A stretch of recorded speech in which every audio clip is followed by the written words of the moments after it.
the picture tells it all. There's no need for trying or pretending. With your suitcase in the hall, it's not a time for lying, no more crying. I gave a heart that I may never see return to me. Hold me like you used to do before.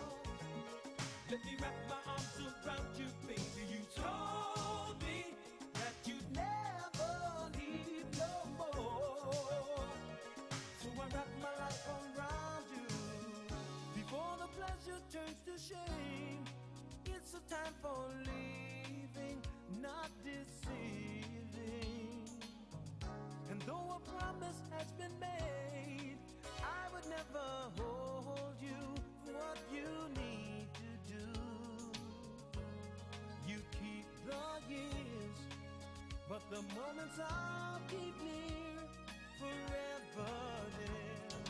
Hold me like you used to do before. Let me wrap my arms around you, baby. You told me that you'd never leave no more. So I wrap my life around you.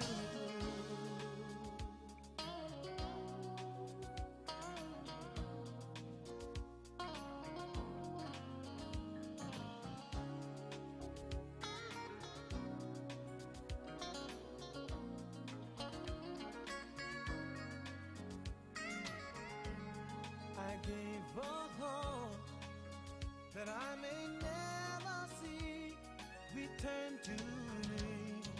Hold me like you used to do before. Let me wrap my arms around you, baby. You told me that you never leave no more. So I wrap my life around you. The passage of years, my song you might hear in some far off and lonely cafe. And wonder, could it ever be that good again? Guess we'll never know, we'll never know. Hold me like you used to do before. Let me wrap my arms around you, baby. You told me that you never leave no more. So I wrap my life around you. Hold me like you used to do before. Let me wrap my arms around you, baby. You told me that you never leave no more. So I wrap my life around you. Hold me like you used to do before. Let me wrap my arms around you, baby. You told me that you never leave no more.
affection comes washing over me.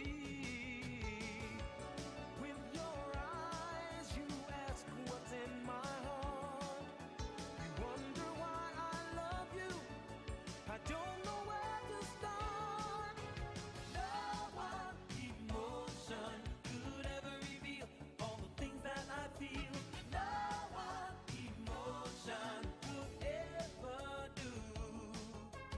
No one emotion could ever describe all the feelings inside. No one emotion would be enough.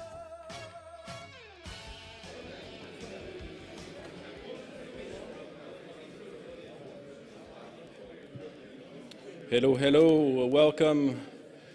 Hello, hello, first sound checks of the day, and welcome everybody to Nice, to Embedded Recipes 2025. Thank you all for coming. I hope you all got a little bit of coffee and a little snack to get going this morning.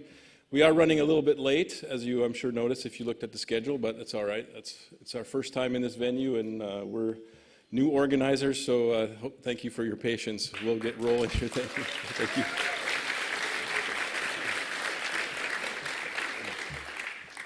As you have noticed, we are here at the Parc Phoenix in Nice, which is a quite interesting venue for a technical conference. We are at the top of this map. Let's see, do I have a pointer? I don't have a pointer. At the top of this map, we're in this Salle Linné, it's called. But as you exit this building and go that way, it opens up into a large park with a lake and with animals, and you can go wherever you want in our breaks, wander around, just explore the place, see the animals. Right outside here is actually where the flamingos are. They're probably the closest friends to meet today. But it's a very large park. You can explore it as you like. And if the talks are boring, you can explore as well. But hopefully you'll stay here for the talks. And there's a couple maps like this one here, a couple QR codes around the building that actually will get you to download this PDF as well, so if you want the map of the park yourself. As you noticed upstairs, we do have some food and drink provided. We will have morning coffee and afternoon coffee and a lunch break. For lunch, we're going to have lunch boxes that you can take and go. You can eat upstairs, or you can take your lunch and go outside and eat. You can wander around the park and eat. The only place you can't eat and drink on this whole place is in this room. So I noted the signs actually say this, but the signs are all in French. So if you don't speak French, you would not have noticed. But just a reminder that in this room, we're not supposed to have any food or drink. The other thing we don't have is Wi-Fi. Because this building does have some Wi-Fi, it's got a cap on the number of users, and the bandwidth is a little bit unpredictable. And we're live streaming the event. So we don't want everybody to consume the Wi-Fi and mess up the live stream. So if you're from Europe, hopefully you have a phone connection you can use. If you're from somewhere else and you really need the Wi-Fi, come talk to me. We can set it up for a couple people, but we really want to preserve the bandwidth for the live stream. And as far as this room goes and access to the rest, there's actually both the doors on top will lead upstairs. And these two doors on the bottom will lead around to the stairs as well, to go upstairs or to go outside. So there's actually all four of these entrances, you get to the same place. And then if you need the bathrooms are actually just under here. So if you go out and around either way, the bathrooms are kind of right under here. So I think that's good for logistics. So tonight also there's an evening social event. This QR code will take you to a map, a Google map to get there. It's right off the tramway. It's also on the website, on the attend page on the website if you want to find your way there. It's only like a half an hour walk from here as well if you want to walk. It's nice out today, at least so far. If you signed up for the evening event, you would have got a little bracelet tucked into your badge, so make sure you bring that. It's a little silver bracelet that says VIP. That means you signed up for the evening party, and you can join us there. I think that's all for that. So welcome to the 6th edition of Embedded Recipes. We have some things new this year, some things that are the same. The newest thing this year is we moved locations. We've been in Paris for 5 years, and this year we decided to bring it to Nice. The team that's organizing from Bay-Libre, we're all, no, not all of us, but most of us are based here in Nice, and so it worked out well for us to coordinate an event here locally. We also tried something new with workshops, so we have a third day this year with some optional workshops. Those are all full already, I think, but there may be a little bit of room in some of them. You can look on the website if you still want to sign up for any of these workshops. That's going to be a Friday.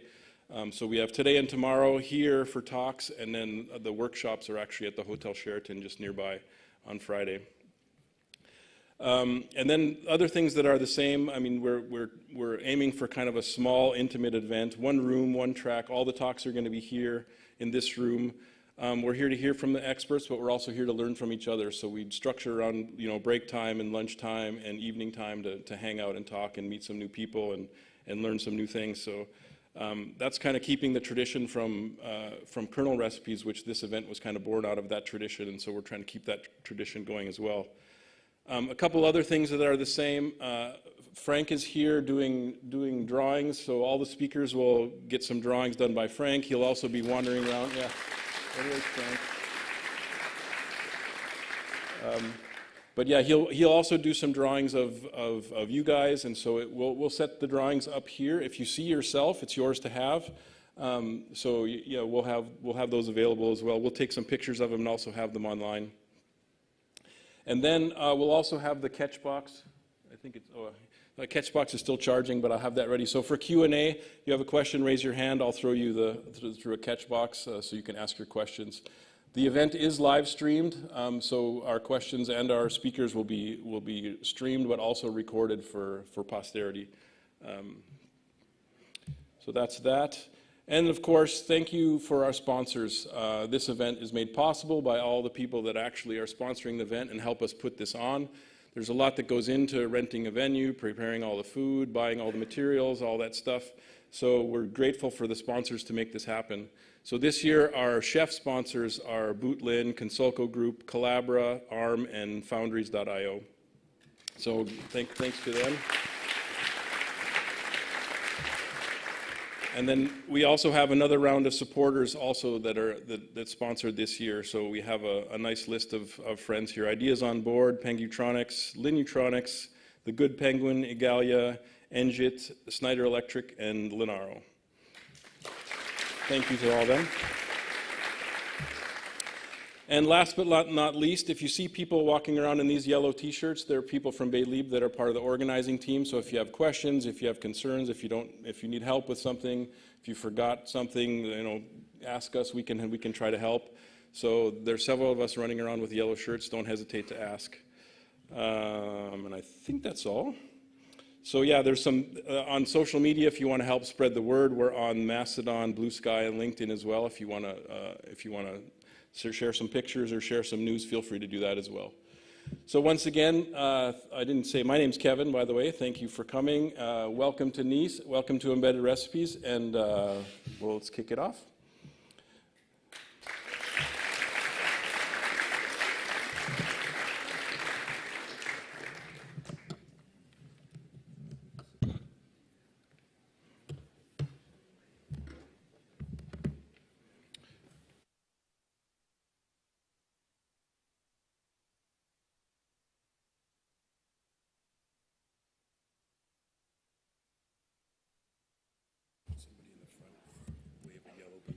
How long do I have?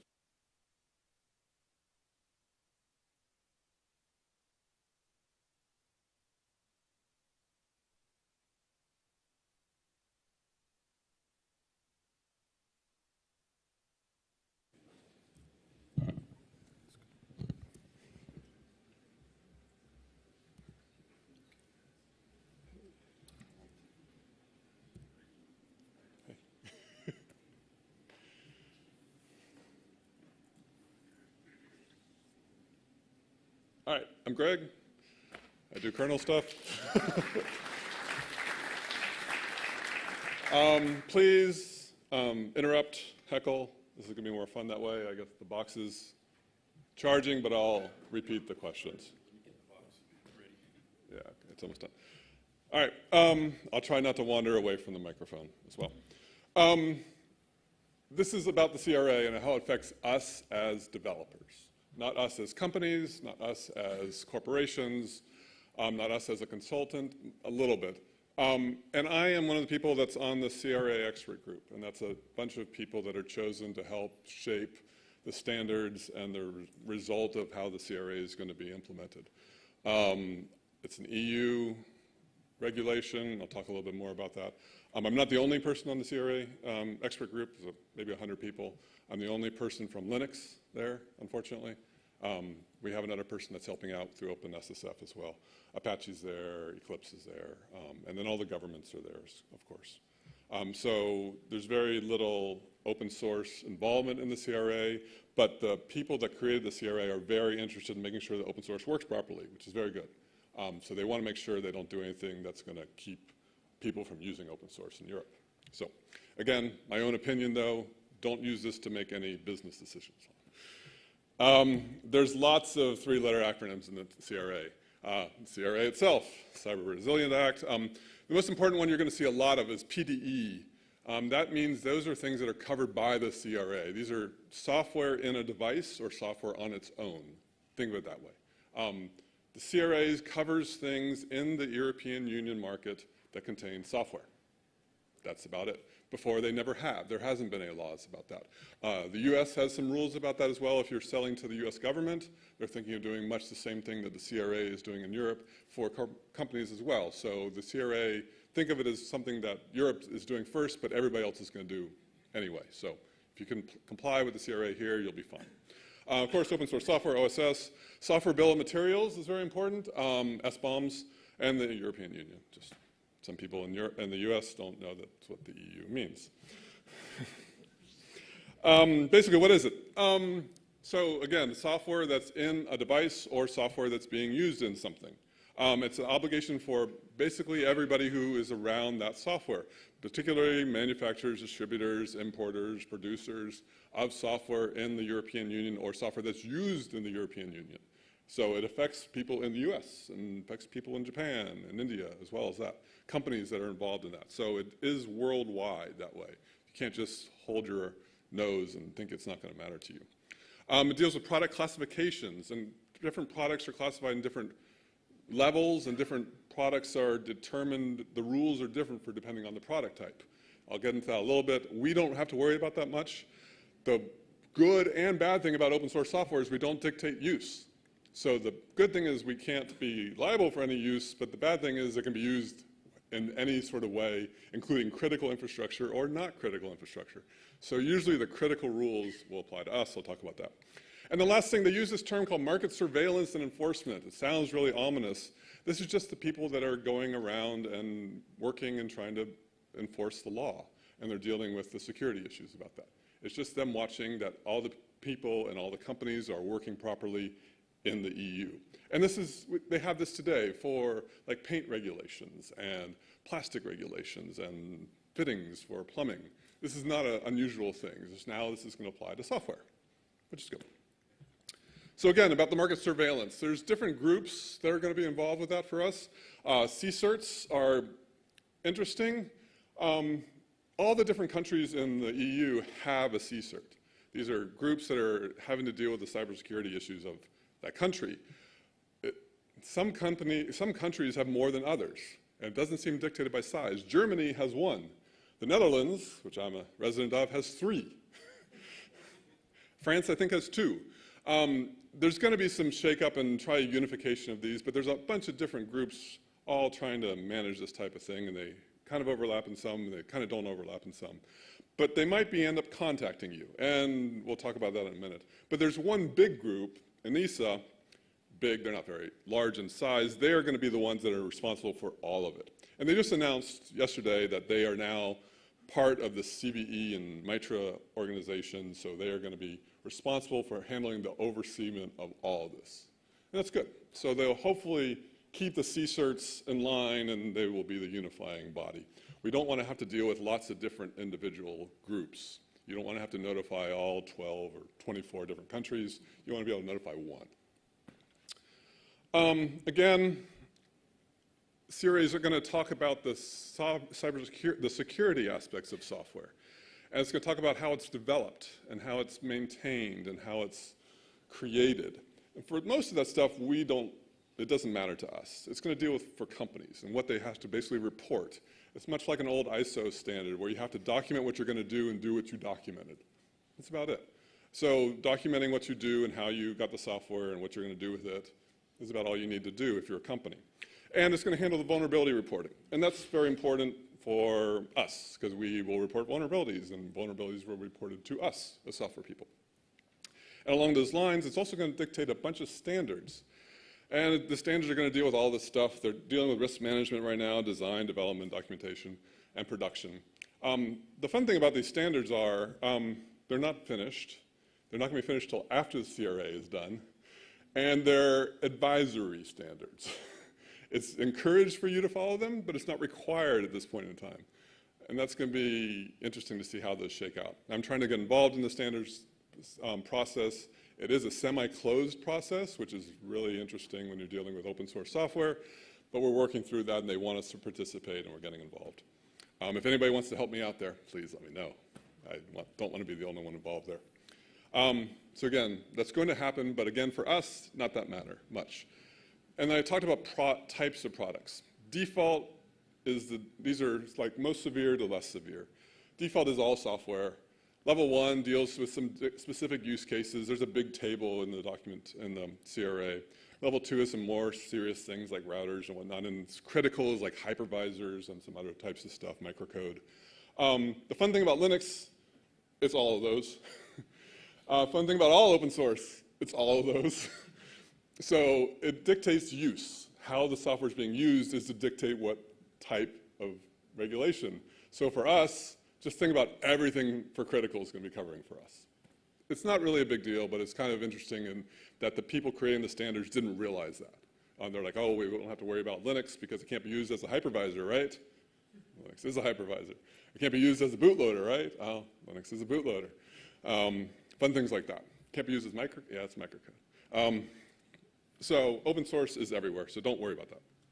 But don't worry about a lot of things. A lot of things got excluded. Services, software as a service, websites, not an issue.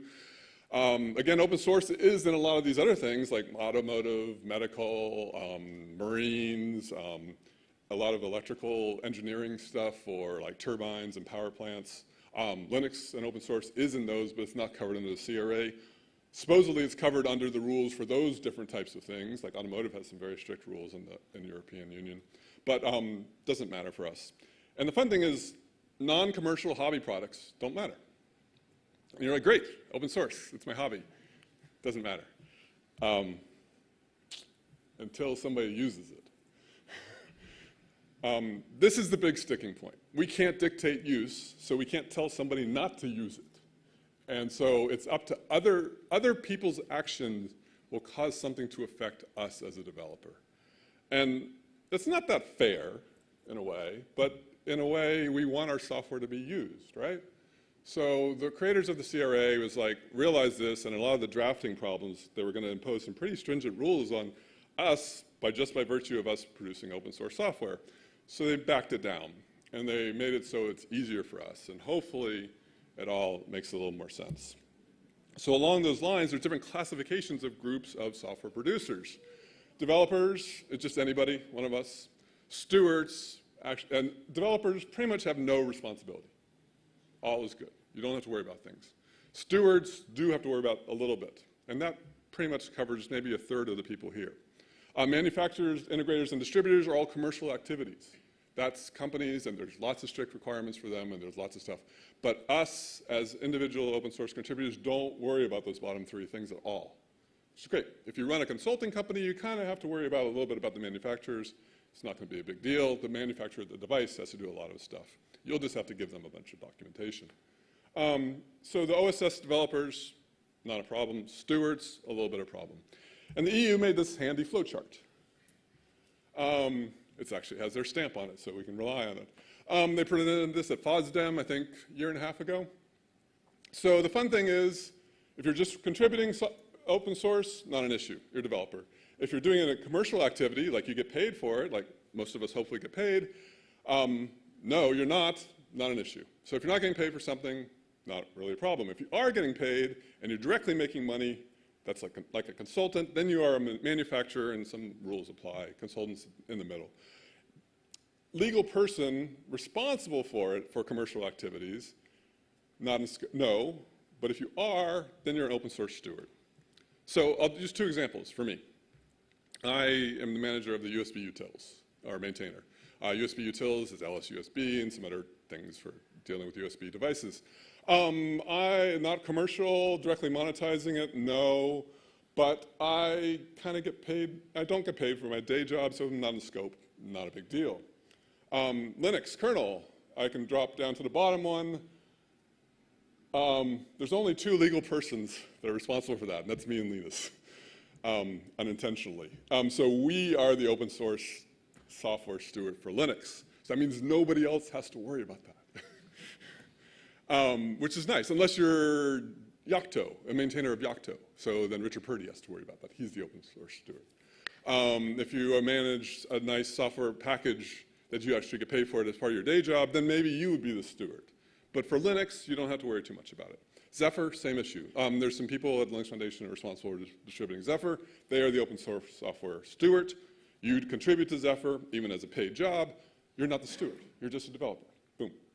You don't have to do that. So it cuts down this thing. So the open source software steward's a very bounded thing, which is good. So the majority of people, not in scope. Everybody can breathe a sigh of relief, right? But if you are a steward, you do have to do some things. And I have to do some things, and a few other people have to do some things. But it's not much. That's all you have to do. It makes it pretty simple. And we have some documentation on what's required here. You just have to provide a contact. So you need a security file, .txt, how people can get a hold of you if they find a problem. Part of the CRA is going to require manufacturers to report vulnerabilities that they find. They have to report it to you, the creator of the software, and they have to report it to the EU through ENISA. They just need a way to contact you. And you don't have to fix the problem, they just have to contact you.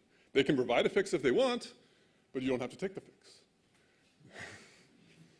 It's fine. They just have to be able to contact you and say, you can say, yeah, it's an issue, no, it isn't an issue. They have some pretty strict requirements. If they know something's broken and being taken advantage of, they have 72 hours in which to provide a fix or a report for it, but you don't have to. You can just take it, you're okay with it. And you have to, but if you do fix something security related, you have to report it. And this is what you should be doing today. You should be sending it off to Mitra to get a CVE, send it to GitHub, Red Hat, send it to kernel.org, I can get you a CVE. That's it. Report the problems, and away you go. So again, these are things, if you're a good engineer and managing a software project, you should be doing anyway. We have the tools for this. Make a security.txt file or RDM or MD file. Become a CNA. The CVE group makes it very easy to become a CNA and open and assign your own CVEs on their own. If not, you can assign one, get one from GitHub, like within click a little form if you have an open source project that happens to be hosted on GitHub. Red Hat will give you a CVE. They're becoming a root. Mitra, in the last resort, there's a web page that you can click to and say, give me a CVE, and they will. Bestpractices.dev. So this is the badging process that the OpenSSF has done for a long time. This lists all the good things for security, that's security related for open source projects should be following. I think if you meet the lowest level of what they classify, you meet the CRA. So these are things you should be doing already. And there's a really cool tool called Reuse from the FSFE. If you run Reuse lint, it'll check that your licenses are properly documented and that your copyright is properly listed. Run those. You should be running those today. It also generates an SBOM automatically and add that to your package. USB utils has been doing it for a long time. It's really simple. We have these tools today. So you can make those changes to your project today and boom, as a steward, you're compliant with the CRA. It's not that hard. Anybody object to that? Anybody worried? This is too easy, guys. All right.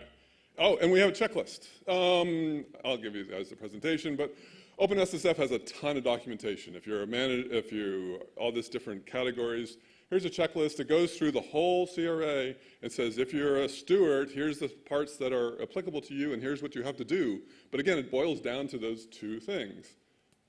Have a way to report bugs to you and report security issues out. That's it. It worked out to be very nice. So you can, It points to the real lines in the law, points out where everything goes, and it's not that hard. So we shouldn't really be scared, hopefully. Questions?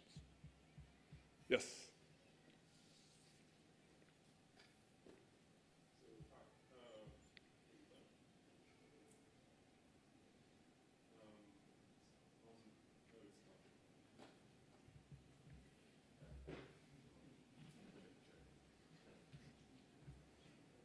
Check.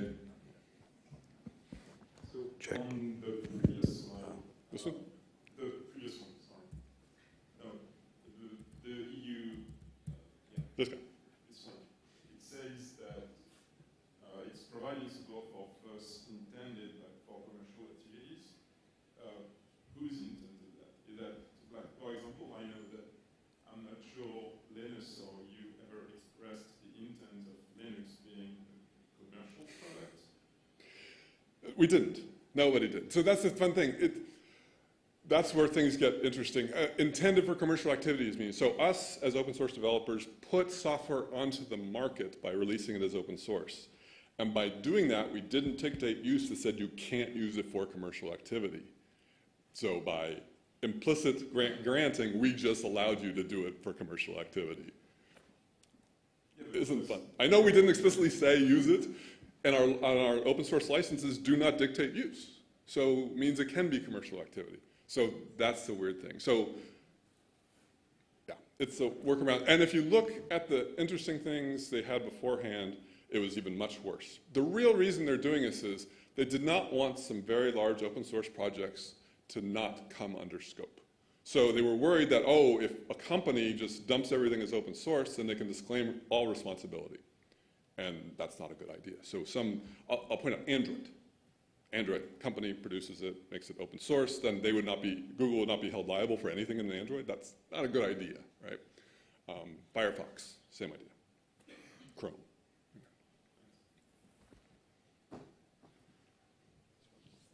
It's working now? Good. So I was at a very interesting conference in Berlin for Backstage, and CRA was a huge topic there. And there we came to the conclusion there's also an indirect affection for open source stewards, which is not so much legally, but I've spoke to a lot of companies who have now an increased interest in participating with open source software, even also in like becoming part maintainers or whatever. And so there could be a conflict. If it's for you a hobbyist project, now you have to deal with people for them. It's a commercial activity using this software. So on the one hand, we could have like maybe more companies like taking responsibility for open source software, which is a really good thing. I kind of liked of that outcome. But on the other hand, we might have the conflict of, for me it's hobbyist, for them it's a commercial activity. So yes, there could be a problem. It could be a problem. So as a manufacturer, if you use open source software and you find a vulnerability or an issue, you have to report it to the steward or the project. So they have to report it to you. So they are going to have to come and talk to us. And companies that are smart realize it's better to be part of the development community in the first place to make it easier, yada, yada, yada. So they're going to actually join our communities and do that. But if they're not the maintainer or the people who push the release button, then they're not the steward. But it doesn't absolve them of the responsibility of a manufacturer. It just should make their contributions and more involvement in our stuff better. I think the CRA is good because they're going to now be involved. The other good thing about CRA, and I didn't really talk about this much for manufacturers, they have to now tell the world what software they use. It's required. So there's going to be all these things like, oh, wow, look at all this open source software. Linux really is in everything. Zephyr is in everything else. I mean, that's good for us. And so that's going to show the world that, oh, this is everywhere. And they are going to be contacting us. They have to provide a way to contact us. So we're going to start getting a lot more emails eventually. I'll talk about the timeline in a minute. But yeah, then they're going to want to join us, and they're going to want to do this. It makes their lives easier. They know if they work upstream, it's faster and cheaper, right? So they're going to have to, if their huge out-of-tree patch sets have vulnerabilities, they're going to have to fix them on their own. Now, if they're part of the main project, maybe they can get some help from us. We're not required to help them, but if we're nice, we sometimes can. But yeah, it's going to drive more use into us, which is good. All right, I got some more. Timelines. So it went into force. It's called entered into force in December. The next deadline is June of next year. All the governments are going to be ready, and the assessment body is ready. And this is like, so the reporting stuff for vulnerabilities is going to be ready. The governments are going to be standard. Some of the standards are going to be almost ready. Again, I said the standards are not going to be finished by the time this is all done. So we don't have, as an open source steward, these deadlines don't matter to us yet. Not an issue. If you're a manufacturer, September 11th, 2026 is the big date. Then you have to start reporting, and you have to start voluntarily reporting. The enforcement is not going to kick in until the end of December of next year, middle of December next year, and then that's when everything applies. And that's when us as an open source steward actually applies. That's the only thing we need to worry about. You have until 2027, the end of it, to get your security.txt file in your repo. That's about it. It's not that much work for us. So that's when you're going to start seeing responsibilities for us as far as that goes. And that's when us, if you have a fix for a security issue that you know is a known security issue, you do have to report it to CVE or MITRE or NISA or somebody. They're going to come up with a standard group that you report to. Hopefully it's 1 in the world and not 20 in the world. We're working on that. The standards are going to be made. And again, they're voluntary, which is interesting. I don't know how that's going to work out. They're still being hashed out. It's a long, drawn-out process if anybody's ever worked with standards before. It's like the worst website you've ever seen. And everything goes around as Word documents on a website. All you get is a link to an updated Word document. Some of these aren't going to be finished until December. There's some continuing meetings of the expert group. I have another meeting in a couple weeks in Brussels. If you have anything that's worrying you, talk to me and I can bring it up there. So far for open source with the stewards, it looks pretty sane. We're going to hash things out with the standards. A lot of standards are going to be about risk-based and risk management. So it's going to be if you're making a device that happens to fit into that type of category, here's the risks that are involved and that you should take into effect when you're creating your device. Don't have all open ports. Don't have a no password as root. Things like that. Those are standards that we don't need to worry about so much as manufacturers need to worry about when creating a device. Yes, Kevin. Is there some phase that they're in discussion of actually enforcement? Because so far it's just disclosure and reporting. Are they even talking about at some point having some sort of enforcement or some sort of policy? So there is enforcement, as not with necessarily the standards, but there's enforcement of the policies as of December of 2027. But that just means it's enforcement that you have to disclose something. It's not that I mean like actually having to fix the problems. That's what I mean. So one of the rules, so a manufacturer, if they get a known vulnerability that they know is being exploited, they have 72 hours to report it, and I think X number of days before they have to fix it. There is some so if you're a manufacturer, there are some set rules in there. And who's going to do the enforcement? I don't know. A lot of the way the EU works is self-reporting. And you have to, like for a CE mark, you have to self-report and you go through a third party to get your CE mark and you go on for that. It's going to work much that same way. Either you're going to be dumping all these S-bombs on this website somewhere, and then if some company, if one of the regulatory agencies come to you, you have to be able to produce them type stuff. So that's the enforcement. I don't know how that is going to happen. Sorry? From my understanding, each country is expected to name an organism that will be doing the enforcing in that country. Okay, all right, good.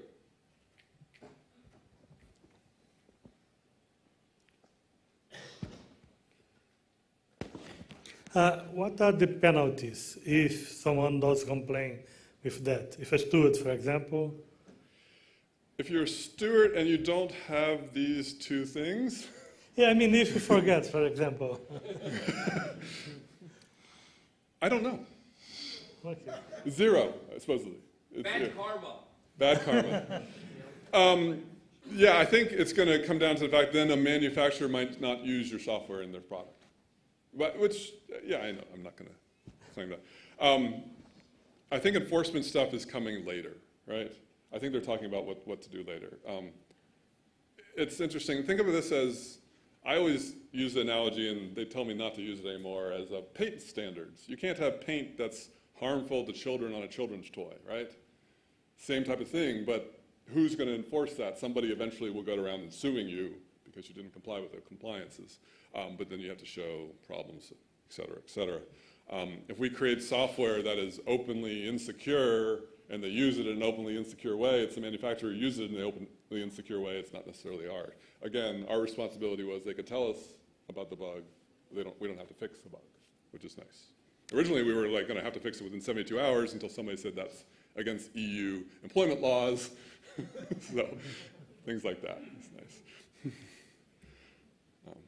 So.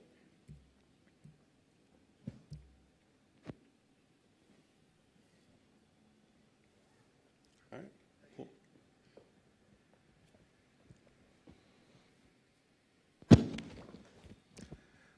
You used the word legal person. I'm just curious what the definition of that is.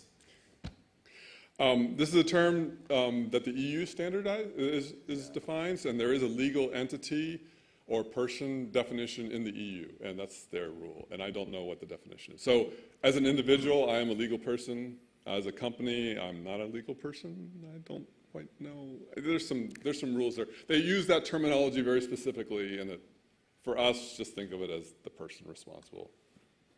Thanks. Pushing the release button.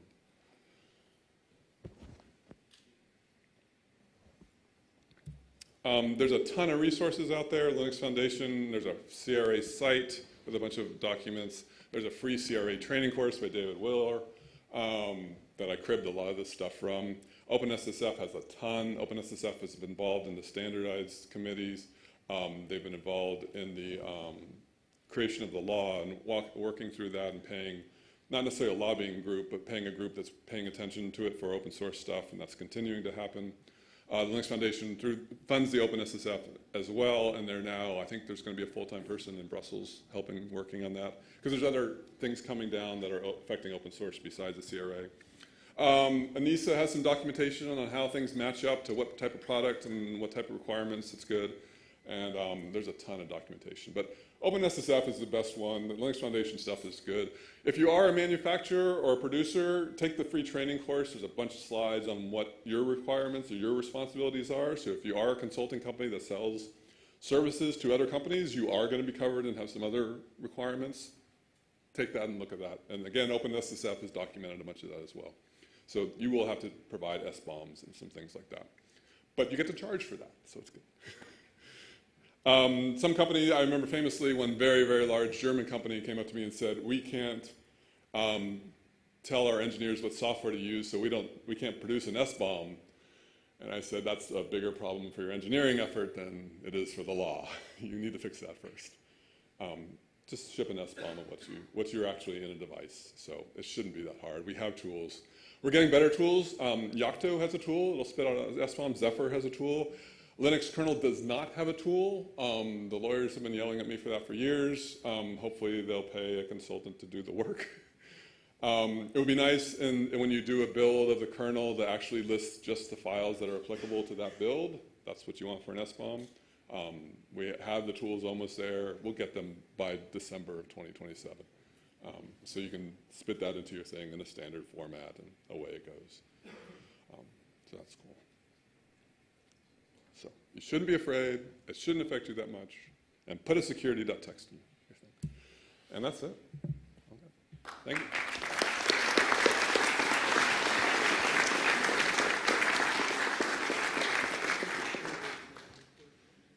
Any more questions?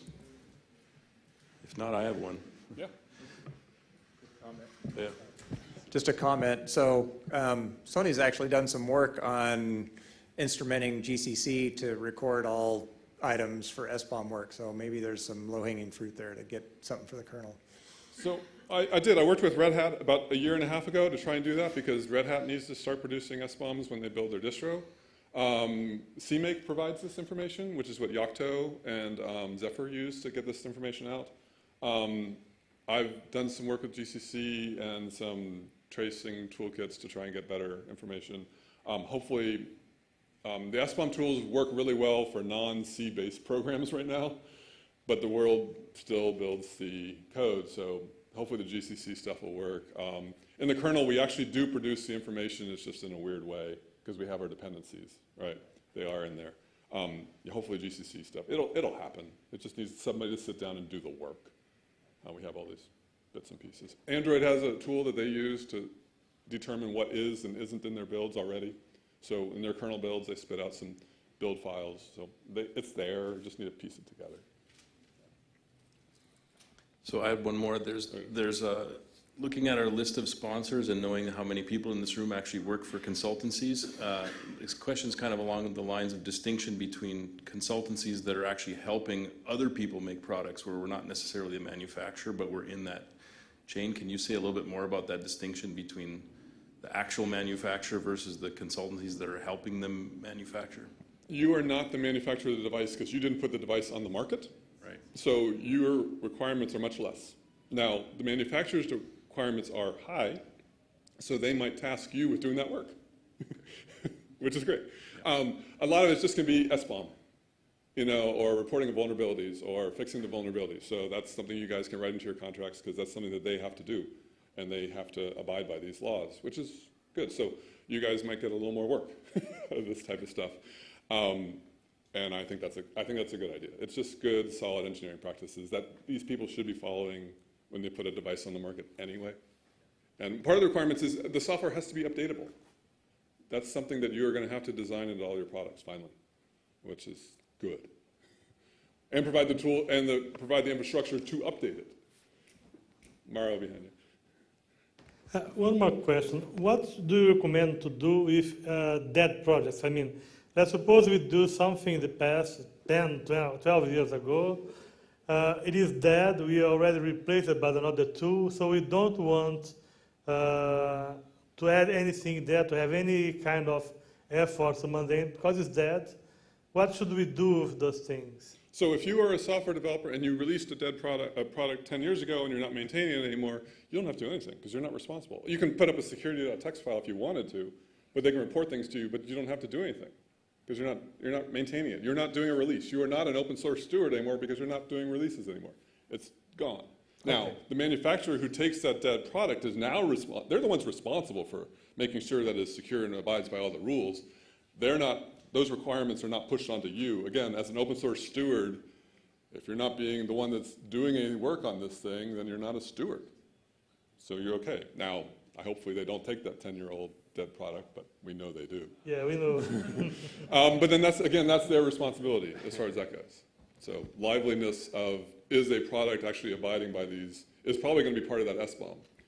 There's two questions down here. No, not one over there. Nope.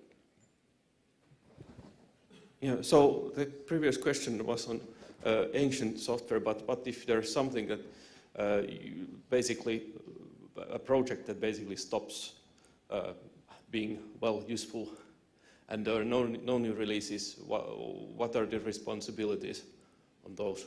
For instance, obsolete software. Obsolete software. So the fun part is, if you're not doing any releases anymore, you're not responsible for it anymore. You don't have to do the reporting. So the manufacturer is the one that has to report the vulnerabilities. So they can report the vulnerabilities just like today. I mean, Mitra will issue a CV for anything, right? And probably too much. But they are the ones responsible. You can have a whole bunch of, look at old repos for old, libraries. They'll just start issuing vulnerabilities and they'll not be fixed. There's no responsibility for you to fix anything. It's responsibility for the manufacturer who's using the software to have a fix. They are the ones who took your software. They're the ones who have to do the fix. You don't have to do the fix. So you're done. If you're not doing a release anymore and you're not the one responsible for doing that release in that bottom corner, you have no responsibilities anymore. So you're okay. This probably stems from other talks I think I've seen you give, but do we have to classify whether something is a fix or not a fix? So the joy of open source software is we can't dictate use. So I don't know if a vulnerability or a bug is a vulnerability or not. So me as an open source software at the kernel level has to classify anything that meets the standard of what a vulnerability could be as a vulnerability. It's up to you as an integrator at a manufacturer to determine if that vulnerability is applicable to you or not. And that's it. So open source software, we're pounding it through the CVE's people, and they kind of understand, like look at us and curl. We both don't dictate use, we're used everywhere, and any bug there could be a problem or could not be a problem. So you can't declare this is a severe vulnerability versus this isn't a severe vulnerability. So we have to report everything. And CVE and the classic classification ones don't like that model. And now the EU realizes this, because I've drilled this into them, and as far as the risk management goes, it is going to come down to a case-by-case basis for this type of device, how it works. Not up to us. So if somebody reports a vulnerability that they're using your software in this really weird way, you can say, yeah, that was a vulnerability, wonderful, and that's great. But again, you're not responsible for fixing it. But if you fix something that you think is a vulnerability, you are responsible for just reporting that as a fix. Okay. So that's an additional impact. But we kind of should be doing that anyway, I'd argue, because you don't want other people to be doing that for you.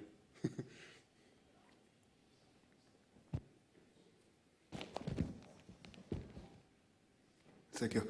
I used to think of SBOMs as like, it has Linux kernel version 6.10.25 or something, and that's it. But you are saying you need to have your SBOM on the granularity of files? That's going to come down to the standards, and I do not know what the rules are going to be for that. I think they should be at the granularity of the files, because we have the tools to do that. If you look at what Yocto and Zephyr can spit out, it gives you that today, so why not just use it? It's going to be some gigantic reporting problem. Because we all know that if you take Linux version 6.6.6, they change it, right? It's little modifications, little tweaks, so the hash would be different from the hash released from kernel.org when you look on the SBOM. So it'd be nice to see that this wasn't the same one that kernel.org had, right? So I would say file level granularity is a good idea. I don't know what the standards are going to come back as, whether it's higher level or low. Okay, thank you.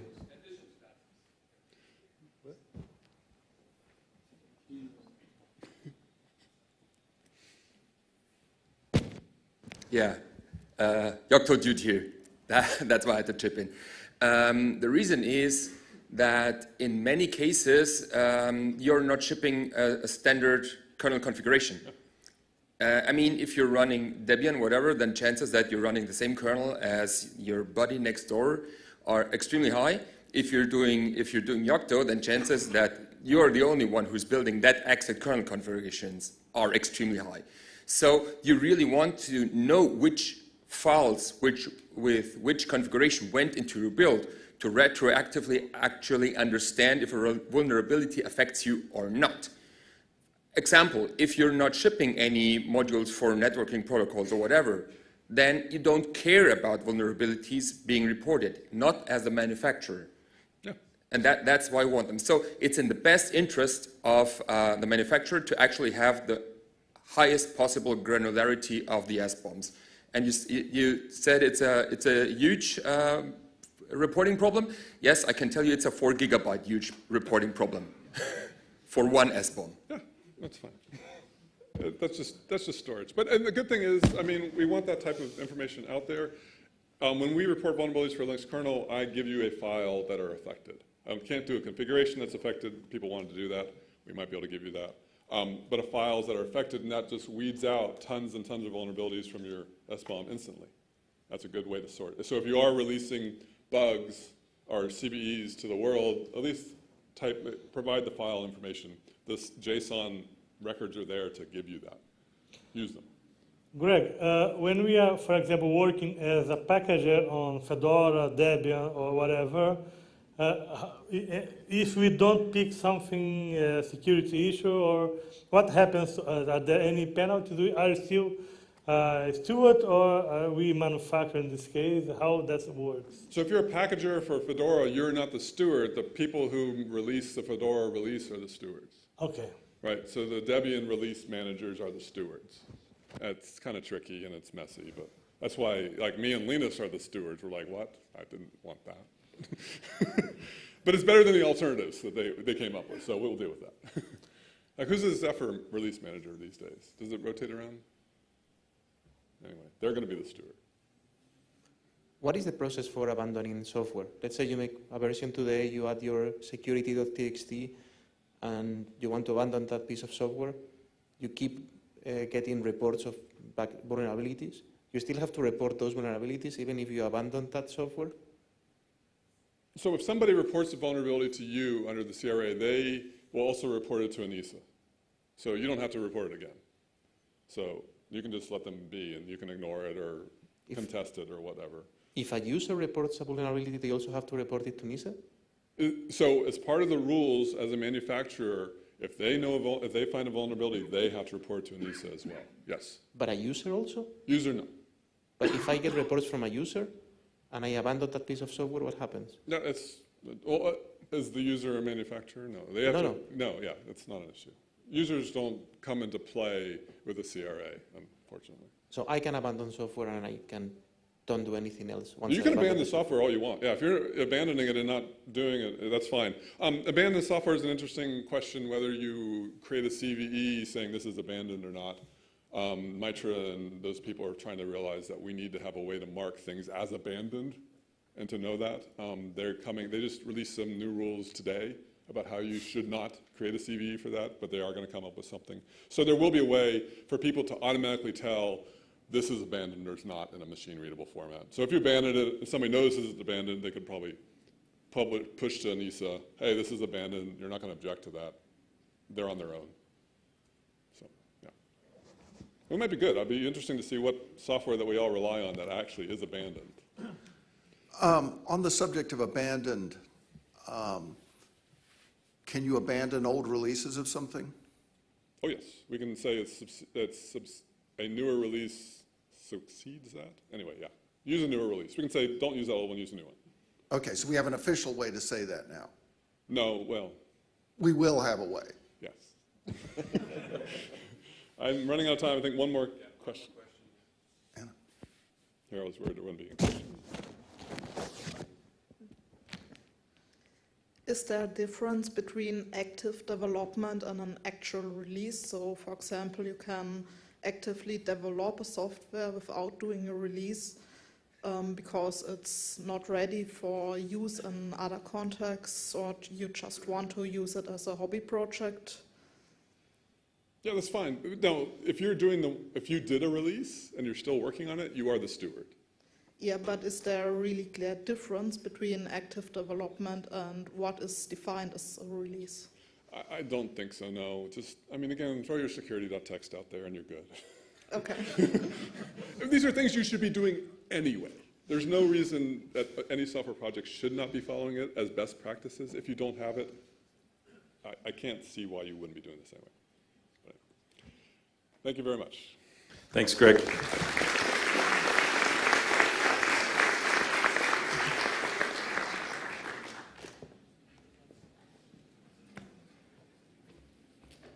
So in the schedule, we do plan a few minutes between each talk, so feel free to get up and stretch your legs or go to the bathroom or what you need to do while we change speakers, but just a couple minutes, so otherwise we'll try to keep things going pretty quickly. So. I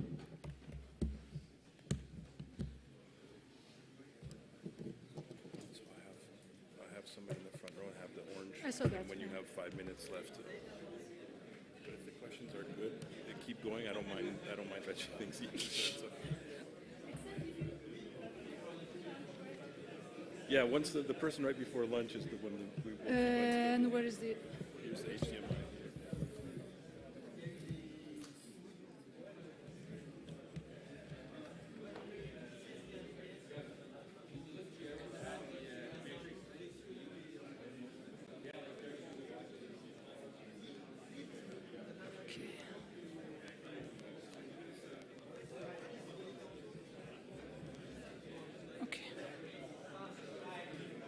And I saw that the microphone is really sensitive, so. Yeah, it's pretty sensitive, so you can be back a little bit.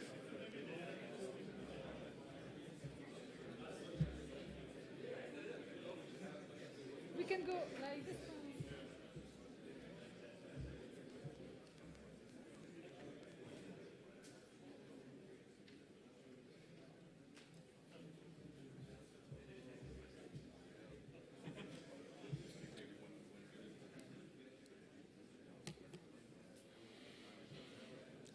I cannot talk.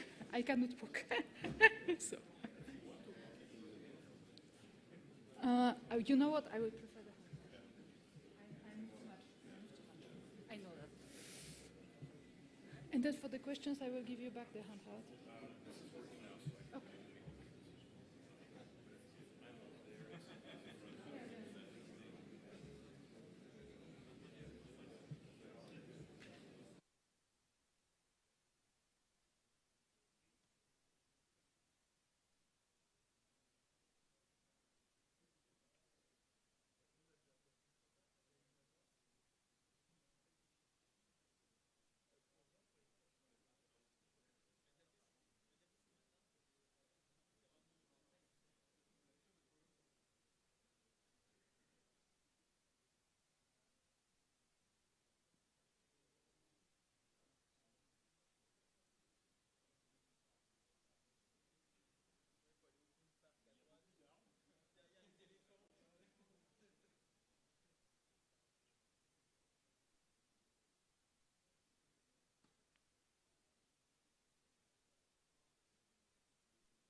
Hi everyone. Hello. After a little bit of theory, we are going to do a practical exercise. Whom of you remembers how the embedded world looked like 20 years ago? Raise your hand. Okay, and now those of you who didn't remember, look at those people who do, and you will be checking how their face looks like when I will be telling you how the world looked like, how it looks like now, and of course what changed in the middle of those two. So, one big thing, 20 years ago, some people are not going to believe me, 20 years ago, Linux wasn't considered embedded in most places. Can you realize that? Yeah. But that's not the only thing that changed. So, many things have changed, and one of them is that open source has won, but just one of them, and we are going to get through a little bit of that a little bit more. My name is Marta, and I do security in open source, particularly in embedded. I've been contributing to places like Linux Kernel Yocto Project and many other things, serving in security teams for various projects, and doing tooling, trainings, and other things. And those days I also deal a lot of with the CRA, as you can imagine. So, there were elephants in the title of the talk, so they are flamingos just outside, but where are the elephants? And I can tell you there are quite many. And to find them, I propose you to go with this framework that allowed me to bring ideas together. Imagine your embedded device in the middle, and all those other elements as forces that affect your devices. If you change one of the forces, it has strong interdependencies with all of the other ones, and we are going to see that. So, we'll get through all of them starting from open source. Probably the easiest one for everyone. 20 years ago, embedded development was mostly proprietary. So you had proprietary operating systems, either written in-house or bought with heavy fees. And those real-time operating systems usually differed much in API APIs, so you could get an open source library and put on top of that RTOS. But the problem was that the APIs were completely different, so you had to do adaptations, a lot of work, and well, a lot of effort. What has happened during the last years is that the embedded world has come to use open source, be it Linux or various real-time operating systems, and with that came more standard APIs. So what became possible is that you can easily port a library or the whole software stack. And at the end, what we have here, and I think what is a great thing, is that we can have small teams that are building devices that were impossible 20 years ago.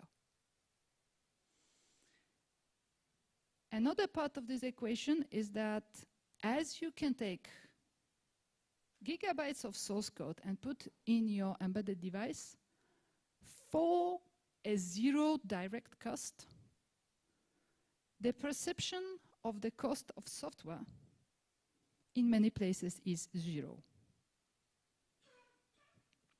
And what does it lead to as issues? The open source is considered as zero cost, not taking into account all the maintenance work. Now, I see that from in many, especially bigger companies, they use open source, they use a lot of open source in their products, but at the end, they have teams that want to upstream, want to submit patches. The problem is that they have all the legal work to do, and just to submit a small patch for small issues that they have found out, it requires weeks of going around by email to get the authorization to do that. That is changing, but still it exists, and I've even had people talking about that in the recent months. Then one of the recent things I see, the open people coming from to the embedded field quite often come from the makers environment with the approach, if the prototype works, that's okay to ship. That's okay for prototypes, but we are going to see how it affects the whole thing in other places. So now, from the open source, we move to the maintenance situation. A long time ago, it was simple. You had closed devices with a fixed functionality, and basically we didn't talk about updates because it didn't exist. Now, those days, we have complex devices that are or can be multifunction, and the presence of updates varies from very well done to non-existent. You have multiple update stacks that you can use or not. A good example for that is the Yocto project. You have many layers with different update tools. You can use them, and it's up to you to integrate them together. Or take a vendor's integration. There's no reference update stack for the Yocto project. Now, related to the vulnerability reporting subject before, the security updates that vendors currently ship, they are based on the released CVEs. And they are not based on real vulnerabilities.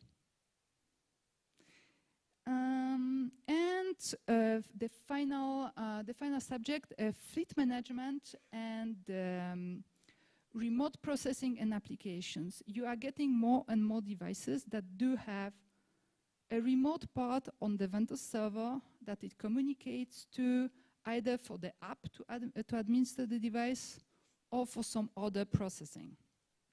And this is leading to a few things in a moment. So the structural issues in the maintenance is that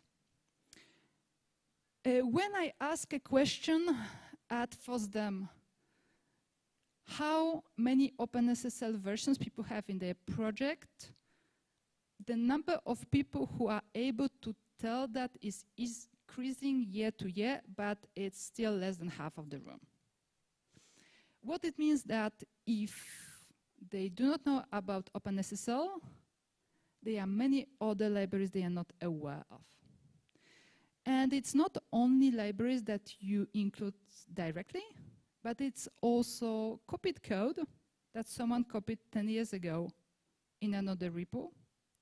There are all the statically linked libraries, and all those things that can lead to security vulnerabilities.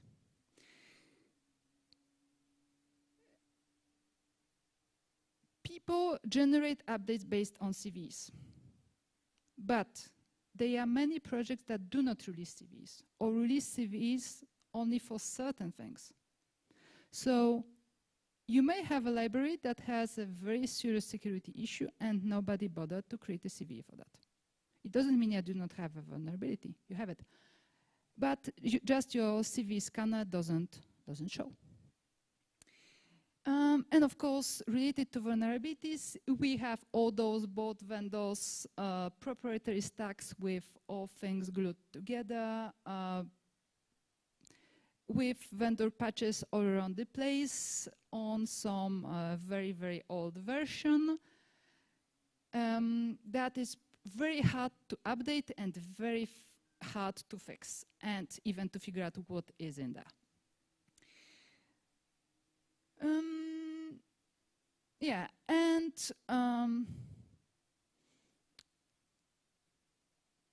maintenance for embedded device vendors is not always in the plan, in the project plan. Sometimes it's just we are going to ship it, and that's it. That is changing, but still an issue in many projects. Now, about the cost and the team. So, a long time ago, it was more frequent to do an embedded board in-house, the custom design, that the company completely controlled. Of course, it was a simpler design with a smaller number of components. So there was a cost related to boards, and then on the other hand, with the proprietary real-time operating systems and in-house development, you had heavy costs on software. Those days, there are companies doing their own designs, but quite frequently they use some third-party boards that are staked on the main board, or they use designs that come from someone else. As I said, the perceived cost of software is close to zero because you do not have that many of those licensing costs of software. So you have this balance between the hardware and the software cost that has shown up. And then, of course, we are on the global markets right now. So there's also a competition between vendors and going down also on the development cost itself during the board development, and quite clearly on the salaries of people who do those boards.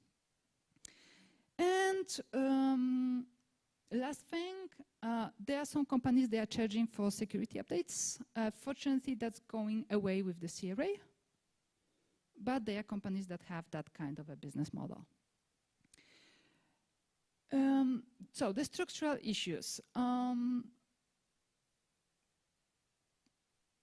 Many companies, if they are not legally obliged, they are not going to fulfill requirements.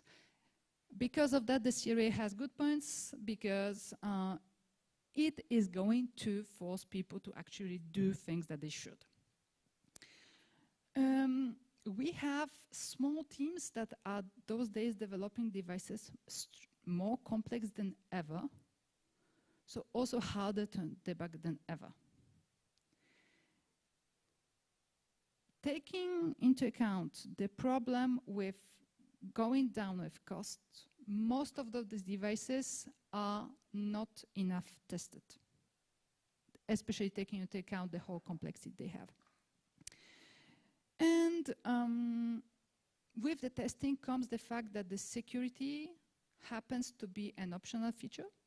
It happened even to me when we are optimizing a feature list to remove some security features because to make the device out of schedule. And if it happens to me, it happens to everyone. And yeah, of course, the pressure to deliver as soon as possible. So now the last one, but not the least important one. Long time ago, you had mostly one-purpose device without network and with manual configuration. That was easy. And what you have now, multi-purpose and business critical, and sometimes even life critical. With quite frequently management of the device possible at scale with the remote access. So what does it mean? The devices are business critical, but the development model didn't change enough. And it's actually valuable for attackers to attack embedded devices, because you can attack many devices at the same time, and they are important information on there are important functions on those devices, and it actually makes sense for them. And my favorite part, web interfaces that many of those devices have, quite frequently done in an outsourced way and unmaintained, the ideal door for attackers. So I got through those 4 factors, and now let's add a CRA to the mix. The CRA reason is that the legislators have understood the importance of embedded. If embedded vendors were doing things right, we wouldn't have CRA. So they realized the part of the forces on the device count and importance, and what they did, they are forcing on the maintenance side, with a pretty good assumption that if you use one of those forces, you are going to change everything else. But not always in the way that you would expect. So, what are my crystal ball predictions for the next years? I do not see that much move to the CRA compliance for companies right now, but I would expect that big companies will start first. For a very clear reasons. If you look at the fines for companies, they are dependent on the annual turnover. And of course, the percentage of annual turnover for a big company is way important than for a small one. And they have a way more probability to be controlled. There is a risk of people trying to get out doing only paperwork and no real changes. The CRA requires some paperwork, and people might try to get out without doing real work, just writing stuff down. And I predict you that there will be panic in 2027. We can check into. I would say it will be around June, because December will be quite late, but I guess that we may even get media coverage in December. Of course, if there won't be any delay in the application of the law, that's also a possibility. So, a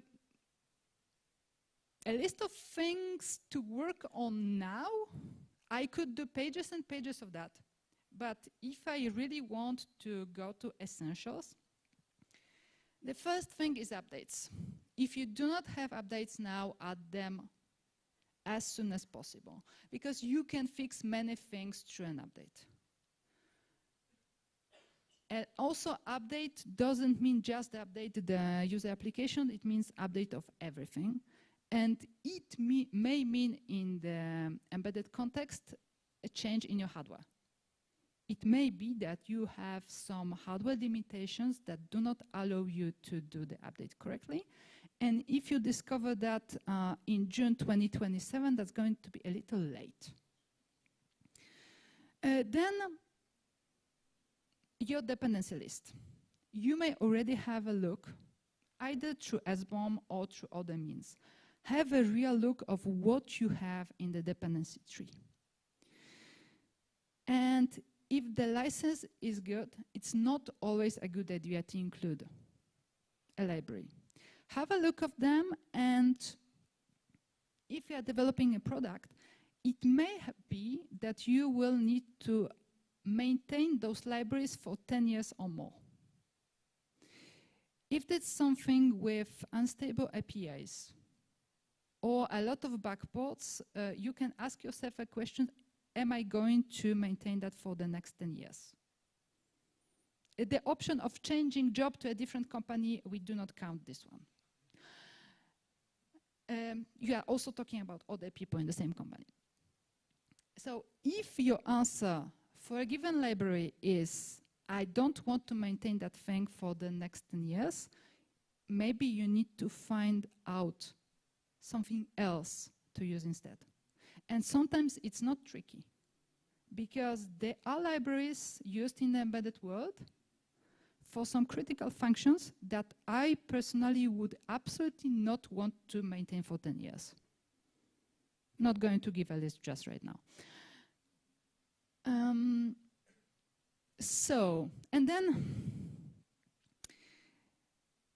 I recommend you really strongly to move to a policy to update all of your packages all the time and not just wait for CVEs.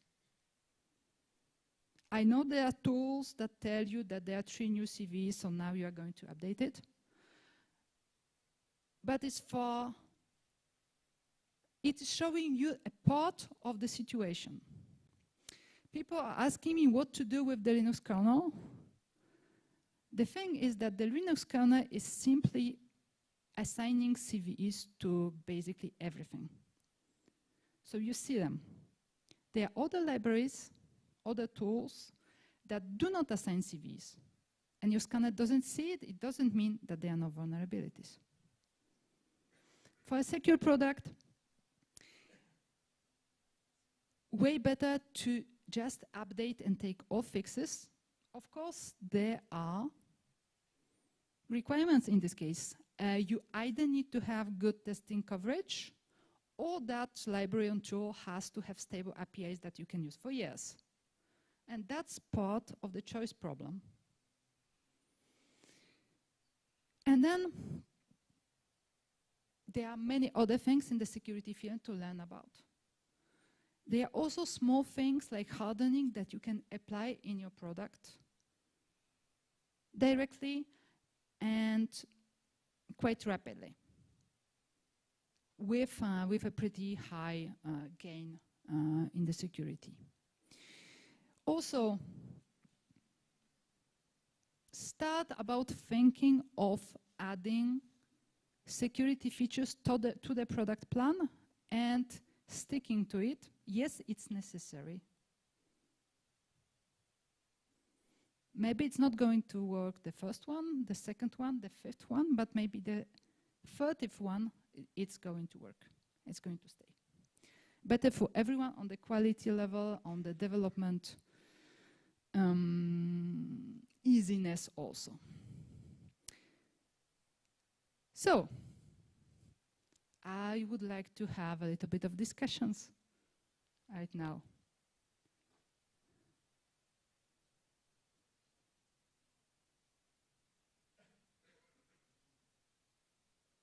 Always hard to have a first question that we do have. Yeah, hello. Okay, so you just said that the Linux kernel assigns CVs to mostly everything, but there are a lot of other projects that don't do that. And my question is, are there best practices for, as a software maintainer myself, how can I know that a certain change is part of a security fix or something like that? Is there any guidelines or something like that? Yeah. So they are pretty much there are guidelines. For example, you can see OpenSSF has guidelines for security teams of open source projects, and there's also a big guideline from the CV program itself, a general guideline because it goes for pages. If a bug has impact on integrity of the data or code, confidentiality of the data, or availability, so like performance degradation or denial of service, this is a security vulnerability. So that applies to quite many situations that we have. And that definition applies no matter how important that situation is. So if there's slight degradation, it's CV also, but it's a low severity CV. Okay. Hope that answered that in a short way. Yeah, thank you.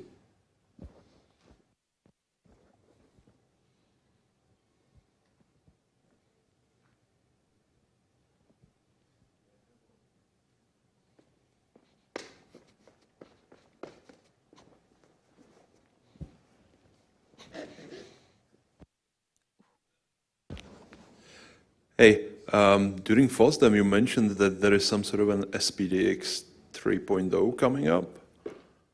Could you repeat the beginning of the question, please? During FOSDEM, I believe you mentioned there is some SPDX format 3.0 coming up, some newer one. Can you comment on that? What is the improvement in this format? So SPDX is one of the formats for software bill of materials. And there have been SPDX 2.2 and 3 for years. That has been pretty much used in the industry. And recently they have released SPDX 3. That is a rework of the standard in such a way that it gets more modular, so you can decide which part of the specification you are generating or not. For example, SPDX 3 has explicit part about the vulnerabilities and the vulnerability information that it didn't really have in version 2. And the way it's structured, it allows an easier merging of various SPDX files together. So if you have multiple libraries that you bring together or multiple processors in the same product, then it may be easier for you to merge it all together and not deliver 50 SBOM files for the same product. Thank you.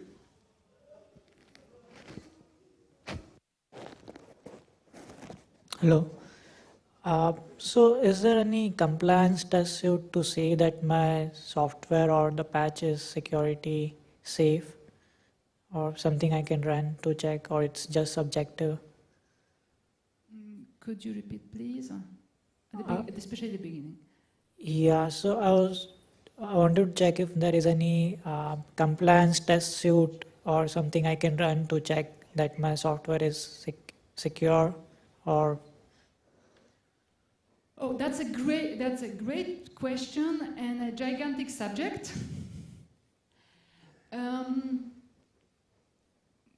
There are multiple things that you can do.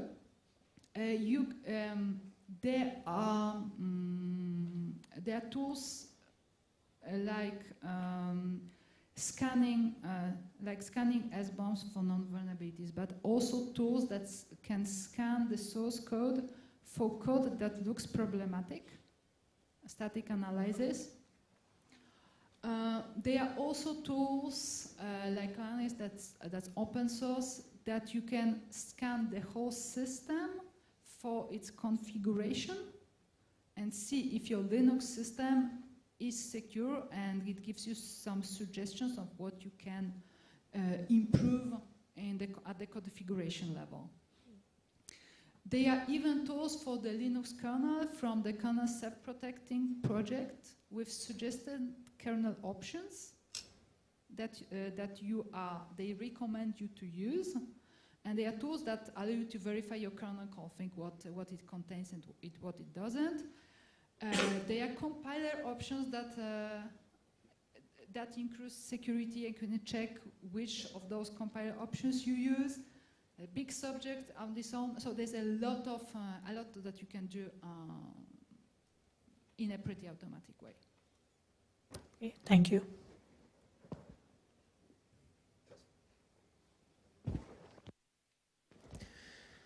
As somebody who's somewhere in the update business, let's just call it like that, the biggest challenge that I always see is somebody has to pay for it. That's the big problem, because most of the stuff that is sold does not have a recurring revenue model.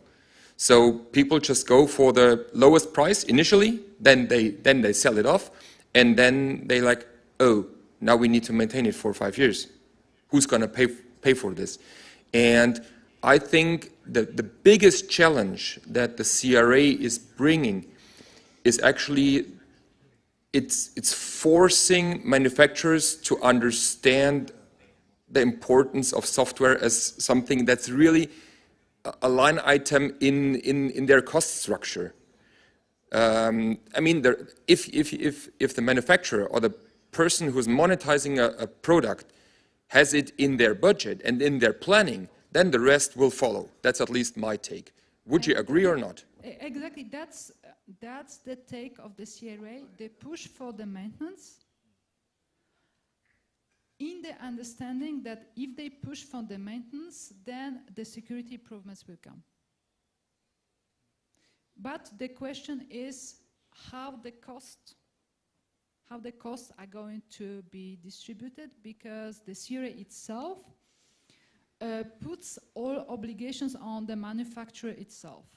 It was different in drafts before, but in the current version, in the final version, all the obligations, all the requirements, like if you are a manufacturer, you are obliged to fix all libraries that you have included in your product. The upstream project doesn't have to help you. They may, but they have no obligation. If there is a bug, especially if you find out that someone is misusing the product, someone is attacking the product, using that bug, you must fix it. And it's you. Doesn't matter if you had the source code of that library or not. You must fix it in one way or another. And that's a big question now, how people will do it. And just occurred to me, the people in this room, I think we should do a game. Everybody of us enters a suggestion on which manufacturer will be fined first.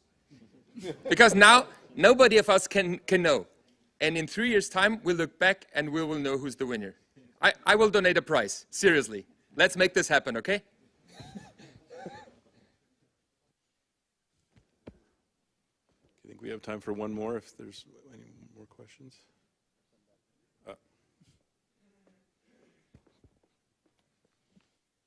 Thank you. Oh, it's working? No.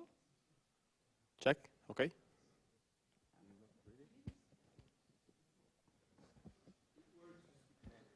It works? Okay. Okay, thank you.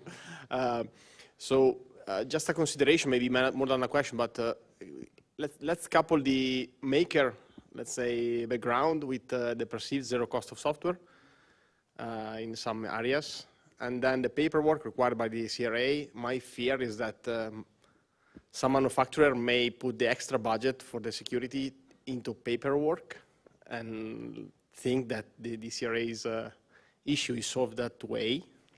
That's my fear, at least, because they don't really perceive the cost of maintaining software, let's say, because it was zero cost until now. So why tomorrow is going to be different? So what's your take on this?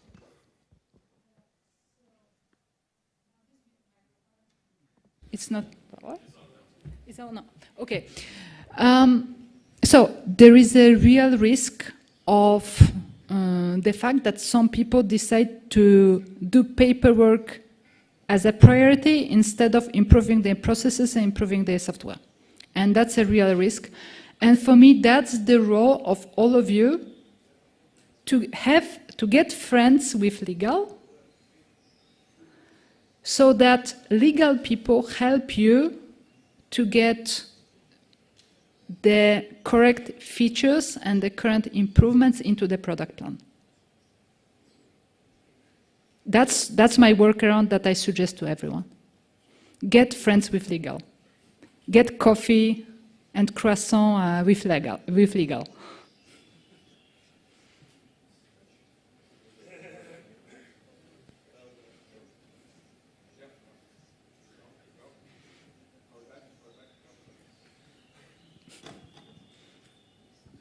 Thanks.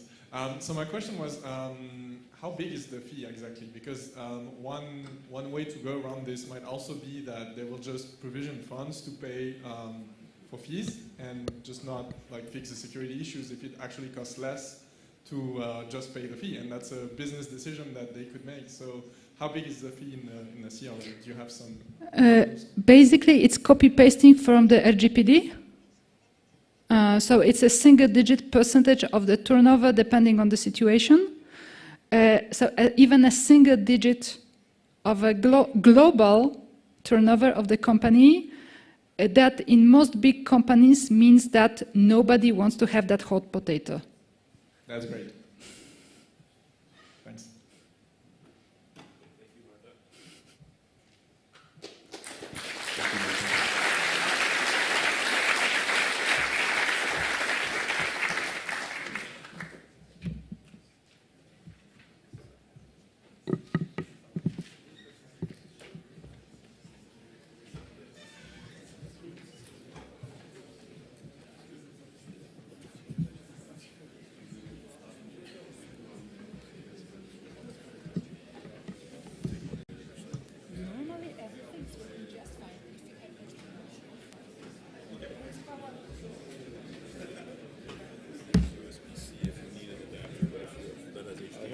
Both, maybe. Is it close to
It's okay?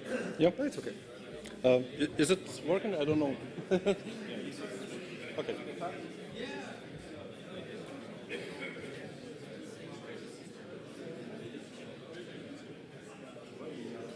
Ah, working.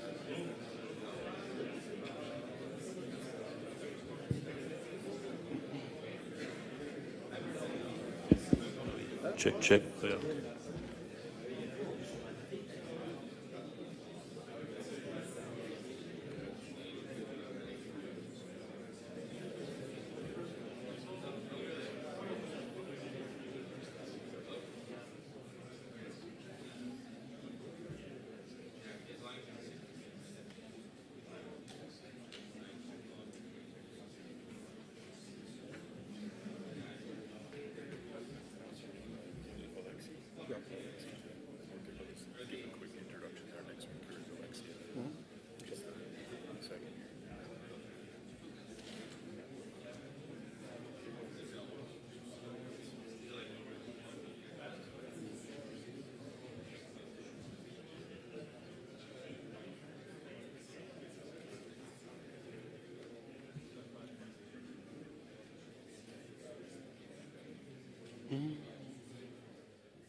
Okay, let's get started again with our next speaker. Our next speaker is Alexei from Pengutronics, and go ahead, take it away.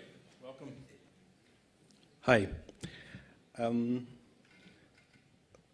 As my colleague reviewed my slides, he said, please remove the word embedded. It's nothing special about embedded here, and Greg will probably say it. So I use my powers. There is nothing special about embedded here.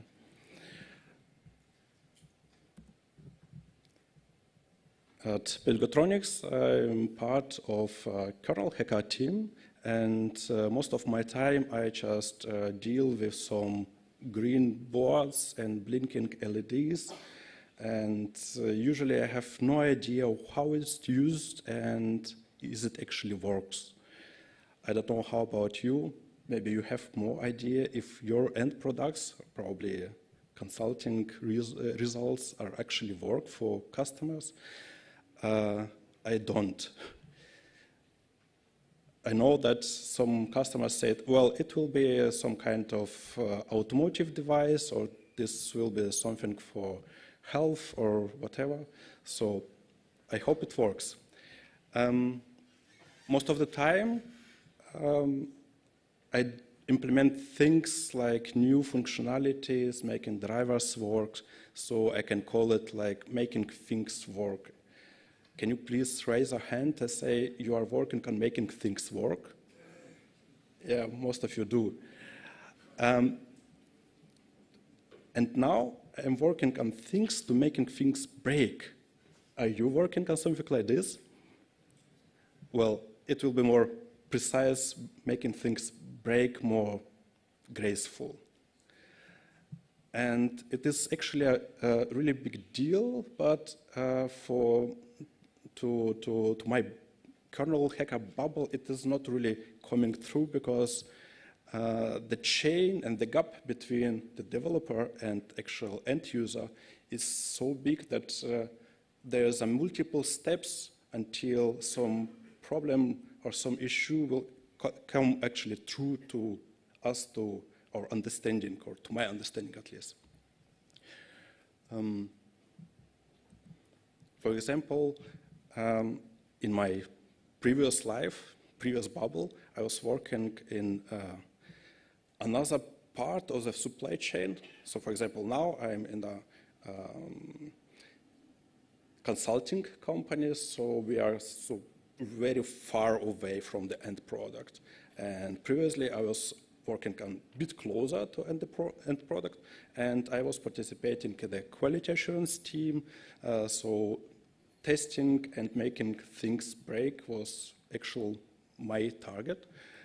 And sometimes I was participating in investigating things which was already broken, and like field returns and seeing how it was broken, how to reproduce it in the testing and so on.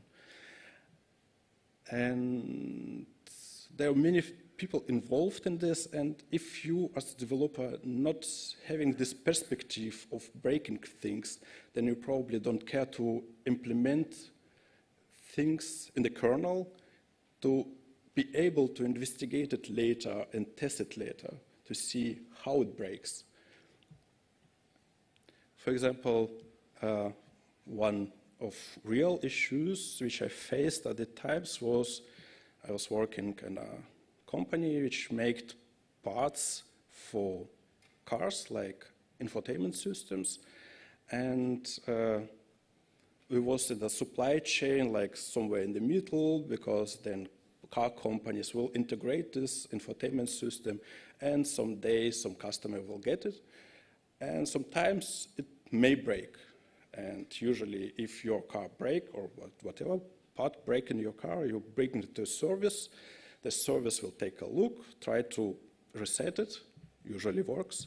If not, they'll go deeper and maybe request a part replacement. And maybe this replacement will go to the vendor which produced this part. And maybe this vendor will take a deeper look and investigate what is actually going wrong. Usually it's like broken, okay. If it's under some threshold, it introduced not enough pain and not enough cost to actually take a deeper look into this. And if it's expensive enough, then some issues may arise, and maybe you'll be involved in some kind of task force to investigate what is actually going wrong. And if you was lucky enough, and some engineers predicted what things may go wrong and integrated enough instruments into this, then you maybe will get a clue what is actually breaking. There's a lot of maybes. So, who will get usual pains? Well, actual vendors will get pain. Quality assurance team will get a lot of pain how to reproduce it. Developers will trying to find how to reproduce it, and so on and so on. I don't know how many of you was working in this kind of field return investigations. Are any of you? Yeah, good, good. Maybe we'll be able to provide some insights after this. Well, real-world consequences. Products are broken, devices are in trash, some users are not happy, and usually it's very hard to get some kind of usable information how this things was broken. So maybe a log are incomplete, device is just bricked, and so on and so on. Why?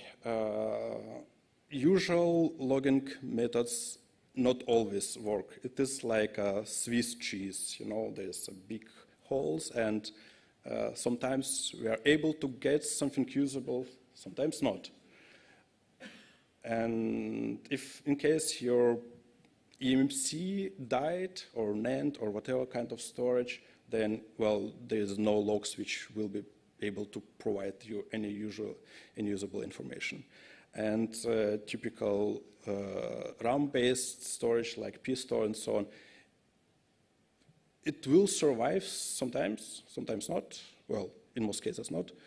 So it is not a reliable source of information either.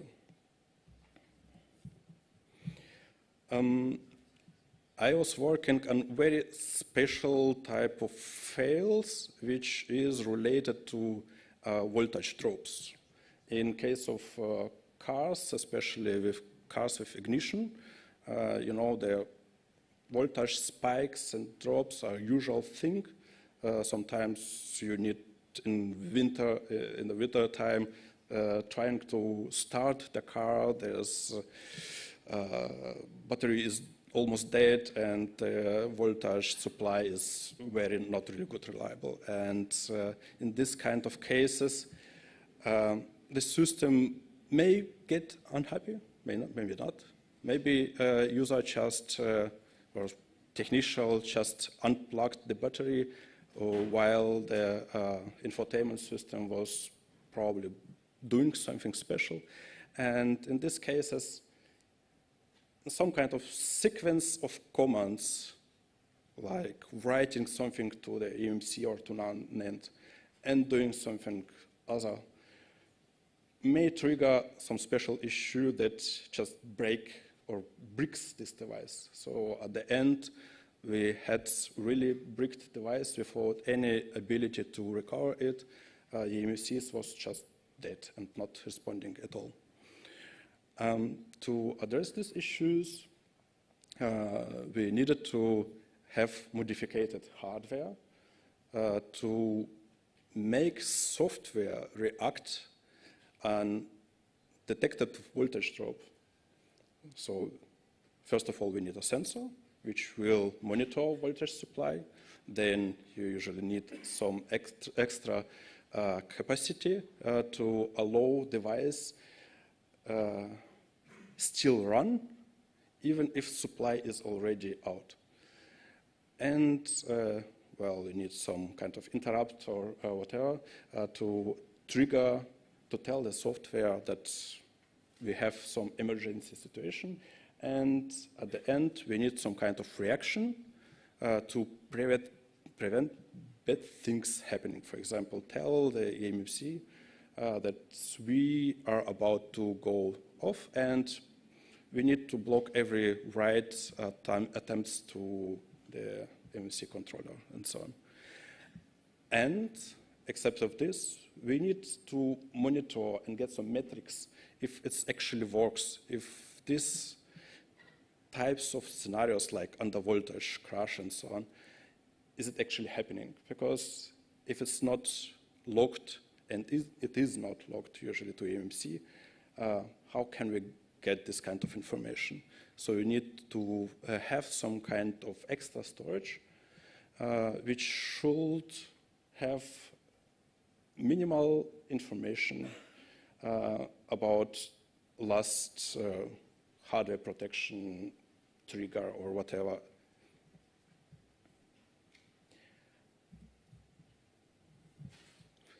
So is it possible to solve only by software? No. Usually, if you are a vendor or taking some place in the supply chain, you'll need to design the hardware in the special case. For this special case, for example, you'll need to provide extra capacity. Probably you can't provide too much capacity because it can be too dangerous. Sometimes there's some extra regulations like, this device will be used in some explosive hazard environment and there is no much capacity is allowed. Maybe it is just too much for different reasons, because if you turn it on and the capacity should actually be charged, then there's too much current flowing over the PCB trails and so on and so on. So there's valid reasons why not to do too much, and if they do provide enough capacity only to cover this special case, then we'll have really tiny window for reaction. For example, in my current project, I have 100 milliseconds to react. And, well, it's enough for now, but maybe not enough for some other cases. And I need to repeat that, need to say that in this special case, we don't care about file system integrity. If things are broken on the file system layer, it is not so bad as actual storage device will be corrupt and not working anymore.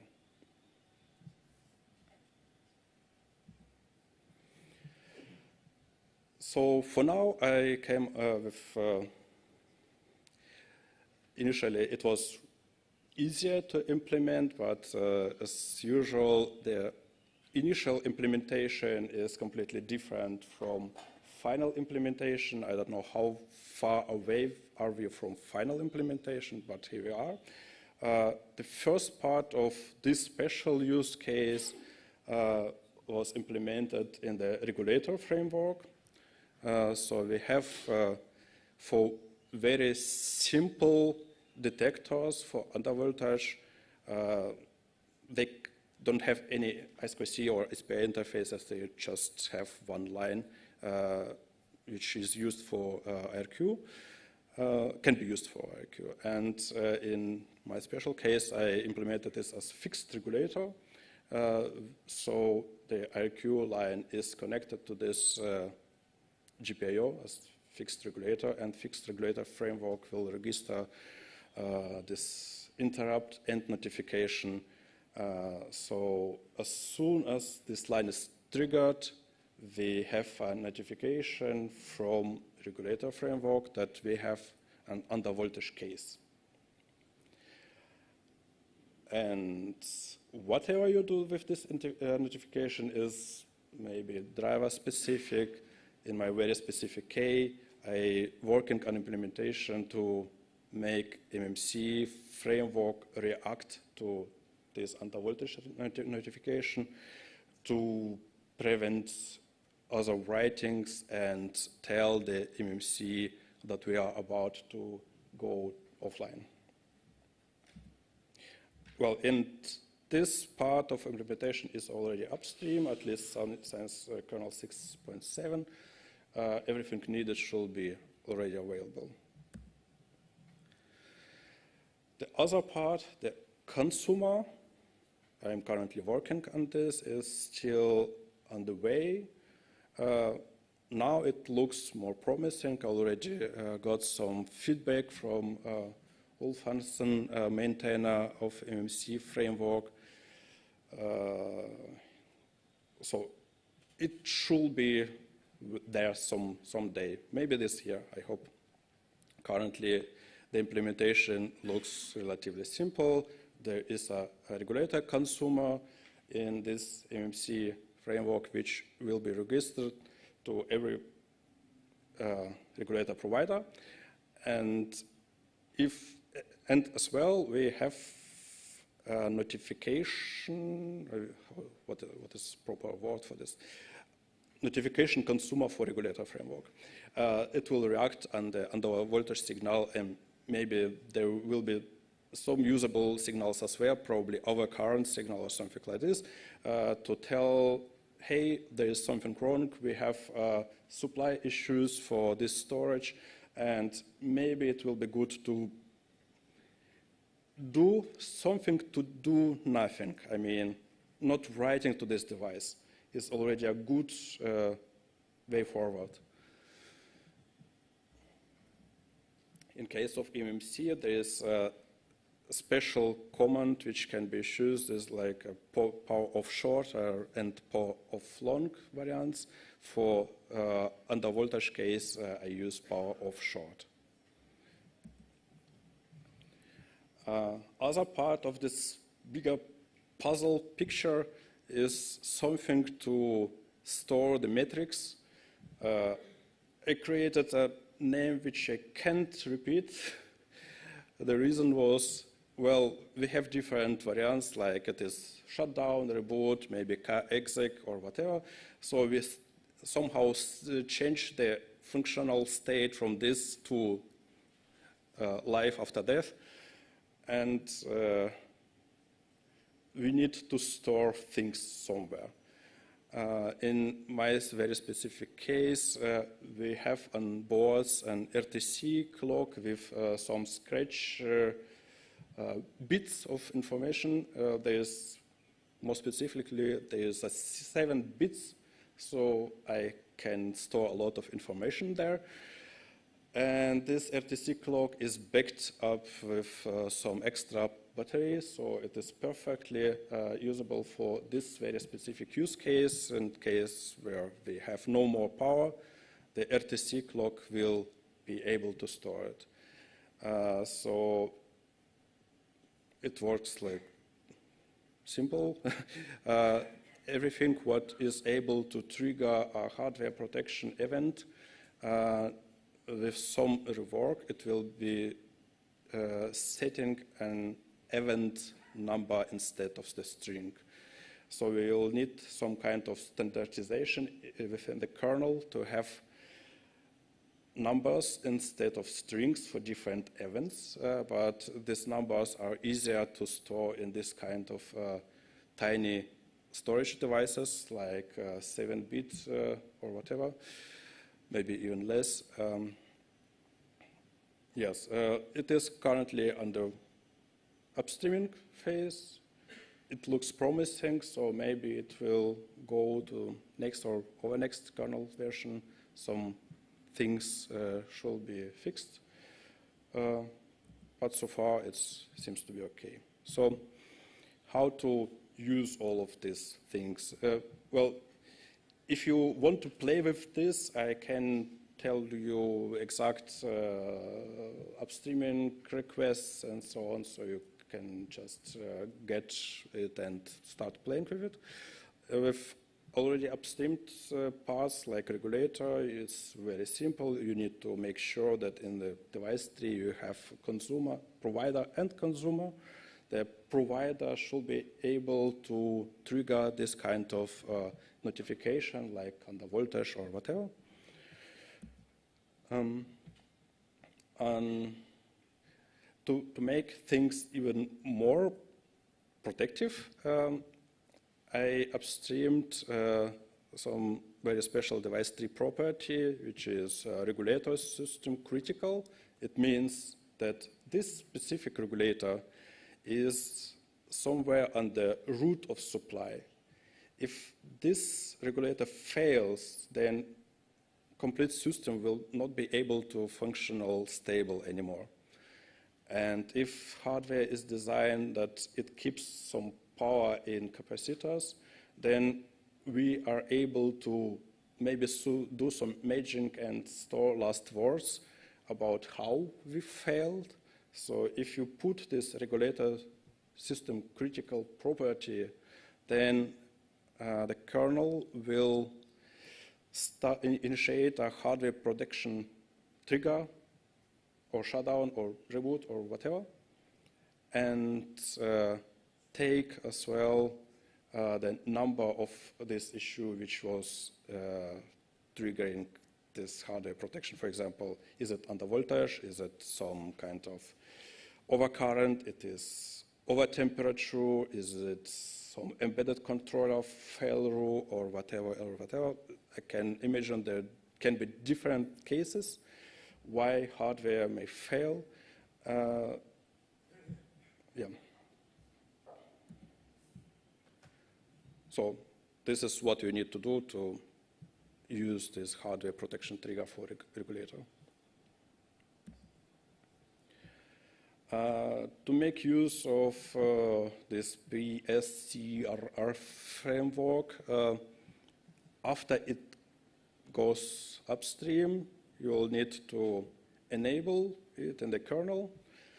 Usually you'll need two parts, the framework itself and some kind of backend. I can assume there can be different type of backends, so I tried to prepare this framework for this case. And at the upstreaming time, I had already some feedbacks that maybe this framework should not only care about writing down this case, but maybe we can support some other providers, for example, hardware-backed providers like power controller, power microcontroller, PMICs, or watchdogs or whatever. If they have one centralized point where we can store this kind of number for the error, we can also use it for reading it out. For example, if you have a watchdog, why not read it out from the same framework which we are using for writing it down? Well, in this case, if we have only readers, we can't provide any writable things, but who cares? How it works, here's one example how I'm using it right now. I really liked the idea to have it in the device tree, but device tree maintainers don't like this idea. So I implemented it in this way. So you'll need to somehow mod probe it or whatever. I think at the current point it is good enough. If you will have more experience with this, if you like it, maybe you'll be able to upstream some better variants. But for this step, for upstreaming, initial variant is hopefully is good enough. In the driver side or framework side, whatever, you will need to do hardware protection trigger and put the enum variable for this. Like in this case, it is just under voltage, and the second number is how much time do you have to react. For example, if you have some kind of strict window for reaction, in my case I have 100 milliseconds, after this there is just no power. If you have more time, like if they have over temperature, in case of over temperature, I assume we have a bit more time for reaction and we are able to do a proper shutdown and store a bit more information. In some cases, I asked one of our customers, what should we actually do in case things are too hot? And he said, like, well, don't care, let it burn, because if it's 120 degrees on this board, they probably were burning anyway. So,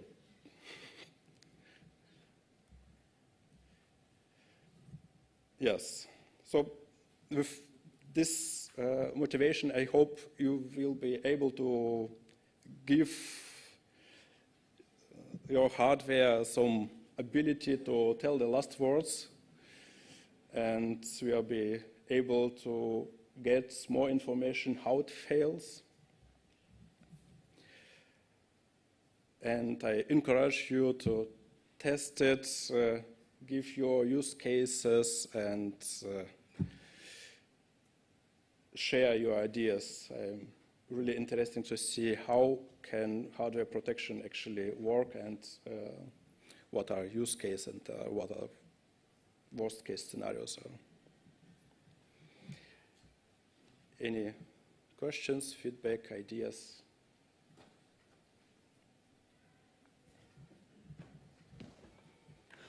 Hello. Apparently, eMMC you mentioned has a file system, I believe. So my question is, this notification from regulator or whatever frameworks should go also to file system level, right? Then you could save more information on the file system level. Not in this case. In this case, we are protecting not the file system, we are protecting the device itself. So it is, especially if you have 100 milliseconds, then there is no way we can store anything in the file system cache or whatever. We just want to say, hey, we are about to fail and we should prevent any writings, or we should prevent all writings. Yeah. Otherwise, some devices may fail. I can't say that all eMMC are bad or whatever, but some do.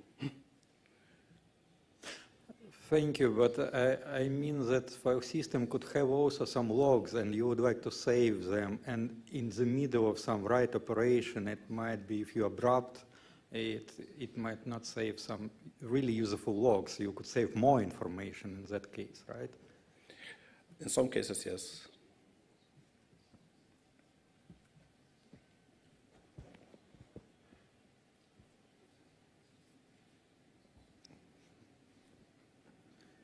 Thanks. Just to add on that, the problem is prioritization. So if you had a framework where you can say this is more important, so protecting the eMMC is more important than writing the file systems, but writing the file system needs to happen before the eMMC. And yeah, and you need to see how much time does every step take and how much do you have left. So it's a much more complicated problem than just trying to protect the hardware. And yeah, I guess you can build on top of that, but it's not an easy problem. And Alexei already tried. Yeah. I forgot to include here. I also upstreamed one device tree property which tells how much time or capacity this special board has. So by integrating this information into the device tree, the system will be able to shut down properly. But in this case, we will need some extra information that which say, hey, we have enough time to store everything. Like, we have so much capacity that we have 30 seconds to shut down. Great, we don't need to prevent any writings, but we can do some useful work as well.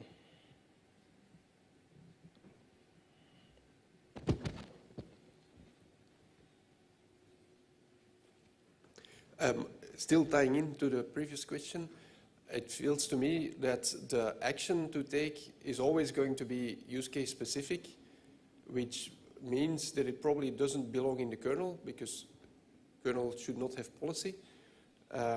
Is that right, or do you think it's possible to have something generic in a kernel that covers all use cases? Part of this is not really a use case, it is implementation specific. Like, do the board has everything needed for graceful shutdown?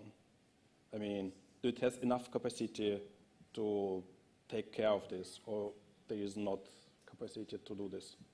For example, how much time will we have? Will we have 30 seconds, or will we have 100 milliseconds, or even less? In 100 milliseconds, there's really no way we will be able to store the cache or file system or whatever. And so you think it's possible to express those things, those limitations in device tree, and then have some generic processing of that? Yes, if it's constraints, yeah.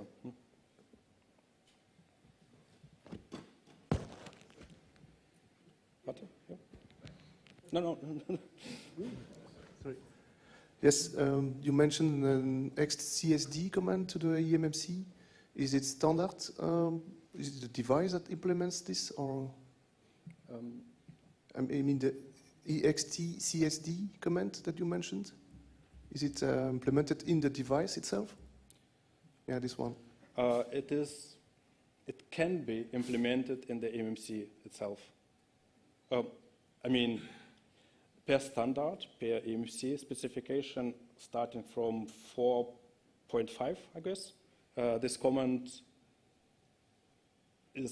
can be implemented. And I have heard that some eMMCs do kind of implement it, but just doing nothing.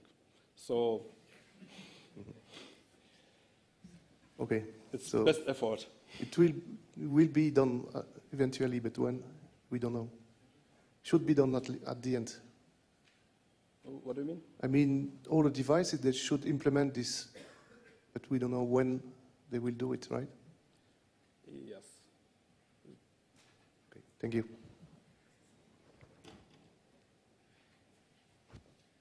Wait. So I have a question. Is there a policy for aging out reboot reasons? For example, you record that it has had an error and it has rebooted, but then you have a clean reboot. Does it reset the state? Does it keep the state?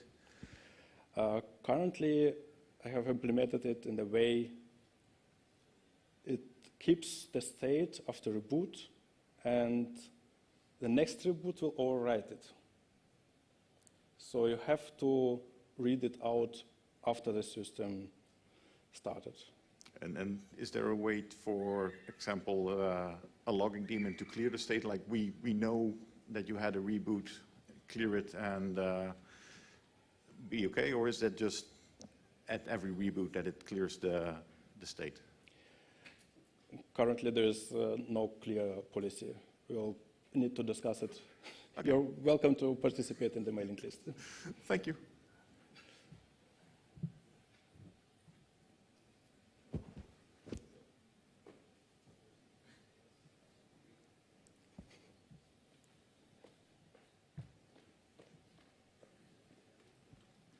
Thank you. I understand, if I understand correctly, you currently handle situation when you are shutting down. Is there a possibility to make it work also for a situation when the power will come down and we come back in a moment? Or that you have some power controller that you can reconfigure to go to the secondary power source?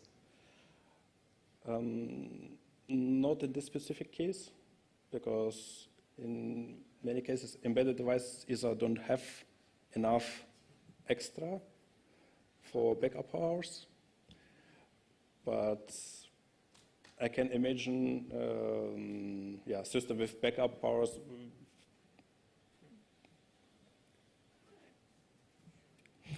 There is a room for more implementation, yeah.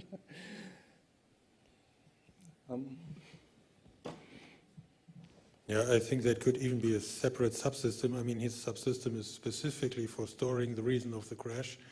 And this, like, if you want to have a strategy to go to a second power source, so either he has to rename his subsystem or leave it for someone else, I guess.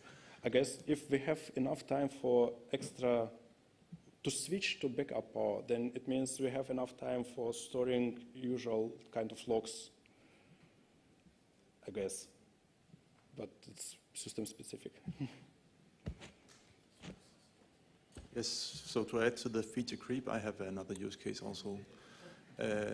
So we have a use case where if the main power source goes away, then we switch to a secondary power source, and then we might be in a case where some subsystems, some peripherals are shut down, and then when we switch back to the main power source, we need to reinitialize them. So that means the driver should probably be able to be a consumer of the regulator notification. So so I think we can use probably the regulator notification, but we need to implement something specific for the driver itself. So that's just another use case. About regulators and extra power sources and so on. I guess it is not. this problem is a bit more brighter. I mean, it's not a problem, it's we have an power source equipment for Ethernet, you know, this type of power over Ethernet and power over data line and so on things. Here's a colleague from Butlin, he is working on this, and this kind of systems, they have actually similar challenges. First of all, they have a prioritization challenge because we have some kind of limited power source available at the moment, and we have many consumers, maybe too many consumers, so we will need to somehow prioritize things and disable something what is not so important. And at the same time, the system may be as complex as having some extra power sources, so multiple power sources, and we should be able to address it somehow too, and probably over regulator framework, because it is not Ethernet-specific problem. So I hope you have time to implement this sometimes. Yeah.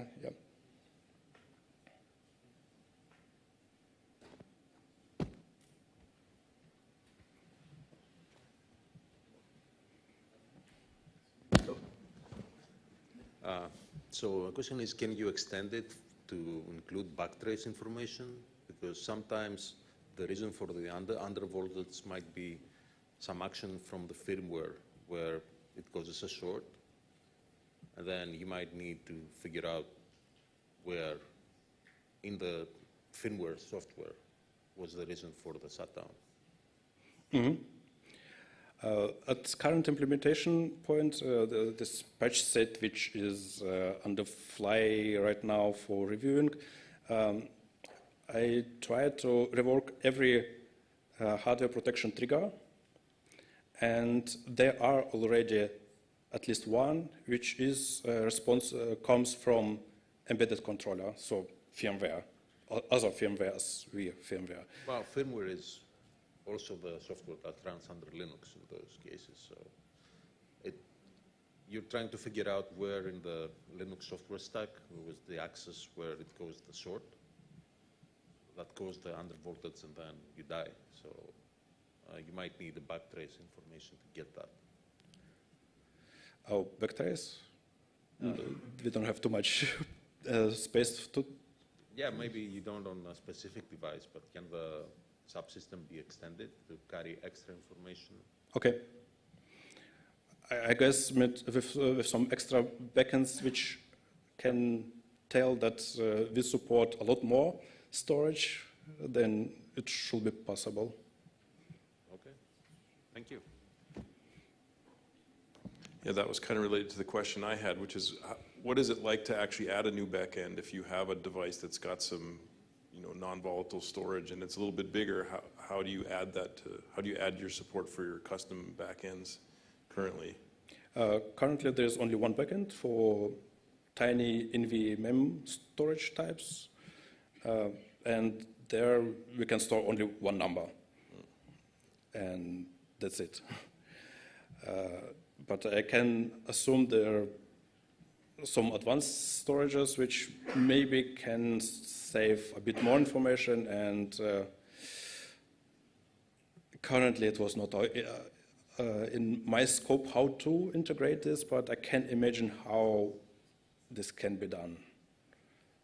But the other example would be like some SoCs have some ranges of registers that are just scratch registers, right? That will survive or are likely to survive if it's not a complete power cut. And there it might be more than a few bits. You might have a handful of registers. That In this case, we probably will come another question is, how far is it from pStore? And is it possible to make a pStore a bit more friendly for this kind of devices?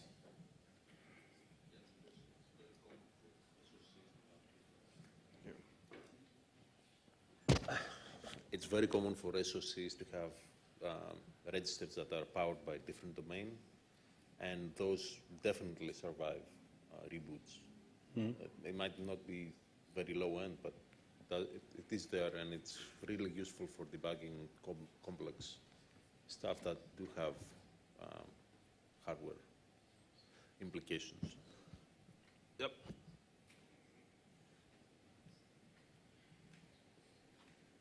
We have time for a couple other questions, also because our lunch boxes are running a little bit late, so feel free to answer your question.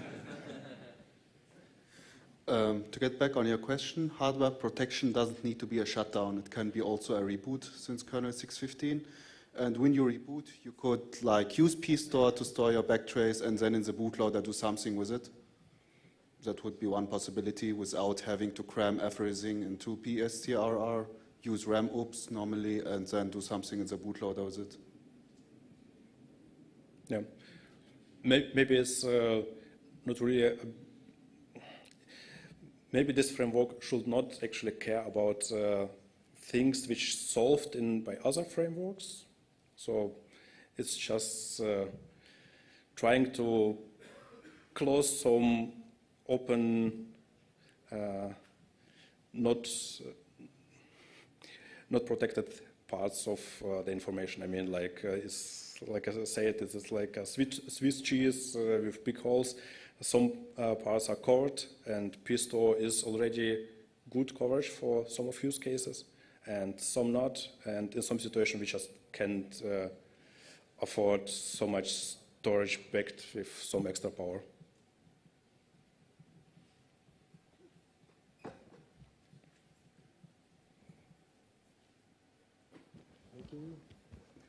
Hi, thanks for the talk. One question, it might be a bit of a side topic, but you focused mainly on power outage or voltage drops. Do you have any numbers or statistics on the number of devices failing due to power outage or due to maybe a failing eMMC chip or something like that, something that this wouldn't detect? Perfect question. No. I took this problem seriously because I witnessed in other company how bad was it, and it was too expensive. So now, as consultant, I took this problem seriously from other customers, like said, yes, I have seen it, it can be really serious. How much they was affected, I don't know.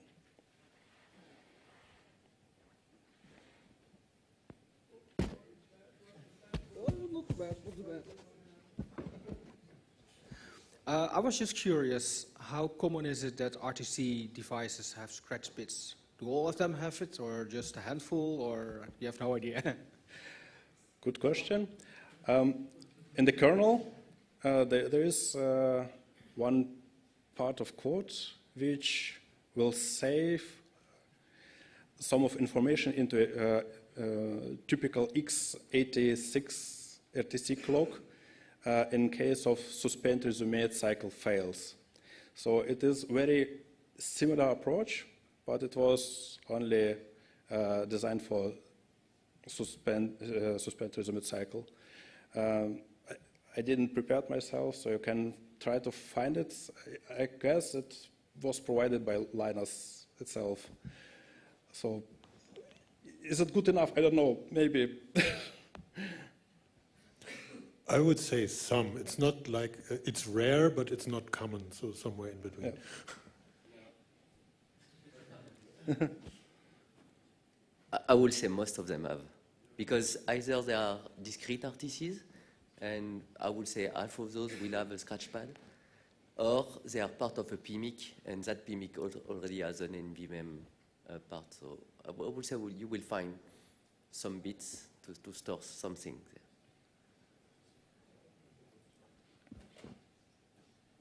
Okay, I'll go back to one of the first questions, because there was this desire to do something with, well, said file system, but basically dumping some log or something like that.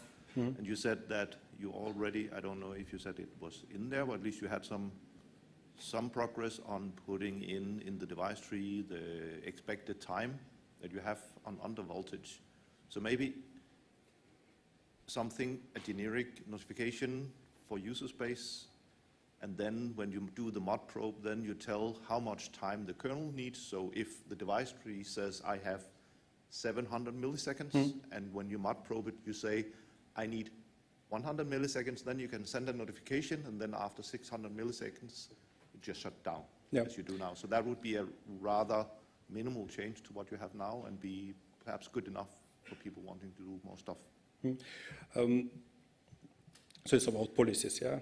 Kernel should not have policies in the kernel, and absolutely right, we should be able to configure this from user space. What exactly should happen? At the same time, we have a window where we don't have user space. So kernel is booting, I don't know how fast is it possible on all embedded devices or whatever devices. Sometimes it's not so fast. So we should be able to protect this device even in this stage. And I guess that the device tree information, which is already in upstream stage, is as initial policy or information which we are using at the beginning, and then if someone cares, it can be extended to overwrite this information from user space. Yeah, well, yeah. Yeah, but I'm just thinking that in cases where the only thing you want to do from this framework is to write 7 bits to some NVMe, then tell the eMMC to stop writing. If you have 700 milliseconds, 1 second or something, half a second, then there really is time to let somebody else do something, as long as you have enough time left. Yeah. So, and that, I don't know if it's a policy, but it's just a number you can give. So it becomes some kind of brownout period. It's not, but it could be made to brownout later on.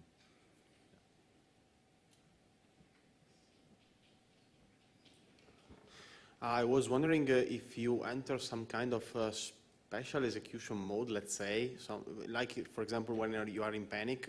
So we are typically using pstore to store information to RAM in these cases. When you are sending these events to devices, if you are entering some kind of special modes, or you are executing things let's say normally, and how this can cope with, for example, real-time enabled kernels.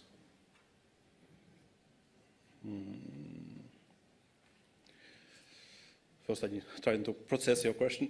I know probably it's a bit of a strange question. So, for example, I tried, for example, the pstore with the eMMC backend, but the eMMC backend for pstore requires the eMMC to be, let's say, provided, or better, the driver to be provided with a special flow for storing data under a panic, or the entire, let's say, eMMC backend won't be available. Okay. Is this your case also, or you are, let's say, integrating with the majority of the drivers out there? It seems to be a valid use case, so why not? Okay. I need to think about this. I just can't Maybe answer. me too. Okay. Yeah. Thank you for the talk. It was very, very interesting. It's an issue we are facing even yesterday, so it's very interesting. Yeah. We can talk about this after. Yeah.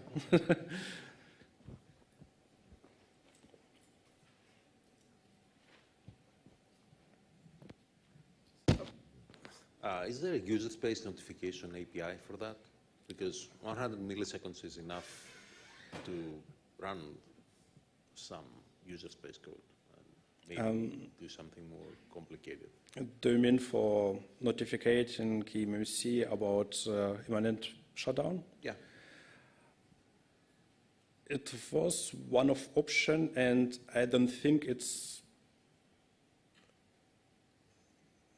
an option. Not should be implemented. I mean, it should be implemented at some point, but first of all, we need to care about 2 stages. The stage we are booting, there is no user space, and then the stage we are having user space, and user space can take care of this. Yep. It can be an optional registration for it. Yeah, so I guess at some point we will get some kind of handover and user space can start and claim that up this point I'm caring about this. It is not in current implementation, but if it's needed, why not? Yeah. I believe we already have something like that, not in PSCRR, but in hardware protection, because in hardware protection, the kernel starts a regular shutdown with a deadline, and if by that deadline the system hasn't shut down yet, it does it does it atomically, try to reboot. So I think user space might notice this, but it won't notice that it's a critical event, but just that it's a regular shutdown. So that would be one way.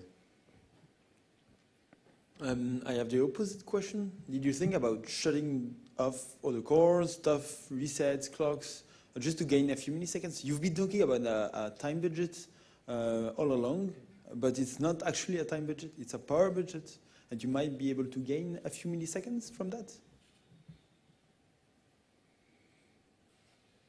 Is it more than a question about prioritization for power? Not really, just wanting, you have your MMC, you want to send a command, you have maybe 100 milliseconds, but that's only because you estimated that you have that amount of time. You might have twice that if you power off your buses, power off your other cores, only keep one active, that kind of things. You mean squeeze more time? Yeah. Oh, yeah. Well, in my current project, it is already partially implemented on the hardware side. So there is 2 supply buses, supply rails. One of them is like low power, low priority supply rail.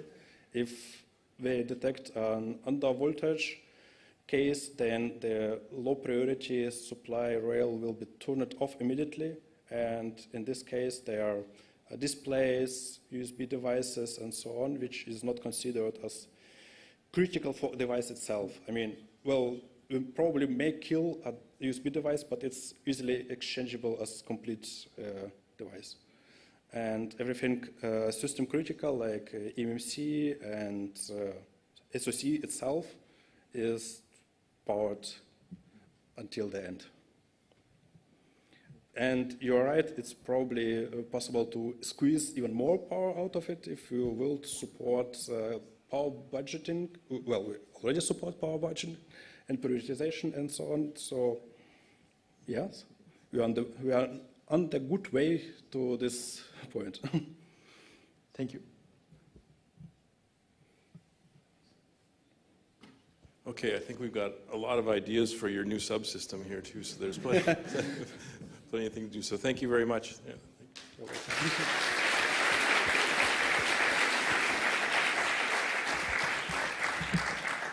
So for lunch, I'm told that our refrigerated truck is here and the lunch boxes are being loaded upstairs. So give us about 10 minutes and we'll have lunch ready to go. And just a reminder, you can take your lunch. There is some place to eat standing up upstairs, but you can also take your lunch and go anywhere in the whole of the park. And there's some picnic tables here and there. So yeah, you can wander around the park and have your lunch. And there's also, if you don't want lunch here, there's several restaurants within walking distance if you want to go explore a little bit. So we're running a little bit behind schedule, but we're going to try to come back here at 1:45 to get started again with our next round. So it's about 15 minutes behind what's on the posted schedule. So give us about 10 minutes and we should have lunch ready for you upstairs.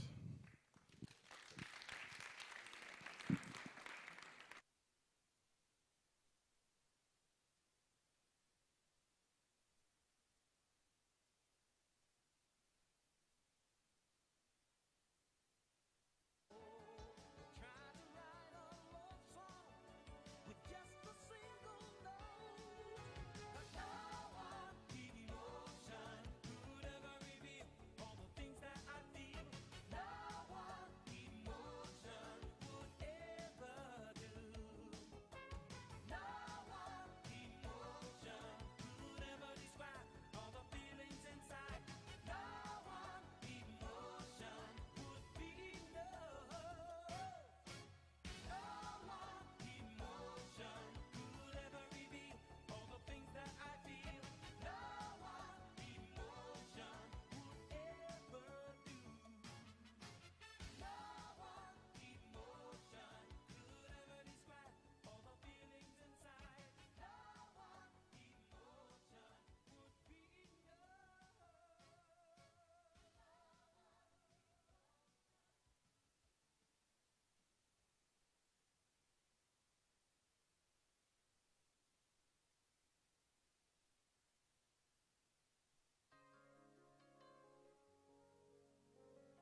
children are our future. Teach them well and let them lead the way. Show them all the beauty they possess inside. Give them a sense of pride to make it easier. Let the children's laughter remind us how we used to be. Everybody's searching for a hero. People need someone to look up to. I never found anyone who fulfilled my need. A lonely place to be. So I learned to depend on me. I decided long ago never to walk in anyone's shadow. If I fail, if I succeed, at least I'll live as I believe. No matter what they take from me, they can't take away my dignity. Because the greatest love of all was happening to me.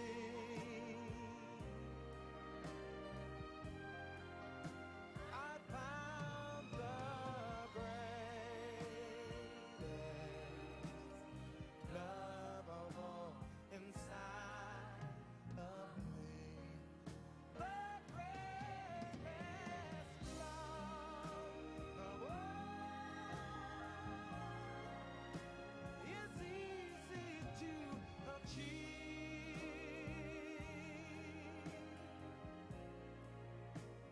Learning to love yourself is the greatest love of all. And if by chance that special place that you've been dreaming of leads you to a lonely place, find your strength in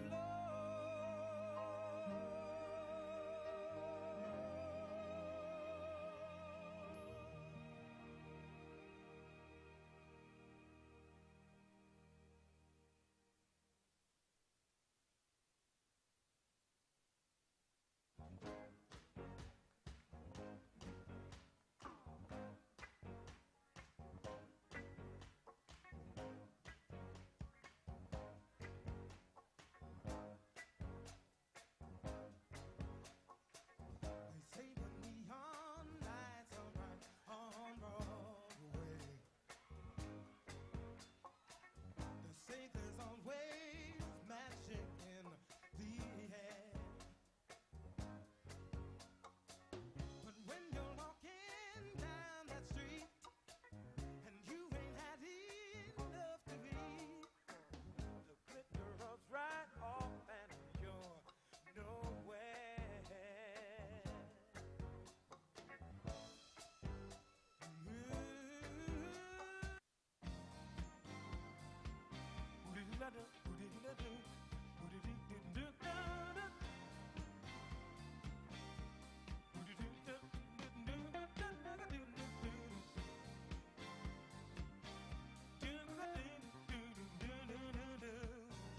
I have never been so much in love before.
the night. Give me the night. Give me the night. Give me the night.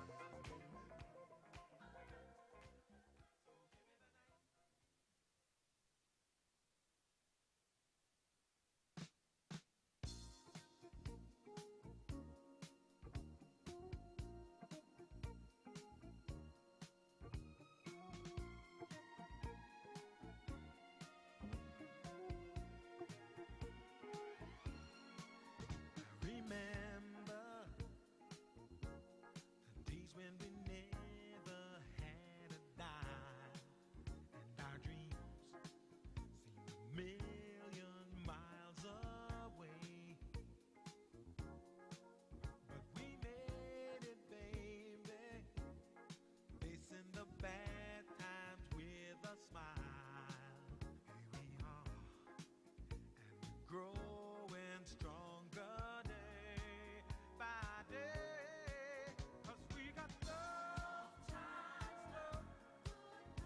It's always there for us to share.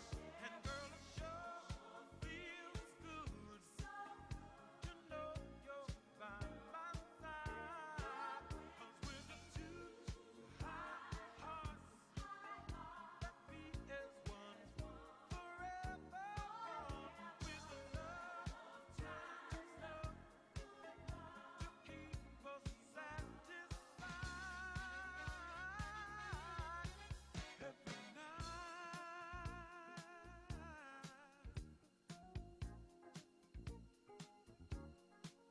So now,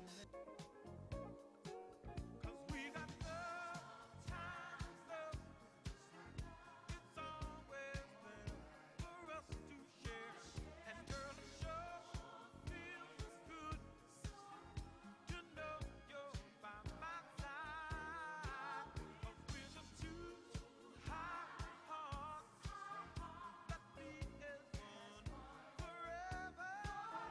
With the love times love to keep us satisfied.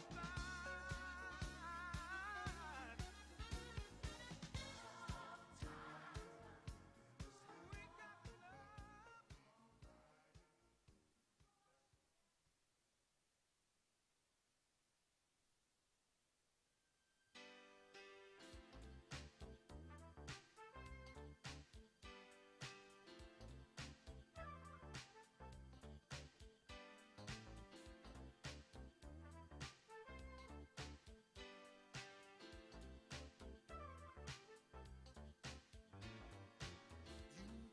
Love, you got the power, but you just don't understand.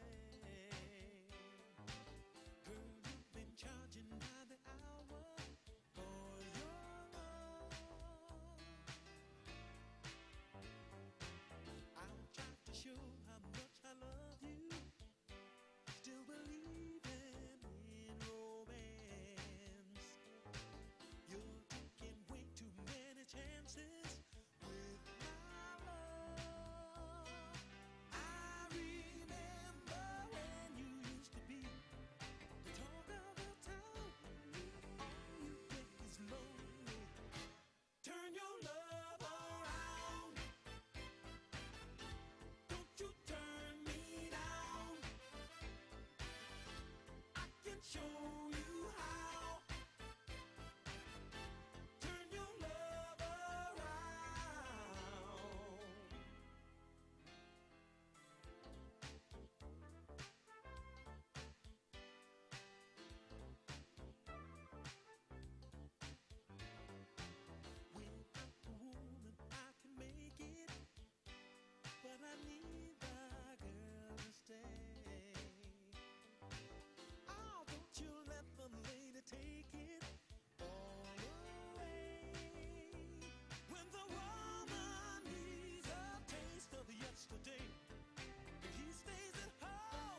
for granted. Never saw it from your point of view. Blinded by the double standard. You were trying to tell me all along. Something in the love was missing. Said it's not too late to get it back. But I just wasn't listening. If I knew back then what I know now, if I understood the what, when, why, and how, now it's clear to me what I should have done. But hindsight is 20/20, 20/20 vision.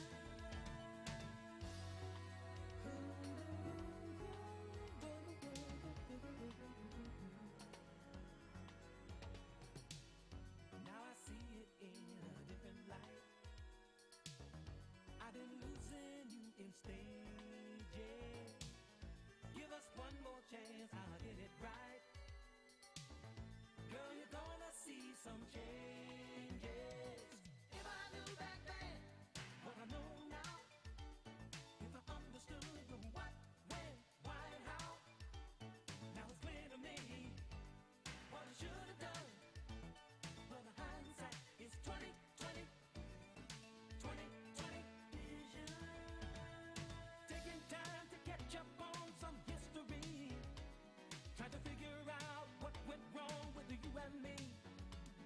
And it doesn't really matter what's been before. But I know there's no future with you walking out that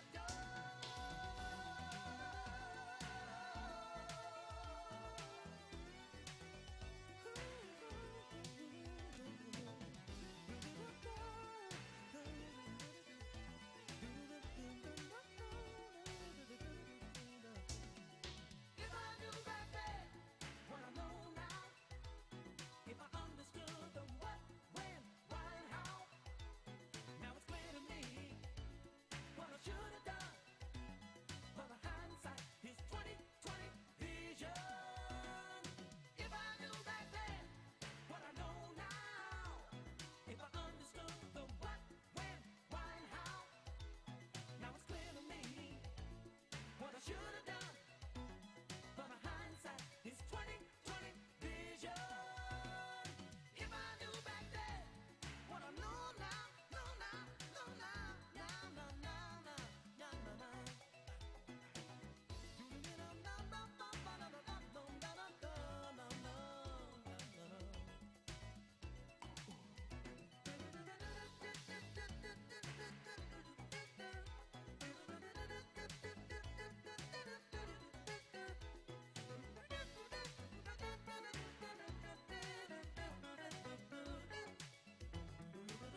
what you want, don't be so shy.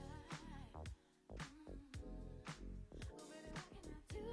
Anytime I do it all in order to please you, right for sure.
Yeah, we checked already. It's working. Okay. Yeah. Okay. I'll wait. All right.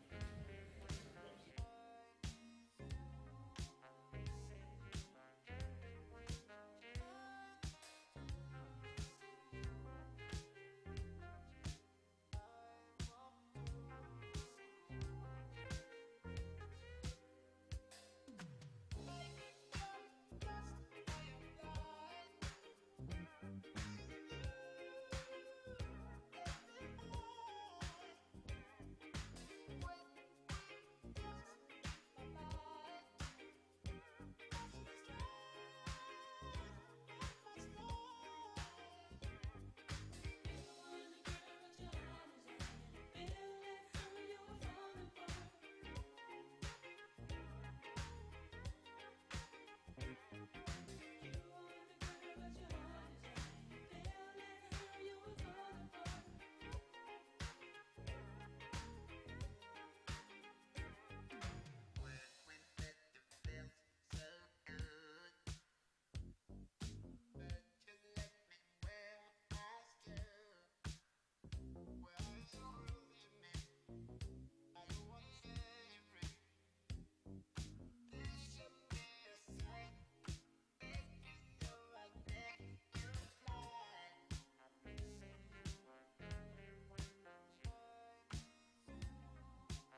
win, wearing a two-piece suit. You like to sweat this emojis, well look at that, me too. Might show me what you've been hiding, playing some shot you do. Said tonight is a secret and I confide in you. That we never conclude, we only on to the next. I was passing you, keeping up, baby girl, I'm impressed. No, we not in a rush, hope we keeping in touch. Just put it back into action because we talking too much.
Real West Coast, but we outside all night, but we can go wherever you like. You just gotta tell me how far.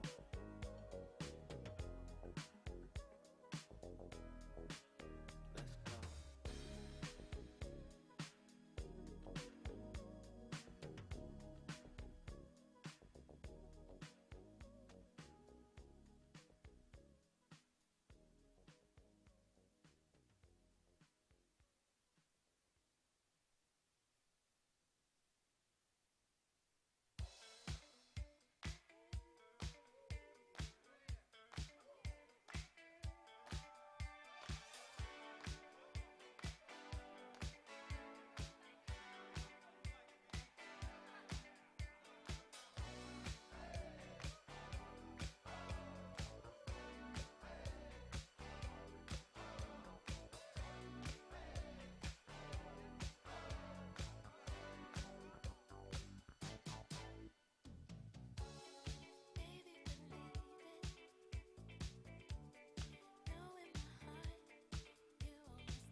Okay, hello, welcome back. I hope you enjoyed your lunch, and I hope you got to explore the park a little bit. Did anybody else see the crocodiles? I didn't know there were crocodiles right next to this building, but there's a little greenhouse with crocodiles just around this corner. Anyway, welcome back. Glad you're back. We're going to restart for the afternoon. We're starting a little bit delayed already, but I'll explain to you the local expression. In French, actually, they say a small quarter hour or a large quarter hour. So we're using that kind of flexibility of French to explain why we're still on time. We're just a large quarter of an hour behind. So I'm going to count it up. Okay, so we'll get started again with George. George is going to talk to us a little bit about Pipewire and Bluetooth. So take it away, George. Thank you, Kevin. So hello, everyone. Good afternoon. My name is George. I'm a software engineer at Collabora. I work on multimedia applications on Linux systems. I have worked extensively with GStreamer and Pipewire. I'm the maintainer of WirePlumber, which is the session manager of Pipewire. I've contributed to automotive-grade Linux, and I am also new to the Bluesy project, hence the topic of this talk. Today, I am going to talk to you about Bluetooth audio. Before I begin, I want to explain a little bit about Bluetooth, just as a background, so that you can understand everything else. So Bluetooth is essentially a set of specifications. It consists of two kinds of specifications. There's the core specification, which is the central specification that gets the version number that we typically associate with Bluetooth. So when we say Bluetooth, let's say 5.0 or 5.4 or 6, we mean the core specification of Bluetooth of that version. The core specification has the basic building blocks for building Bluetooth wireless applications, and specifies all the low-level protocols and features. And on top of that, we have the profile specifications, the so-called profiles, which describe how to implement a specific use case on top of the Bluetooth core. And they have higher-level protocols, procedures also for using these protocols, what kind of commands to send, etc., and they have their own versioning scheme. And they can be released separately from the core, but they tend to also be released together, drop together. So some background on Bluetooth. Bluetooth is a very old protocol, old specification. It was initially introduced in 1999. That was the first version, but the idea was from 10 years back, from 1989. Initially, it was meant to be a wireless replacement for serial cables, but then, of course, it evolved to include more. The first company to start developing on that in 1994 was Ericsson, which was making mobile phones. And of course, the focus was on mobile phone use cases. The initial version had no audio, version 1.0 in 1999, but then shortly after, in 2001, we had version 1.1 that had specification for the headset and hands-free profiles, which allow us to connect to a mobile phone with a headset or a hands-free device and take phone calls and talk and hear the other person. That was specifically for phone calls. It was intended for phone calls. So the hands-free profile and the headset profile, they used, as I said, they were intended for phone calls or at least voice data, and they used a certain type of link called SCO, which stands for Synchronous Connection-Oriented Link. That's a type of transport protocol that uses reserved time slots to transmit data. Basically, in Bluetooth, every packet is given some amount of time. Actually, the size of a packet is described in units of time. And it's a time division multiple access system. So bandwidth is divided into units of time, and then all the packets are transmitted within those time slots.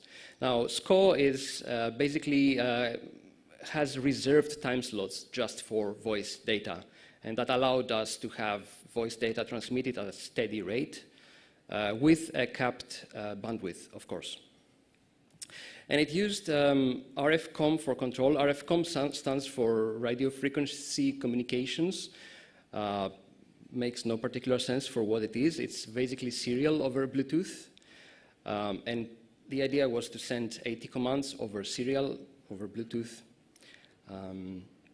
where the 80 commands are basically the commands that were introduced in 1981 for modems. And they are still used today for GSM modems and, of course, Bluetooth HFP. In HFP and HSP, the devices have two roles. There can be, we have the audio gateway, which is typically the phone or your computer, and we have the headset and the hands-free unit, which is what you wear on your head, or it could be your car as well. Like your car is also a hands-free unit. HSP and HFP are very similar. They have very small differences. Basically, HSP is more simple. It has only basic control features. That's the main differentiator, the control features. It can answer calls, hang up, change the volume, and not much else. While HFP has additional commands to dial a number, to put it on hold, to do three-way calls, to activate your voice assistant, because talking to your voice assistant over your Bluetooth headset is also done by placing a call over HFP, basically. That's how it's implemented. And HFP also, well, initially didn't support anything else than the CVSD codec, which is the very basic one, the mandatory one. It has 8 kilohertz of voice bandwidth. But nowadays it supports more because support for wideband and super wideband was added in 2013 and 2023 for super wideband. So it can have good quality audio nowadays. Initially, it didn't have good quality audio. It was very bad.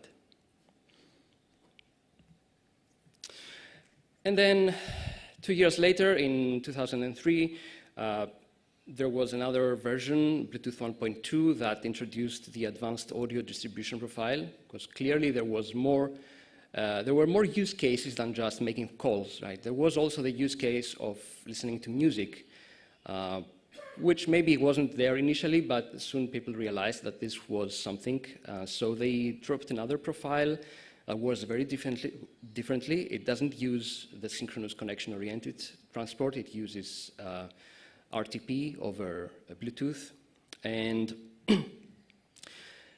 also a year later, in Bluetooth 2.0, there was the specification of the audio-video remote control profile, which added also control commands so that you can start your music, stop your music, transmit a playlist, control the playlist, have information about the current position and duration of the song, and things like that. A2DP was, however, meant only for media playback, and hence it was created so that it is one way only. So you can transmit from a source. Devices have two roles. There's the source and the sink. The source is the transmitter, whatever plays the music, and the sink is the speaker or your headset that receives and plays the audio. It uses the audio-video distribution transport protocol, which is basically RTP modified for Bluetooth. And it can support a lot of codecs. So it's not just one codec, because it's not just a steady rate. It's different. It's like streaming audio on a network. The basic codec, the initial was the SBC, the sub-band codec. But then there were additions. And now we can have AAC, Aptix, LDAC, Opus, and others.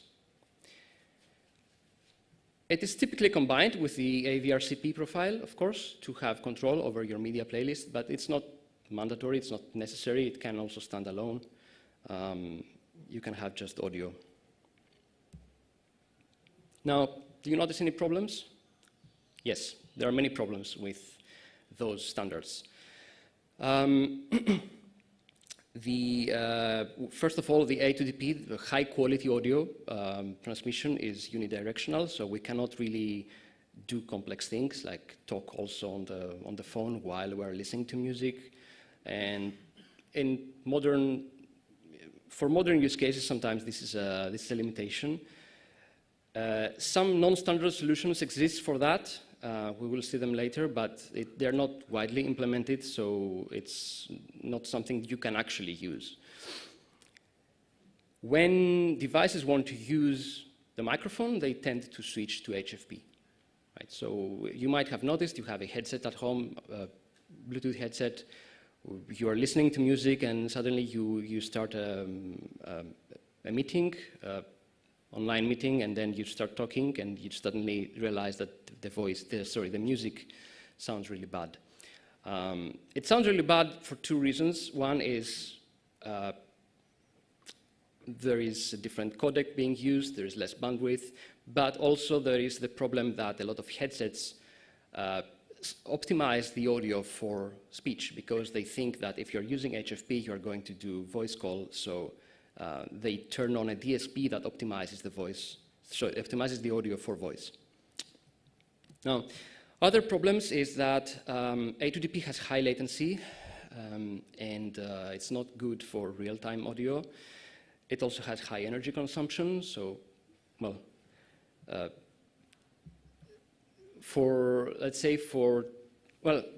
of course engineers have worked around that, and now you can have earbuds that can last maybe 4 or 5 hours, but what if we could make them last for the entire day? That would be amazing.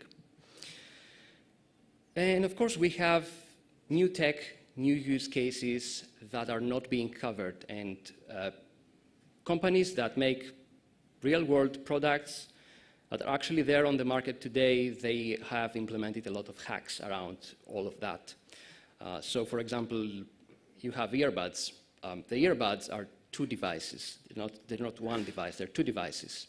But neither the A2DP profile nor the HFP profile specify a way to stream to two devices at the same time.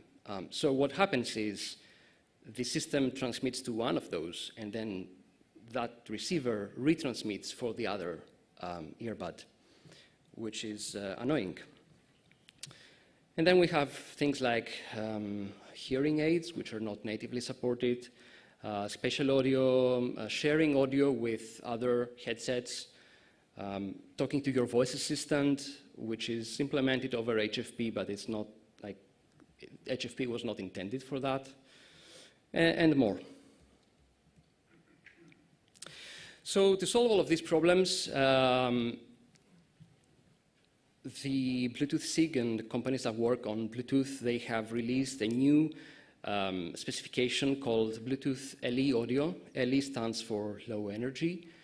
Bluetooth low energy is basically a new Bluetooth stack that was introduced around 2010. And it was focusing on IoT use cases. It's a different stack. It's like a different protocol. So it's almost like saying the difference between Bluetooth and Bluetooth Low Energy is almost like saying the difference between Wi-Fi and Bluetooth. They're entirely separate. But they're typically implemented in the same controller. And there's a formal specification of how to implement them together. So Bluetooth Low Energy didn't have audio. It was focusing on IoT. It was focusing on wearables like smartwatches and things like that. But in 2020, the SIG introduced support for audio as well. And by doing that, they tried to reinvent the wheel, write it all from scratch, get rid of all those old profiles, old limitations, and create a generic audio framework that has a modular design that combines all the current known use cases and also allows for expansion for future use cases. It has, from the very beginning, has lower latency down to 20 milliseconds. 20 milliseconds is very, very good. It's the same latency that you have on your wired headphones or your speakers on your laptop. When you're using a typical laptop sound card, of course. I'm not talking about professional sound cards. And it has enhanced range at the expense of latency, so you can go further than 10 meters, but of course the latency changes a little bit. And it uses a new codec. It's called the Low Complexity Communication Codec, or LC3. In a picture, it looks like this. So we have the Bluetooth LE audio is not one specification. It's a lot of specifications bundled together. The main thing here is the you see on the left, you have the basic audio profile, or BAP. This is what implements the actual audio streaming, and this is the main thing you have to implement, like from an audio daemon perspective, because I'm talking about Pipewire next. This is the main thing you have to implement, the BAP, the basic audio profile. This implements the streaming. Everything else is just control profiles. Like we have media control profile. It specifies how to control your playlist and play, pause, etc. You have the call control profile to dial, to accept a call. We have the coordinated set identification profile, which specifies how to use multiple devices at the same time, like the earbuds that I mentioned before. Microphone control profile, volume control profile, and then on top we have the common audio profile, which is like a collection of specifications, and some use case specific profiles. We have the telephony and media audio profile, specifically for devices that implement either telephony or media or both, like a mobile phone. And then we have the hearing access profile for hearing aids. So hearing aids are now part of the main standard. And we have the public broadcast profile, which enables a new, very interesting use case, the use case of broadcasting audio to multiple receivers. So we see that LE Audio basically unifies the telephony and media use cases, and it has all the modern ways of controlling everything. No more 80s tech, no more 80 commands, no more old hacks on top of older hacks. And the modern use cases are catered for. We have profiles for that. We have support for hearing aids. And we have support for multiple streams for the so-called true wireless earbuds. These are the earbuds that can separately talk to your device. And we have the audio broadcasting feature, which is marketed as Auracast. And the idea there is that when this is fully deployed, we will be able to go around in rooms where there's a public audio source and use our mobile phone to just join that audio source, just like we do with Wi-Fi today. So for example, in here, we could, in the future, have an Auracast source. So as I'm talking to the mic, you could pop in your headset and just listen to that and leave the room, go outside, and keep listening to what I'm saying. Or if you're in the back and you're not hearing well, maybe you can use that as well. If you have hearing loss, you may be using your hearing aids and have this audio transmitted directly to your hearing aids. That's also cool. There's a lot of new interesting use cases for that. And now let's talk about Bluetooth on Linux. Bluetooth on Linux is typically implemented with BlueZ. BlueZ is the default Linux Bluetooth stack. It consists of two parts. There is the part that lives in the Linux kernel, the kernel drivers, and there is a part which is user space daemons and tools. And you need both to make it work. And then for audio, BlueZ doesn't do audio directly. It doesn't control audio. It doesn't stream audio. So you need an audio daemon to implement that part. And well, there are There are some other solutions as well, but the most featureful and most modern one is Pipewire. Pipewire is, I like to describe it as a multimedia inter-process communication framework. A lot of people know it as the audio server, but it's not just an audio server. It's basically a framework to implement any kind of multimedia inter-process communication. So you can stream media from one process to another, but it also has support for accessing devices, so you can transmit audio to and from a device. Since it talks to devices, it also has a BlueZ plugin, so it talks to BlueZ and it figures out the Bluetooth connected devices, and it can connect to those Bluetooth devices. And it implements all the known audio profiles that we have today. So it implements A2DP, HSP, HFP.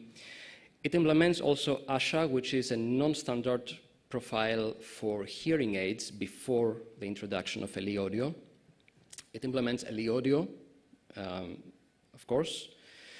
And it also implements low-energy MIDI, which is not really an audio profile, but it's related. So if you have digital MIDI equipment, professional audio equipment that uses MIDI, you can also connect that to Pipewire and sync it to your pipelines and your jack MIDI applications.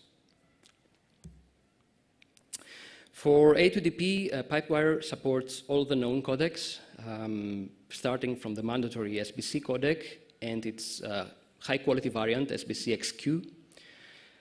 Then it has support for AAC, aptX, LDAC. It has support for Opus in two variants. There is the variant that Pipewire developers developed themselves, and before the introduction of the more standardized variant that Google released. So Google implemented an Opus specification, Opus over A2DP specification, and they implemented it in Android. That was just after we had also implemented our own specification. So it's two variants. And we have LC3+. LC3 is the low complexity communication codec that is used in LE audio, but it has been made available also for A2DP with some extra features. It's proprietary, though. You have to license it from Fraunhofer. And we have also FastStream and aptX low latency, which are both codecs that try to implement bidirectional audio over A2DP. Remember what I said, there are some non-standard ways to circumvent the unidirectionality of A2DP. And it's these two codecs, they try to implement two directions using the standard one direction link. It's a hack, but it works. However, no real-world devices implement that. So it will only work if you have Pipewire to Pipewire. And maybe some, I don't know, maybe some devices use aptX LL. aptX is the proprietary codec from Qualcomm, so I suppose that some Qualcomm chips also implement that, but I haven't seen it in practice. For HSP and HFP, we support, of course, all variants, all roles, all codecs as well, including the recent LC3 super wideband. So that's also LC3. It was modified in a way so that it can be used in HFP with lower bandwidth. And we have a couple of backends for the control part. HFP is two parts. There's the audio streaming part and the control part. So the control part, we have a native implementation that connects with RFCOM to the other device and sends AT commands. And then we have the Ophono implementation, which, well, Ophono is a daemon that came together with BlueZ. It is meant to connect to modems, so it's really what it is best at is enabling modems, and it has support for connecting to HFP devices as well. But well, it hasn't worked very well for that, and not many people are happy with it. So we support it, but it's not really the best you can use with Pipewire. And then there is HSP HFPD, which is an old try to create an independent control daemon, but it's deprecated nowadays. Don't use it.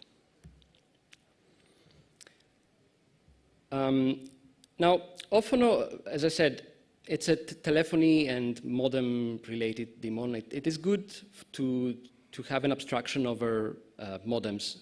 And since you can talk to modems over HFP, if you're implementing the hands-free side, you're talking to a modem which is on the phone remotely. It was considered like a good idea to have this abstraction. And until late last year, that was the only way to do HFP telephony. If you wanted to dial or answer a call, that was the only way. Thankfully, we had the opportunity to implement native support for that in the native backend. So nowadays, we have telephony support in the native backend. We have a DBus interface that you can use to make calls. And that applies if you are on the hands-free side, right? If you're on the audio gateway side, where the modem is local, then we have integration with Modem Manager to expose those commands to the remote side. And we also have support to integrate with uPower to exchange battery status, because battery status, for some reason, is also part of HFP. It's also transmitted through HFP. I suppose for simplicity, for like older hands-free devices. Then we have support for ASHA.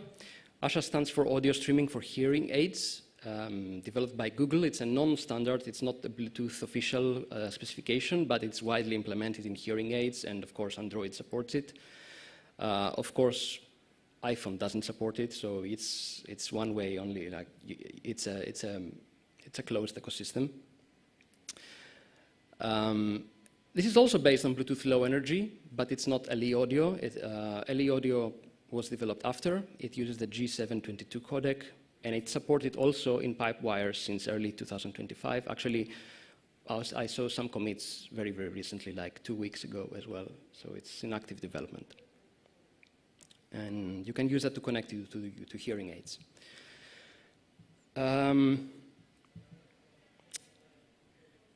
Of course, that's for compatibility with existing devices. We don't expect people to use it to develop new devices with that. Then we have low energy MIDI. MIDI is musical instrument digital interface. We support that both in server and client. So you can implement either a computer or a gadget that connects to a remote MIDI device, or you can implement the MIDI device if you're doing embedded, if you're I don't know, developing a piano, or actually we had a project at some point where we put Pipewire in a piano, digital piano,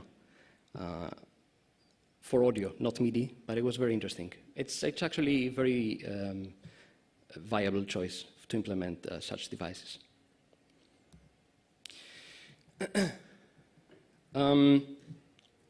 And now for LE Audio, we have basic handling of the basic audio profile, as I said, and we also handle the volume control profile. We have yet to implement microphone control. That's not there, but it should be easy to add. It uses the libLC3 from Google, from Android, which is licensed with Apache 2, and it's a good option, a good choice. It supports coordinated devices through extra session management bits. So we have a script in WirePlumber that can link those devices together, because each device, if you have earbuds, the left and the right earbud will appear as different nodes in Pipewire, as different syncs. And you can stream different things to each one. And we have support in WirePlumber to basically group them with a combined sync so that you can stream one thing and then go to the left and right earbuds as expected.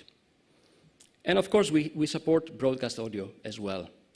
Now, that is if you know how to configure it. It's not trivial. And it's not supported by all chipsets as well, all controllers. So this is experimental territory. This is new. And if you know what you're doing, you can get it working. But it's not there yet. Also, it has some problems. LE Audio has some problems still, like the format negotiation is a bit problematic. You can you have to try maybe all formats. You have to open the device and try formats and see what works and see what doesn't work. There is no good negotiation mechanism. Also, there is a missing reconfiguration. So if you want to change the format at runtime while things are moving, it doesn't work. Also, we don't have accurate presentation delays, and that might be something missing in the Bluetooth spec, but it's under investigation. Presentation delay is how much time it takes from the moment that you play something, that you render something on your player software, until the time that it is actually audible in the air. Typically, we can measure that, but there is no accurate measurement here.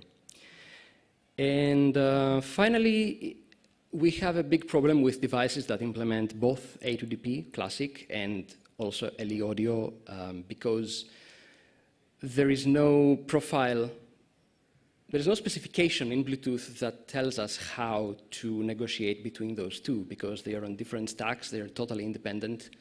And if the headset supports A2DP, it usually prefers A2DP instead of LE Audio. And the workaround currently is to disable the entire Bluetooth Classic stack by telling Bluesy to use only low energy, and then everything goes away. Like A2DP goes away, HFP goes away, all the other classic profiles like phone book access and message access and everything, they go away, and then you only have LE Audio. We are working on that. So that's the current status. Now what's next? We have a workshop. Actually, it's not tomorrow, it's on Friday. I was supposed to do this talk on Thursday, so that's why I wrote tomorrow. We have a workshop, a Pipewire workshop, that we are going to discuss some of these things, some of these issues. One thing that is of particular interest right now, we are having some discussions. Actually, my colleague Frederick already started working on that, is potentially move all the HFP control into Bluesy because it's control, it's not audio, and maybe we can do all of that directly in Bluesy instead of implementing in Pipewire. That would help us do the qualification easier because Bluetooth devices have to go through a qualification and they have to pass tests. And testing multiple components of software is harder. So the less components we have, the easier it is, and the more we can automate. We also want to improve low energy audio and Auracast support. Of course, we want to make it more easy to configure, to have microphone control, to have call control. Right now, we don't have call control on Bluesy, so we cannot really make phone calls using low energy audio. Another thing that I want to do is desktop UI integration, so that actually Linux desktop users can experiment with these features, can use them in their laptops. Ideally, I'd like to have a call UI to make phone calls. Actually, I've already started working on that a little bit, but yeah, it's in the very early stages. And of course, Auracast control, if we want to join a source from our laptop, how do we do that? That kind of thing. The code base is a bit messy, needs a little bit of tidying up and potentially oxidize, like write some parts in Rust, or at least enable people to write in Rust. That's another topic we're discussing on Friday. How do we write more components in Rust in Pipewire and Bluesy later? And finally, the LE Audio spec is not final. There is more stuff coming. We know that SIG is working on more updates, and that will be coming very soon, and we need to be ready to implement them. Thank you very much.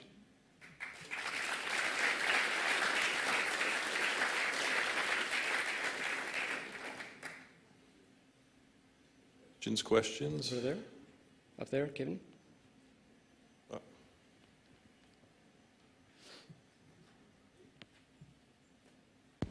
Thank you.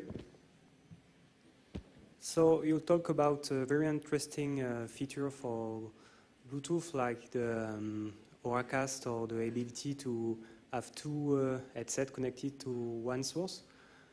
When do you think we will able to see this kind of feature on the market, on the commercialized product? It's already on the market.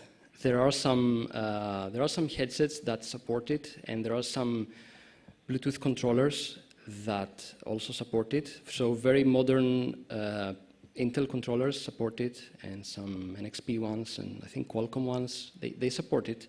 So, and if you look at operating systems, Microsoft added support for that in Windows in the last November, so 6 months ago.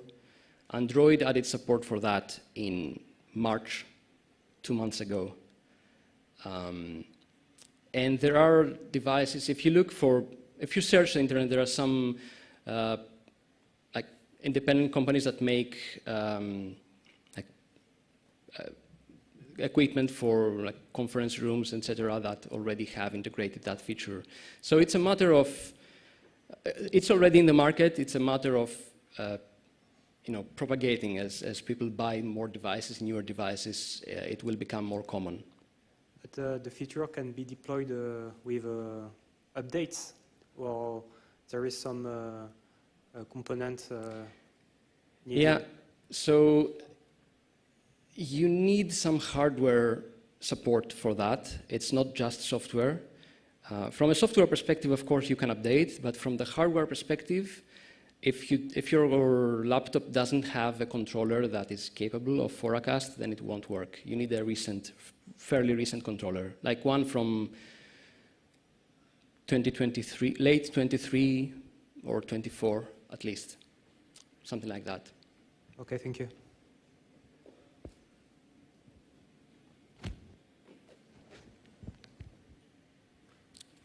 Mark? What is the state, if there is any support for it, for A2DP offloading when the Bluetooth chip receives the raw audio stream and does the A2DP encapsulation? Is that supported in Pipewire? Is there a plan to support it? Does it even make sense to support that? Yeah, of course it makes sense, yeah. I haven't seen it in practice, so yeah, we don't support it for A2DP specifically, but we support it for HFP. That's more common. HFP controllers typically do their own audio, and yes, we have support for that. Okay.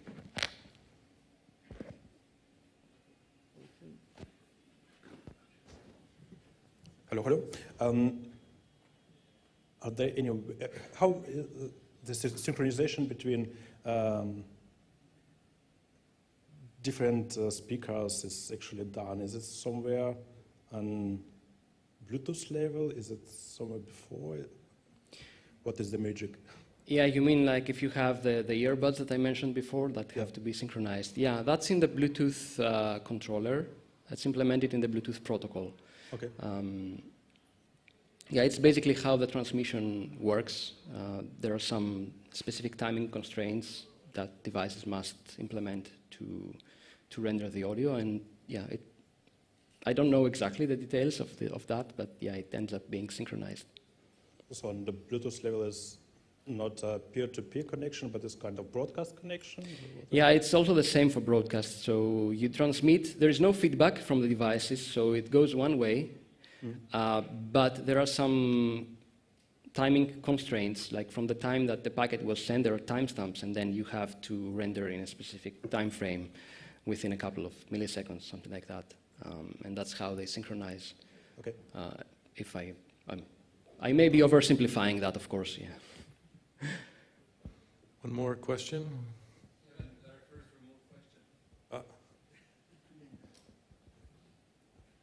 We have a question from the Matrix channel.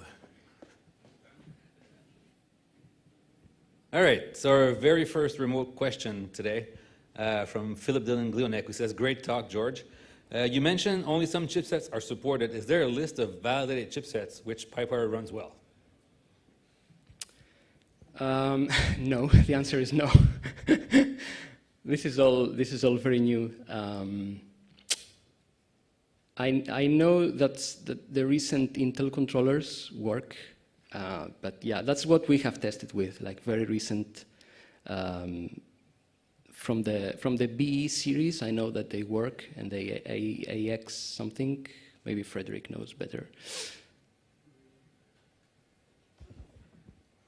From Intel, it's AW series, AW200 series that may support it depending on its firmware.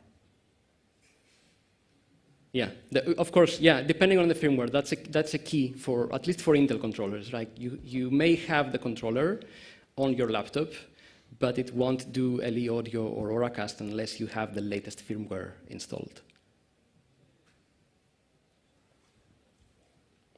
Of course, there are other companies that make controllers. I don't want to monopolize Intel here. Yeah.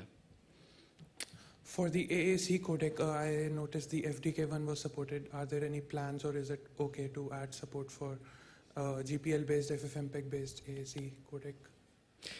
There is no plan, but of course, contributions are more than welcome. We can support more libraries, of course. Okay, thank you.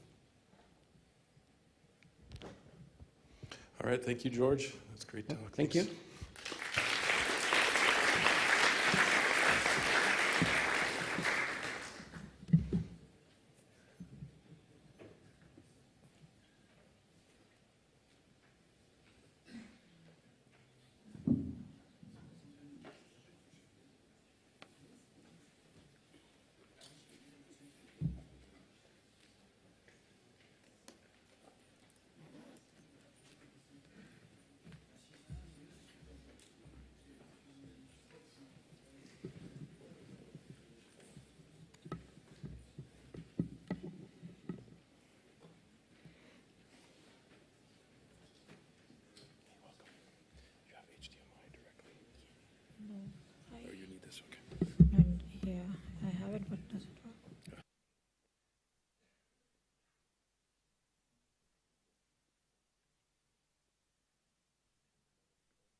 Okay, we can get started. Our next speaker is Devarsh from TI, and talking about handing off display between the bootloader and kernel, and all the complexities there. So take it away. Good afternoon, everyone. So I'm Devarsh, and today I'm going to speak regarding how we can achieve smooth transition of display context across the bootloader stages while kernel is booting and right up to when the display server comes up. And along with me, Tomi helped with the upstreaming and the review part. So at TI, we are involved with different open source projects, and I mainly focus on the media side of things, like open source media frameworks and kernel subsystems related to audio video.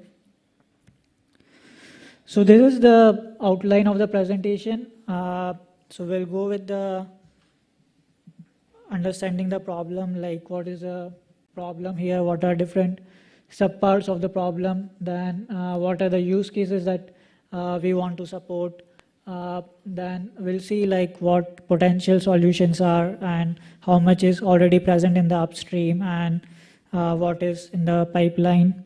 Then we'll see how this can scale to different subsystems also, like how we can generalize the solution. Then we'll see what are the current status of this. So here's the use case. So let's say we set up a boot logo in the first stage bootloader. Then what we see is like we shift to the next stage, let's say from the SPL to the U-boot. Then the logo gets corrupted. Then again kernel, at the start of the kernel boot up, it again gets corrupted or the memory gets reset. Then you have your display driver getting loaded. So in this case also, like your memory will get reset and you will see a blank screen. Then for a brief period, FBD emulation will come up. So your service like psplash or something will try to display some animation, but again it would stay for a very short time and will then transfer to the Western. So there are multiple times where the display context is lost and there is a flicker that the user sees. So if you have to understand the root cause of the issue there, then there are only mainly two reasons. One is the memory. So on each transition, the memory is getting reset and the next stage doesn't know that the initial or the previous stage had set up a bootloader there. So the memory context is get lost, and also there is new memory that is getting allocated for the same purpose. So there is a memory loss also. And the second thing is like each stage there is again a refresh of the IP in the pipeline. So every on the each stage the video IPs are getting reset, the power and clock domains get toggled, and on the each probe of the new driver on the transition will get a soft reset.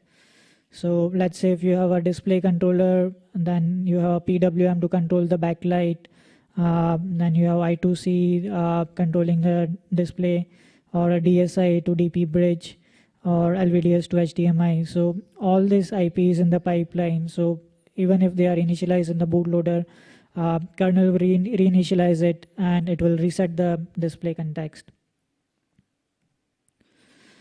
So mainly we are targeting 3 use cases to support.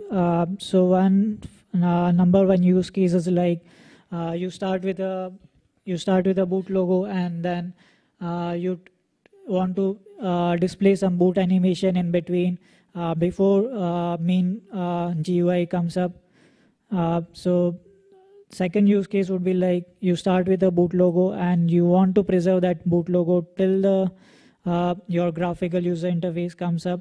And the third use case would be like you want to start with the boot animation itself, and you want to continue the boot animation until the OS boots up. And all these transitions we want to achieve with a minimal footprint, without any additional boot time delays, and without any flicker. So we'll take you the example TI's K3 DSS and OLD as an interface because it's a simple one, and there is already some support being pushed for the same. So this is the first use case that we want to support. So we have the boot logo set up by the bootloader. Then in between we want to show some animation while the kernel is booting up using a psplash service. And then when the display server comes up, until then the animation should be displayed. And after the Western comes up, we want to see we want to show the Western context. So to achieve the smooth transition across the bootloader stages, we already have added a framework support for this. So what you can do is like in your SPL stage, you can set the blob list structure, and what the framework will do is like it will collect the metadata for the frame buffer that is set up by the bootloader, create a handoff structure, and handoff structure will contain the frame buffer address, frame buffer size, frame buffer coordinates, and then it will pass this to the next stage. So using this blob list, your next stage bootloader, that is a U-boot proper, it will collect this metadata and it will pass this metadata. And that is one problem. So we are okay with the memory part of it, but again there is a power and clock domains that need to be kept on when we are transitioning. So for that there is a flag called DM flag leave PD on, which you can set in your U-boot driver, and with this even if the remove method of the driver model gets called, your power domain won't go off. So for more details, there's already talk, you can refer that as well.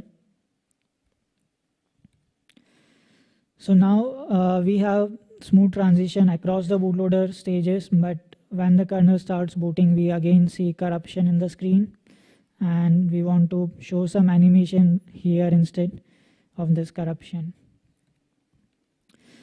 So again, like across each transition, the requirement is like you have to take care of the memory, you have to preserve the memory state, and you have to preserve the IP state.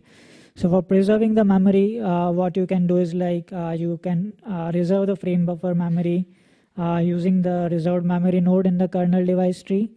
And for preserving the IP state and for supporting the animation, you can use something called simple frame buffer.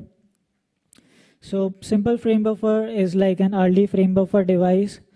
So even if, let's say your display controller is not probed and you want to display something on the screen while the kernel is boot up, then you can enable this simple frame buffer. Using this kconfig, it will create a early frame buffer device node, and your psplash or any other application can use that to show some animation. So with this, your animation service will be okay, but you also need to preserve the IP states. So you can specify power and clock domains in the simple FB node. We'll see more details in the further slide. So we want to automate this, right? We don't want to hard code frame buffer address in the device tree. I'm sure maintainers won't like that. So what you can do is like you can define a static node for simple frame buffer and keep the status as disabled, and you link it to your display driver and specify the power and clock domains. And in the U-boot, you can call this API, which will dynamically update the frame buffer node with the frame buffer address and size and switch the status to enabled. And it will also create a reserved frame buffer memory node with the address that was set by the bootloader. And if you don't want to use the simple frame buffer, then you can directly call this API to just reserve the frame buffer. So with this, we are able to achieve smooth transition while the kernel is starting, and also able to display the animation while the kernel is booting up.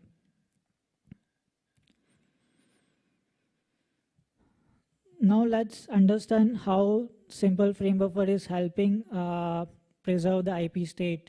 We specified the power domains, clock domains in the device tree for the simple frame buffer, but why exactly this was required? So if you see the platform probe code on how kernel probes each driver, so what it does is like it will pass a device tree and call the driver probe, and while calling the probe of that display driver or any other driver, it will try to attach to the PM domain. So this will power on the, it will take a reference to the power domain of the corresponding driver, then it will call the probe of the driver. Now if your probe fails, then it will detach the PM domain. So if let's say your display driver is getting probed and there are dependencies of your display driver with some other drivers such as bridge driver or any other PWM or any other drivers which are not yet probed. So in this case, there will be a probe deferral and this will fail. Now it will call this PM domain detach, and with this your power domain will go off. So what essentially is happening is like JanPD has no knowledge of what power domains bootloader has enabled it, and when this probe deferral happens, there is a power domain off call that gets triggered for your display driver, and with this you see a flicker. So if you add the power domain information in the simple frame buffer node, it kinds of adds an extra reference to your power and clock domains, and it helps avoid this deferral problem of toggling the power, because there is an extra reference to the power domain, so framework doesn't power off your IP even if there is a deferral happening. So what about simple DRM? So let's say instead of simple FB, you want to use the simple DRM. So simple DRM can also be used similar to simple FB. You can preserve clock and power domains, and it will create a /dev DRI card node instead of RDFB. And let's say you have some animation service that relies on the DRM card, then this simple DRM will be useful for that. But one catch with simple DRM is that let's say you want to use the FBDev emulation with the simple DRM, then the FBDev emulation uses a separate buffer. And when there is a application that is trying to use the FBX that is created by the simple DRM, there is usually a new buffer that gets attached to the FBDev, and there is a mode set. It will clear up the screen. So you need some custom logic to copy the bootloader buffer to your FBDev emulation buffer to avoid this flicker.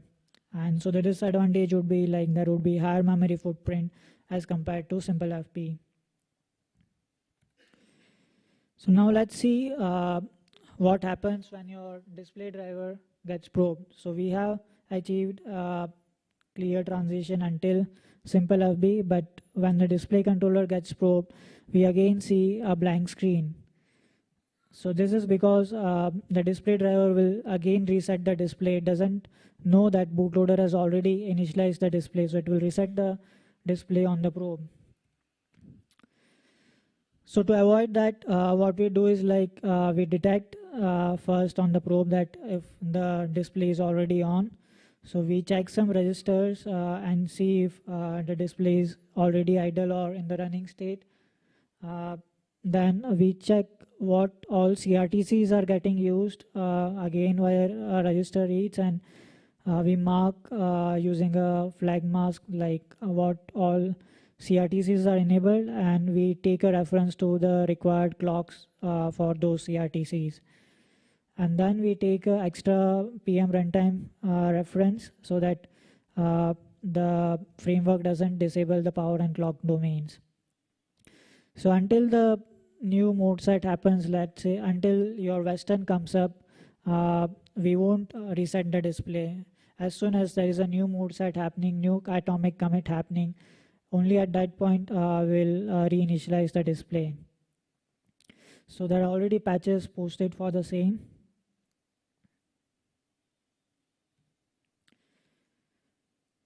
So now we have a smooth transition until the display driver gets probed. But again, when the FBDev emulation comes up, we again see a blank screen. If the FBDev emulation is not required by the system or your product, then you can just disable the FBDev emulation also. So with this, we are able to achieve smooth transition until the FBDev emulation and then to the display server. Now let's say we don't want to display any boot animation. We want to just display the boot logo that was set at the start of the bootloader all the way until your Western comes up. So there is no animation requirement. And also we don't want to use the simple FB. So what is a more generic way to support this? So again, if you remember the power domain problem that we discussed, like on the probe referral, the GenPD framework powers of the driver that it sees as unused. So if we have to avoid that problem, we have to inform the GenPD framework what were all the bootloader enabled drivers and what all drivers that need to be stay on. So for this, there have been some patches posted. So the basic idea is like the GenPD provider driver, it will parse the power domains that are available in the device tree, and it will use an API to talk with the firmware to see what all domains are already on. And it will pass on this information to the GenPD framework.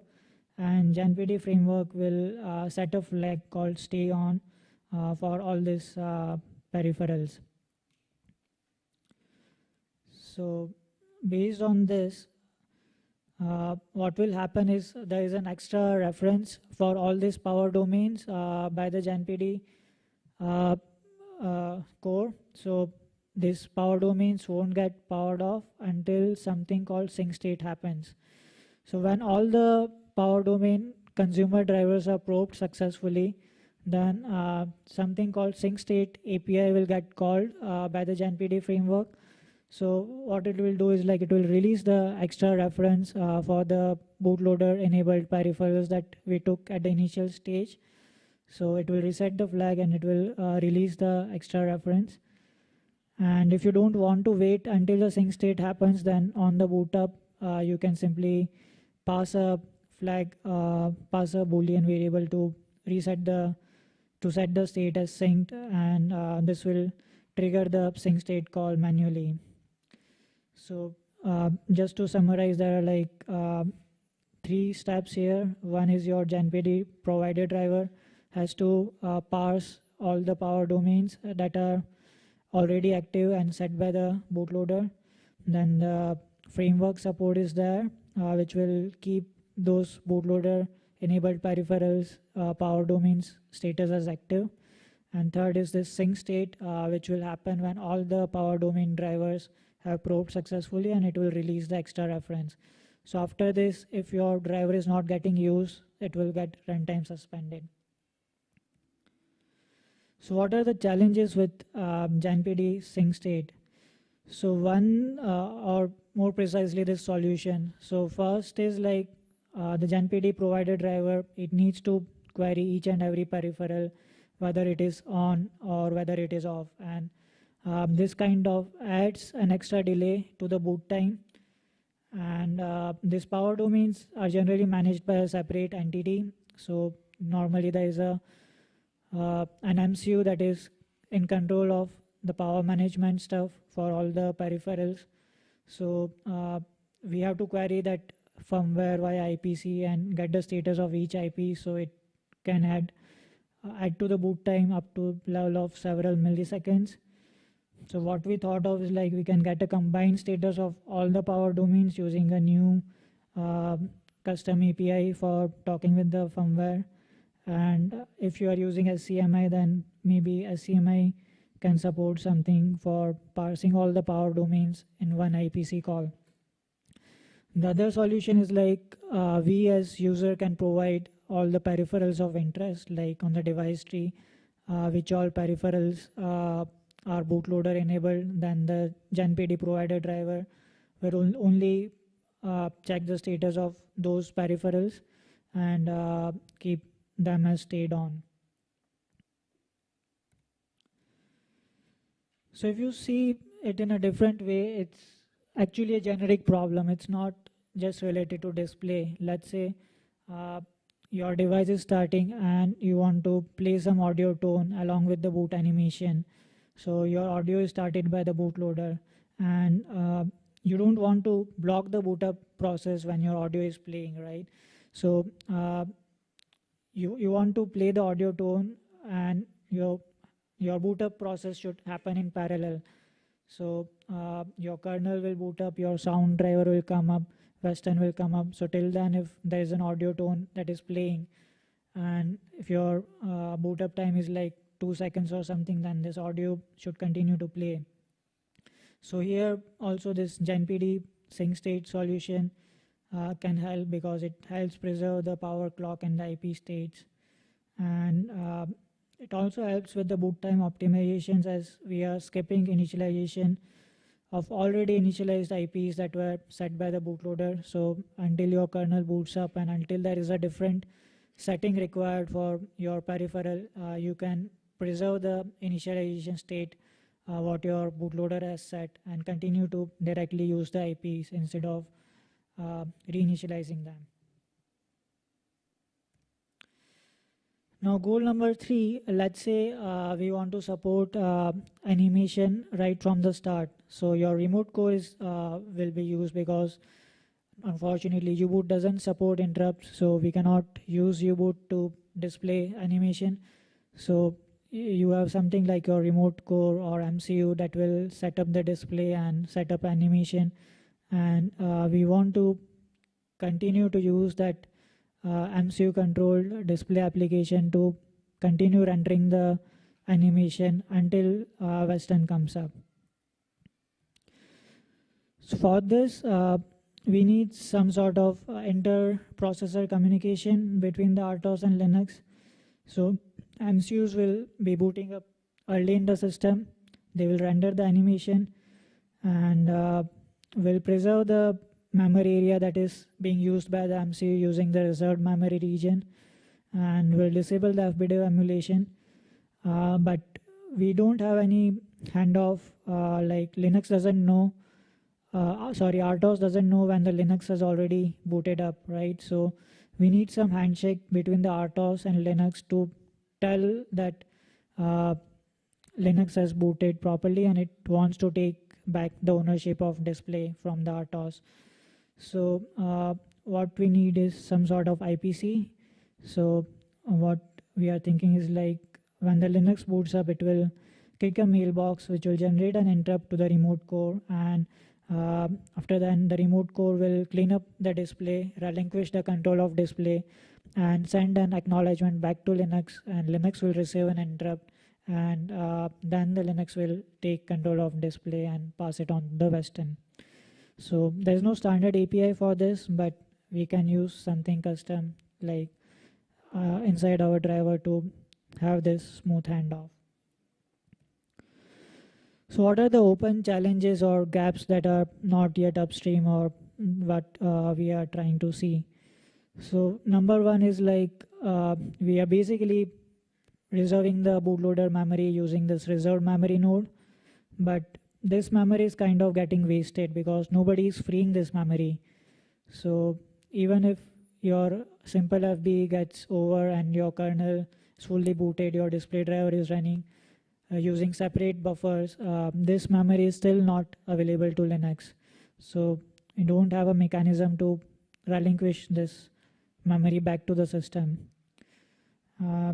Second problem we see is like, especially with systems which don't have GPU, we see a small flicker when the Western starts. So haven't looked up at the Western code, but what we assume is like Western is creating a zeroed buffer and it does a mode set before a GPU has fully rendered that buffer, or it's doing some atomic mode test check before it's doing the actual mode set.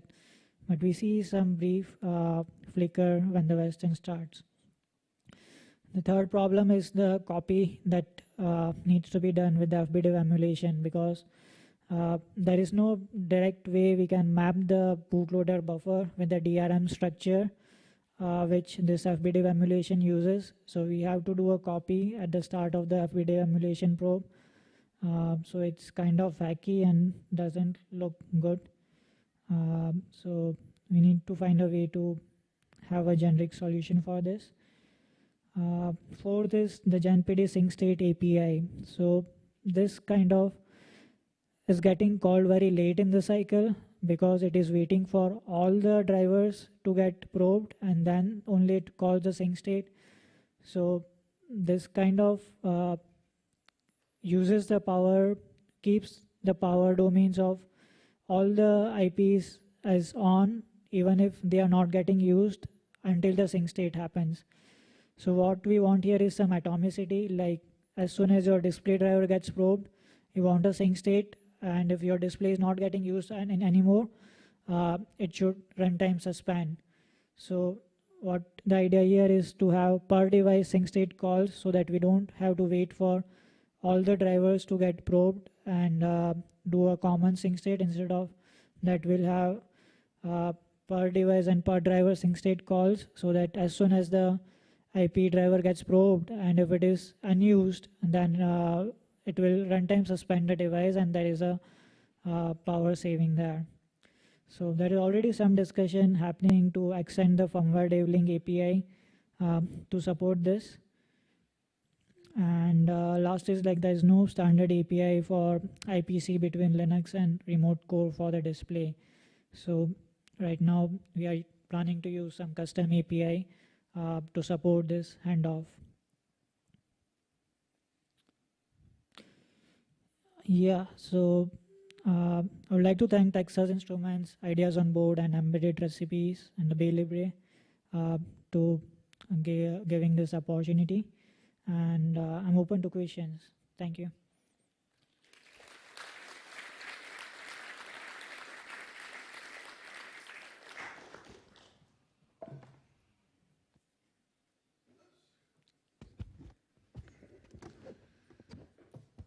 Almost. So, as far as I understood, you have kind of custom solution for single or narrow amount of boards and which has specific hardware designs. For example, MCU, which starts first, and then specific SoC, and then some other frame buffer. Do you plan to do actually anything generic? Because not all platforms, even device tree platforms, for example. So MCUs, we generally want to support as an early starting point is because they boot faster and they are having that interrupt support and framework support like LVGL2 display animation, which U-Boot doesn't have. And second problem, we cannot have an RTOS only display because RTOS doesn't have the GPU drivers. So at some point we have to transfer back to the Linux. So that's why we need this transition. Yeah, but my question was about different platforms. Not all of them have even that kind of MCU to begin with. Yeah, so yeah, it is not for all platforms, but some platforms we want to support. So what is your question, like in the other platforms you want some other use case, or? The question is you are going to support something more generic, like a protocol, and you don't care if it's MCU behind or any other BIOS. Or Yeah. So for this appears to be a custom use case, so we don't care about protocol, but there are other use cases where you want to control the display fully via the remote core. For example, the Raspberry Pi FKMS driver is there. It controls the display via MCU, and there's a Rapid driver on the Linux side. So for those kind of use cases where you want to drive the display via remote core due to some reasons, and but you still want to use GPU to render the buffer. So for this, that you need to have a Rapid driver in the Linux or have some IPC mechanism to talk with the remote core. So maybe for those kind of use cases, like similar to your Sound Open framework, you may require some protocol. But yeah, it's early stage, and if we are the only one, then probably start with something custom and see how it goes from there. And also, second question is about different resolution. For example, firmware or bootloader could initialize display in one resolution, and then DRM driver, when it gets over, it could. Yeah, so for this particular use case, we are not trusting what RTOS has said. We'll reset the display and take the ownership. Yeah, and you get flicker. Yeah. We'll get the flicker only when the Western starts, but yeah.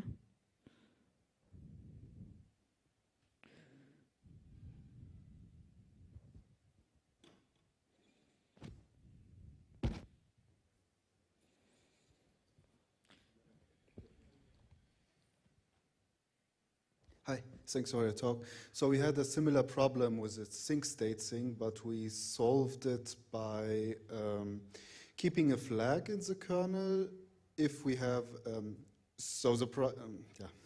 let me think again. So the problem for us was that we had a reference in the simple frame buffer node, and we had the power domain, but the power domain was still being shut down because the device hadn't probed yet.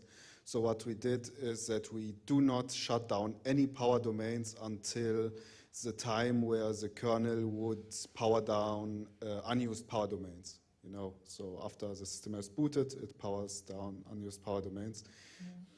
And wouldn't that work for you too? Do you really need all that sync state synchronization? Wouldn't it be enough that you just don't shut down any power domains until the time where you would shut down unused power domains? And I am also wondering how that works in conjunction with modules. So if you have a module for a device, but you never load that module, will you never power off anything? Yeah, so there are a couple of things related to this. One is like, if we go by what you propose, right? If there is a probe deferral happening, then in that case, the power domain will get off, even if before your driver is probed successfully. So in that case, we see a flicker. And second is like we are supporting something called as late initialization in each of the video-related drivers. So we are basically delaying the reset of each of the video drivers. We're detecting what all the IPs are already on, which are display related. And in those drivers, we are keeping the power and clock domains on, and we are avoiding the reset for those. So as soon as your probe will get called, you will reset the display, right? So no, because you will not. You disable the shutdown of all power domains until the time where you would garbage collect unused power domains. how did you disable all the? You would need to add a flag to the kernel. Okay. But you wouldn't.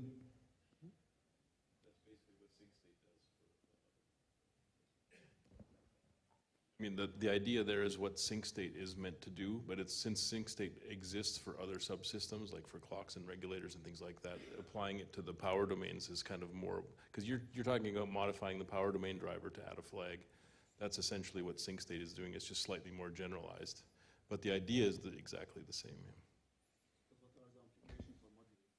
But what are the implications for modules? If I have a module and it's never loaded, do you still? So then we have the alternate mechanisms, like in your boot script, you can call the sync state manually by setting the sysfs entry, or there will be a timeout also. So after a setting timeout, sync state will get called for all the domains. Okay, thank you.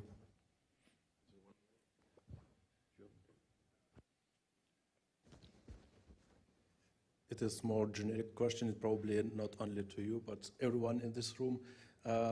This is not only graphic or sound problems. So I have customers which are requesting something like, can we keep the network running?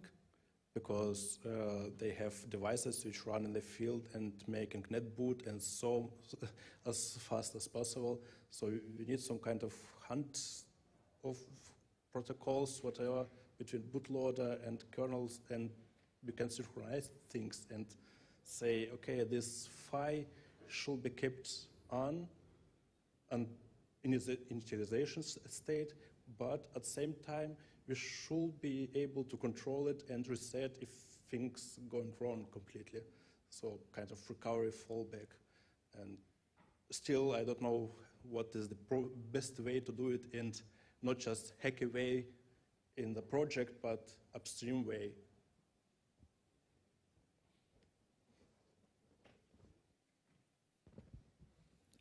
Yeah, so if you have to like generalize it for all the drivers, right, then we have to support something called as late initialization or preserve the initialization state of the IPs. So right now we are adding this for the each driver separately to detect if it was already bootloader powered on and avoid the reset.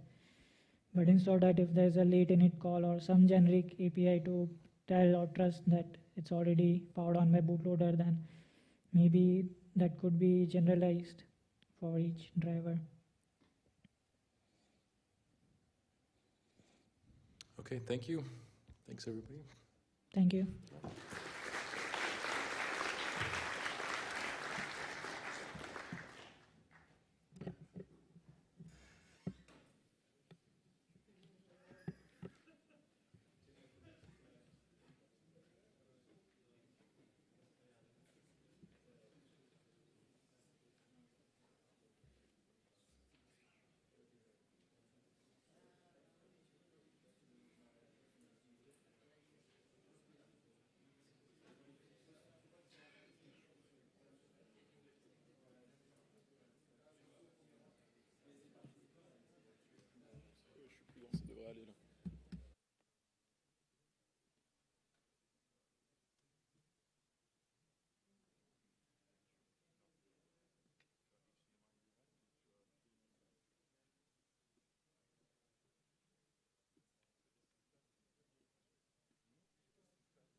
ça marche pas du coup?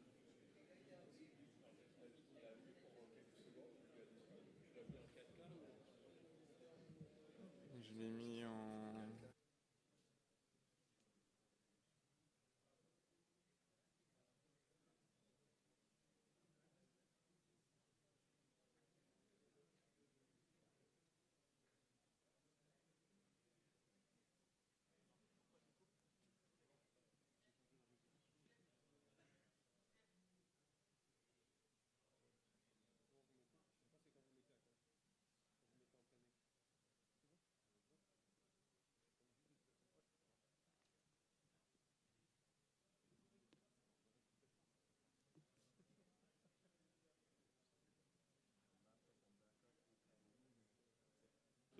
Ouais, super. Ouais.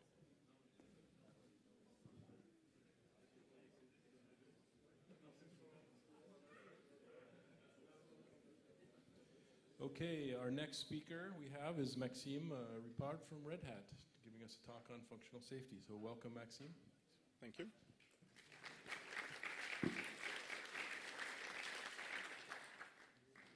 So, hi everyone. So, just like Kevin said, I'm Maxime Ripard. I'm working for Red Hat as a software engineer. And I've been working on automotive functional safety for the last couple of years. And so I've been discussing the talk with a couple of people in the morning when we joined, and they were all saying, oh, is it the ASIL something thing? And I was like, yep. So hopefully you will get an idea of what the ASIL something is at the end of the talk and what we've been working on. And so my background is definitely on the kernel side of things. I've been an ARM platform maintainer for close to 10 years, up until a couple of years ago as well. And I'm part of the DRM maintenance team, so it was something that was very new to me, but also something that I was kind of afraid of, I guess. You know, involving a lot of constraint paperwork, and it just cannot work.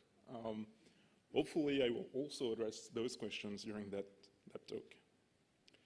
So, as far as cars go, as you have probably noticed, there's been more and more software components in them. If you use some that have been produced in the last, I don't know, 10, 20 years. So I was born in the 80s, and the car in the 80s looked like that one. It was pretty simple. You didn't have any anti-blocking system for the brakes. You didn't have any kind of active suspension. Stability assistance. It was a very simple thermal engine that didn't have any kind of injection, no airbags, no ADAS, no in-vehicle infotainment. It was basically a radio and cassette player if you were lucky. And so they basically didn't have any software in them. If we're looking at a car right now, so if I Googled for a modern car, this is what I got. I don't own a car, so maybe it's not what it actually is, but allegedly a modern car is like that. So it's either an hybrid or an EV. You do have driving assistance systems like lane keeping, ESP, adaptive cruise control, park assist, autonomous driving for some of them. You had plenty of airbags, emergency braking. You have a nice infotainment platform that can run Doom and other things as well, I'm sure. And so software is basically everywhere and is one of the major selling points. And I think that's one of the main difference between even cars that were produced in the 90s that started to have some software. That software started as a way to improve the mechanical point of view of the car, but slowly it gained more and more traction, and now people are expecting software to be capable. We were taking a rental on Monday, and the driver was complaining that the GPS maps were not up to date, for example. And sure, that's frustrating, but it's also part of the software, and so we expect the software to keep up and be at least on par with what we get on our phones every day. The thing is, when you're running software on a car, some parts of the car are kind of critical, and some are not. So on the life critical side of things, you have the automotive driving assistance, you have the braking, airbags, basically like things that can either stop you if you have an issue or protect you if you have an accident. And some are just here for comfort, like, I don't know, AC, radio, infotainment, whatever. And so it used to be mitigated by the fact that we had different hardware platforms in the car that were running those different criticality levels. So we had a computer dedicated to infotainment that didn't have any kind of criticality issue. We have a computer dedicated to braking. We had a computer dedicated to, I don't know, lights, for example, in general. But the industry has moved from having those multiple computers in the system to having central ones, or a central one. And it was due to several factors. The first one has been the chip shortages during the COVID epidemic, where it was very difficult for software companies, for car maker companies, to source those chips in the first place. So sourcing one is always easier than sourcing 4, let's say. We do expect, as user, to have an up-to-date platform with up-to-date software, and so it's always easier to update a single computer than to update dozens of them in a system. And also, it costs less to have a single chip in the car than 4, so it's nice for the shareholders as well. And so that single computer in the system will have to handle and manage different applications with different criticality level, and that's what's called mixed criticality. And so mixed criticality is one of the things that is being defined by basically the major standard for automotive safety, which is ISO 26262, which is called functional safety for road vehicles. And so as far as safety goes, so it's still fairly new. So it was first ratified in 2011 and got certified. There was a new revision on 2018, and it applies to basically all road vehicles but mopeds. So, yeah, all road vehicles. And so it considers only functional safety, and you have two other aspects of safety in a car, which are active and passive safeties. The passive safety is basically things like crumpling zones and whatever. It's passive system in the car that will protect you. And active safety is the active system in the car that will protect you as well. So airbags, for example, are active safety systems. Seat belts are passive safety systems. And so functional safety is only about electronics. So functional safety can still affect, let's say, airbags. And so it's a combination, like having a safe airbag is a combination of both active and functional safeties, because functional safety will just make sure that the software can react to the event of a crash, for example, properly and trigger the airbag. The active safety of it will make sure that it deploys in enough time for you not to just crash onto the wheel if you actually have a crash, that it's big enough to hold your weight, whatever. So it's more the mechanical side of things, and functional safety deals with the functional part of it. And so the main topic being discussed in the ISO 26262 is risk levels, and those are what ASIL, that I was talking about before, are about. And so it's basically a classification based on what if a defect happens, what will be the consequences of it, what is the probability of a driver or a passenger mitigating it, and the probability of someone being injured during that event. So it has three main criteria. The first one being severity, which is basically whether you will walk away from that defect, from the consequences of that defect, with just scratches or you will be dead. exposure, which is basically the frequency of an injury happening. So, for example, you could have a very serious defect, but if you're never going to be injured, it's less important that if you're always going to be injured. And then controllability is about whether it's something a driver or passenger can recover from. And so it goes from something that it's totally controllable and the driver can definitely mitigate the issue, or something that is basically uncontrollable and you can't do anything about it. And so the classification starts with ASIL-D, which is fatal, high probability of injury, and uncontrollable. So basically you're fucked.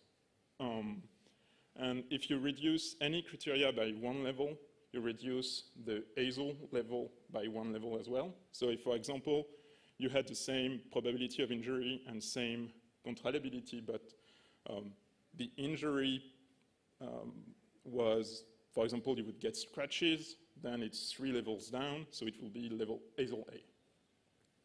And so it goes back to ASIL-A, and something below than ASIL-A is called quality managed, which is just a nice term for basically we don't trust this. Like this can be anything. We just got it from some random website and it runs on our platform. So QM means that any risk associated with the hardware design is manageable. And so we can do whatever with it, use any language, any software development practice, you know, whatever. And so examples of defects that could be classified at various ASIL levels would be, for example, ASIL-D is a total loss of braking. So we go back to it's fatal, uncontrollable, and high probability of injury. But for example, if you have the loss of rear braking, then it's something that you probably can control somehow. The probability of injury is also lessened a bit. So yeah, headlights being gone is also something you can quite manage as a driver in some circumstances. For example, if it's day, then you don't care about it. But also, most of the time, if it's during nighttime, then you can probably just stop too. ASIL-A is things like taillights, and QM is, you know, the radio app or the weather app on your IVI system. And so in the spec, the real heavy ones are ASIL-C and D, which recommends things like having formal methods, require verification of design of the binary as well. They highly recommend using subsets of languages to, for example, for C, that remove the dangerous part of the C language as well. And so it's something that really has to be designed, that the software has to be designed for ASIL-C and D. We were talking with someone earlier as well, which was describing that they worked on an ASIL-D before, and they had to make a periodic check of basically the CPU still being able to execute instructions in the expected state. So they basically were running all instructions in the CPU every 2 seconds and making sure that the state was what they were expecting. So it's like very handed, but anything below that is actually much more manageable. It doesn't require formal methods anymore. It doesn't really encourage you to use language subsets. So it's something we could use and certify quite with a quite reasonable effort. Another item that the spec, the ISO certification is describing is something that is called freedom from interference, and it's basically the main thing. And it's described as the absence of cascading failure between components that could lead to the violation of safety requirements. Basically, it means that an application must not affect another. And especially an application that is, for example, QM must not affect a nasal something application, no matter what it does, no matter if it goes rogue, if it crashes, like whatever happens to that application, it must not affect the others. And so there's several things that are described in this as an interference. There's the spatial interference, which is basically an application cannot just access another application memory or corrupt it. The temporal interference, which is the application must not be able to deplete another application of CPU execution time, basically. And then you have the resource interference, which is basically it must not interfere with any shared resource between applications. So it would be like clocks, file in the file systems, power regulators, power budgets, any kind of resource that is actually shared, both logical and hardware. And when you think about it that way, then it's basically just OS design. Spatial interference is what we have processes and we are using the MMUs for. Temporal interference is why we have a scheduler for, and resource interference is why we have frameworks that are able to neutralize resource access and permissions, file systems, and so on. So it's actually what we've been doing all along, right? We were doing automotive safety, and we just didn't know it. And so in order to achieve these goals, we had multiple architectures that have been suggested and developed over the years. And we had, so as we were discussing before, we had the first one that was basically just separating the various computers by criticality and going along with it. Then we had also things like heterogeneous systems, where we could have multiple systems running on several cores in the system, split by cluster or whatever, or an RTOS running on the microcontroller while Linux is running on the main CPU, or things like that. Then we had VMs, but we could also argue that, for example, containers kind of fall into that isolation, or process sandboxing could as well. And so if we're looking at it, the first design we had was different hardware with different ASIL level. Then we had one single piece of hardware, a certified hypervisor, and then different VM, each VM running a different level of criticality. And this is basically where we are at right now with Linux. Every time you're, so when you're reading something about automotive Linux, for example, Electro-Bits and Ubuntu had a partnership that was released a couple of months ago. Actually, what Ubuntu did is making a QM VM with Ubuntu, so basically a distribution for the VM, QM VM running on top of the certified Electro-Bits hypervisor. QNX has something that is quite similar. But we could also just do it with Linux, like no VM, no multiple computers, just, just a single OS. To deal with the temporal interference, we could use the scheduler, preempt RT, C groups to allocate time slice in the scheduler for it as well. For spatial interference, we could have, we could basically rely on the process address space, and again, C groups, containers, namespaces, whatever, things we are quite used to now.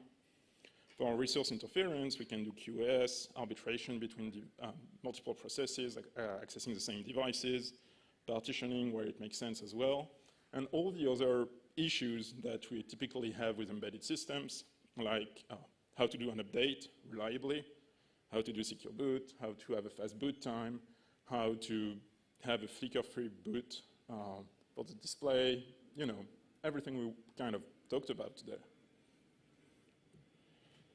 And so it would look something like this. So you get a single computer, and then on top of that, you basically just have Podman, possibly systemd computers, and then different systemd slices, namespaces, groups, whatever, running different kind of workloads and criticality depending on those.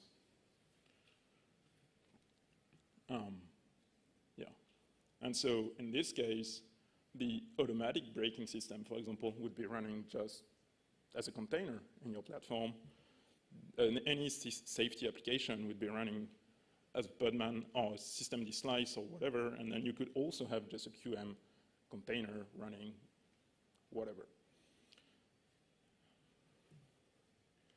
That's just like the easy part, right? We know we have a system that is robust enough, but how do we like actually make it ISO 26262 compliant? And so just like most certifications, it's usually done by a certification authority. And so you need to prove to that certification authority that your design is indeed robust enough for what you claim it is, but also that you didn't really miss anything, that it has been reviewed, tested, documented, that you will keep doing so as well. And so you have processes in place that if it is tested, then show me that the tests are actually running. And so you have to prove all of that to a certification authority. It's quite a large document. It requires quite a lot of software effort as well to like ramp up the tests coverage. It's also something you need to prove, right? If you claim that you test your product enough, you have to provide a definition of what testing that system enough is and why you think it's enough. So for example, if you want to have a 70% test coverage, then fine, but why 70 and not 60 or 80? And so when you go through all that paperwork, at the end of the day, or year or years, you would get a certification attestation that is only valid for a given version. So every time you're doing an update, then you need to restart that whole certification process. But again, if from one version to the other, if the certification authority was fine with version A, if the only thing you made is an upgrade to the kernel and the libc, let's say, then it's probably going to be easy to prove that version A+1 is still safe because you didn't really change anything to your design or test suite, whatever. So it will be much simpler for the next version.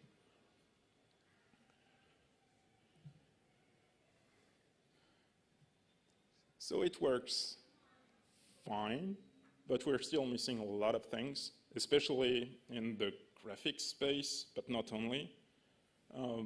We were discussing it at the Media Summit, but for example, one sticking point is that you get plenty of IOCTL, especially in v4L2 and DRM, that allows you to allocate a buffer from the user space, but are not tracked anywhere.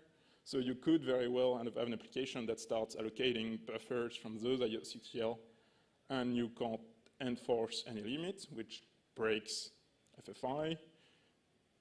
Similarly, you can't really control or limit the scheduling policies of a GPU. There's some work happening for it, but it's not done yet. So you're breaking FFI again. But this time, so the first one was spatial interference. Second one is temporal interference. The clock framework has an issue as well, which can lead to a major clock, basically a lot of clocks changing rates, including the one that haven't been notified, which breaks resource interference. And then you have completely missing features because we just didn't really care about automotive safety so far, at least upstream.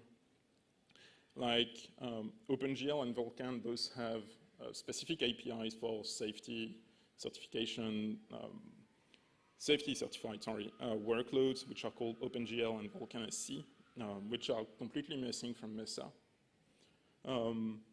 v4L2 has kind of a nice feature, let's say, that if a sensor is removed, you don't have any camera present in the system at all. So if your system had multiple sensors, like a car, and you're missing one because your side mirror got broken, then you don't have any camera accessible anymore. So we need to work on that. there's a nice thing as well.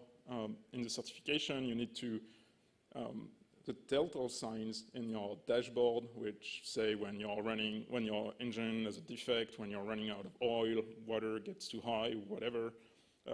It actually needs to run even if the compositor has crashed. So we need to be able to find a system that allows to have an application that can draw on a limited part of the display without the compositor involvement, and also being robust enough that if it crashes, it won't corrupt the screen that the application is displaying on. And then we also need plenty of virtualization features so that if we want to run VMs, we have access to usual embedded devices that aren't really covered by any VM at the moment, like, I don't know, codecs. GPUs are kind of weird as well because you expect pass-through, but pass-through doesn't really work there. So yeah, plenty of work on the virtualization side of things as well. So hopefully we'll work on all of them. Work has started on some of them, but we should complete all of them. Yeah. Any questions?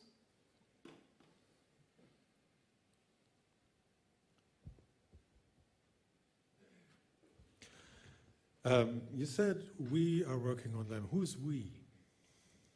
So there's multiple people interested. AGL has been here for a long time, and AGL, I believe, hasn't really worked on the kernel side of things because it's mostly about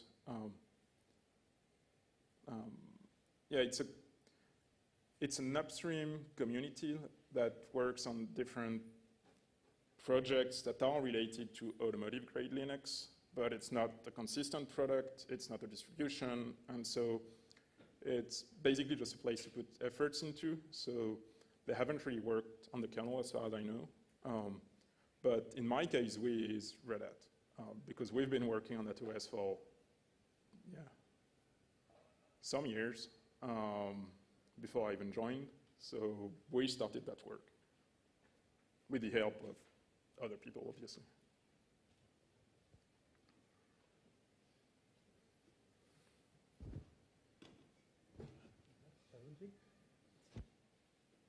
Just a comment. I don't think they're working on ASIL stuff, but I know Elisa is working on a lot of, Elisa is the, what is it, enabling Linux and safety applications or something like that.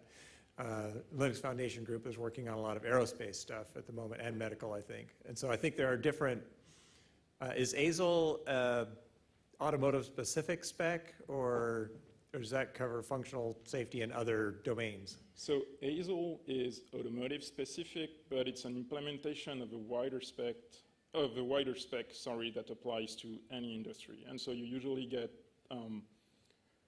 dedicated norms and standards applying that wider spec to specific industries. So ASIL is automotive specific, but yeah, you have similar standards in other like spatial airplanes and other industries, yeah.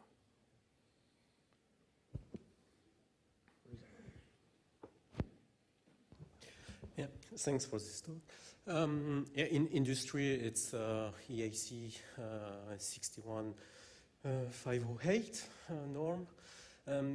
Question, so on your side, do you have a specific hack you are pushing to have this certified with TUV? I guess it's with TUV, I guess? No, it's with Exida. Okay, okay.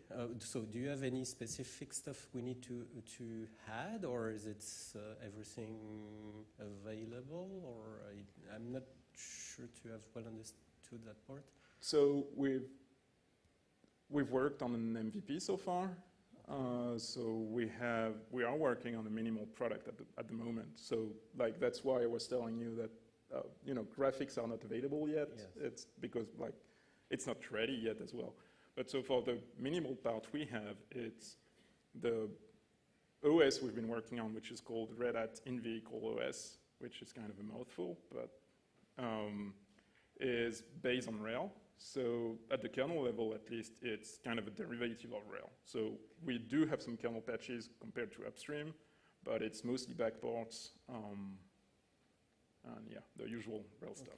And just one more. On what you were showing us with the example with a Podman for the braking system, so like this you can reach ASIL B. Yeah. But for this, so I guess you have another, you have something else to complete to reach ASIL D for the braking part. We're not trying for ASIL D.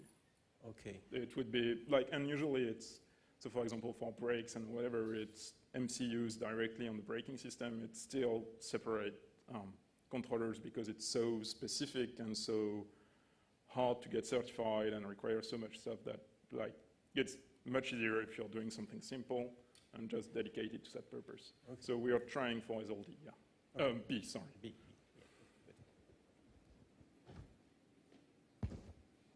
So in this picture where you have both an ASIL B application and you have a ASIL B container, what about the lower levels? So is Podman and Systemd and the Linux kernel, are they also ASIL B? Yeah. Okay. They would be certified as well. And so we've started for some time. We've gradually certified. We haven't certified the thing as one thing. And so we've continued certification, but the one thing that has been certified by an authority yet is precisely the way we're dealing with mixed criticality. But that part is already approved, essentially, and ASIL B certified.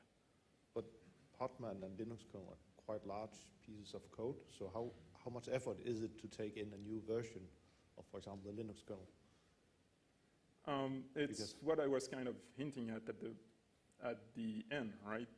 If you have a Linux version already certified, then it's pretty easy to certify a new one because you already have all the test suites, all the documentation, you just have to update it, essentially. You don't have to create the whole thing. So it's some work, but it's far less work than like reaching the initial milestone.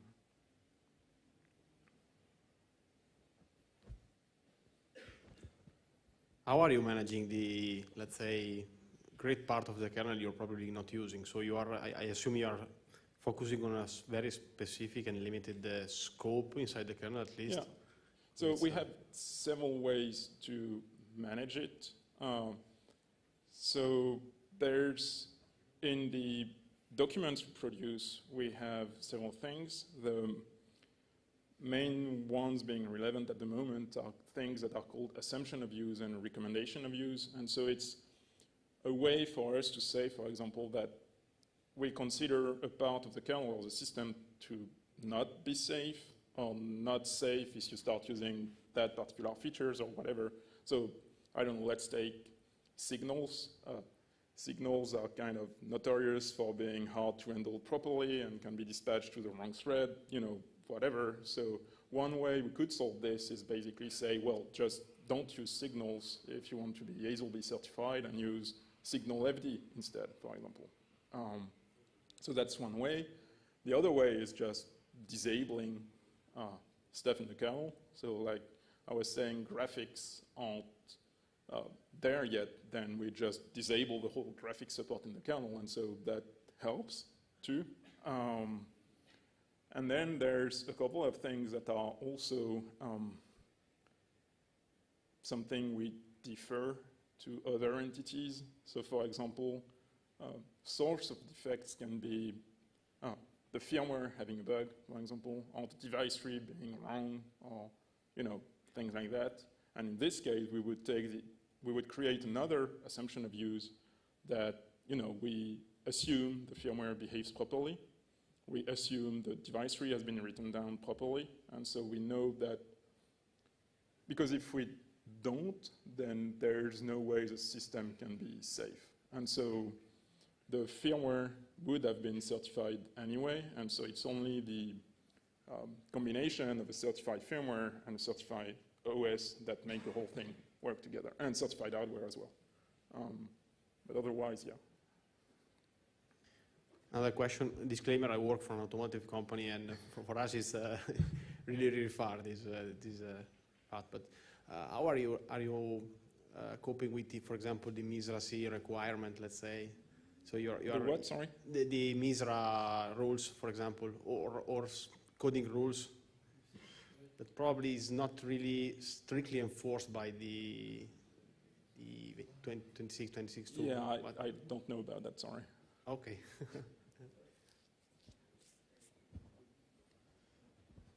What about the hardware? Does it also need ASIL B certification, and is it available?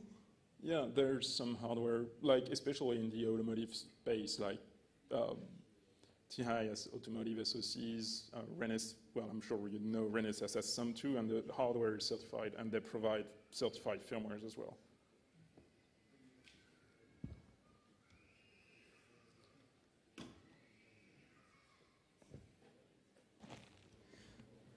So for this automatic braking system, do you need to guarantee a specific latency so you are an ASIL B?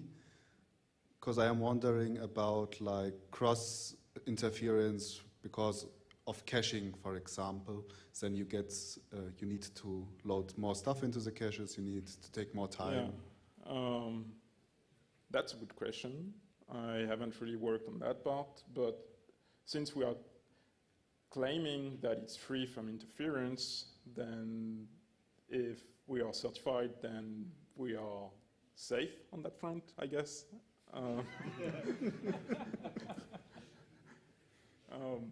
But yeah,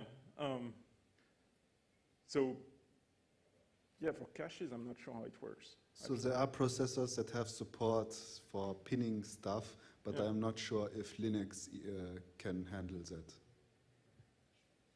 Yeah, I don't know there, sorry. Yeah, there is some cache partitioning for that. But, it's not all processor, but certified processor, I guess, you can use that, yes. And Linux supports since kernel, don't remember which number.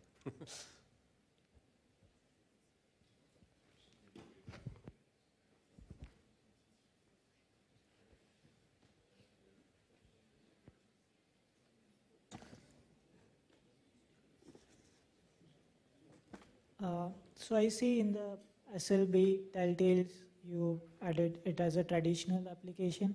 So for Telltales, you will need basically a safe display or display in a safety context.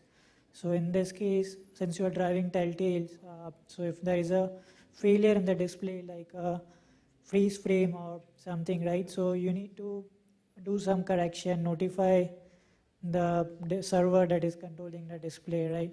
Now there is no API in the KMS to support this freeze frame detection, or there is no error recovery path also defined. And to support an API, we need any display server to have a use case for it. So what display server you will account for, right?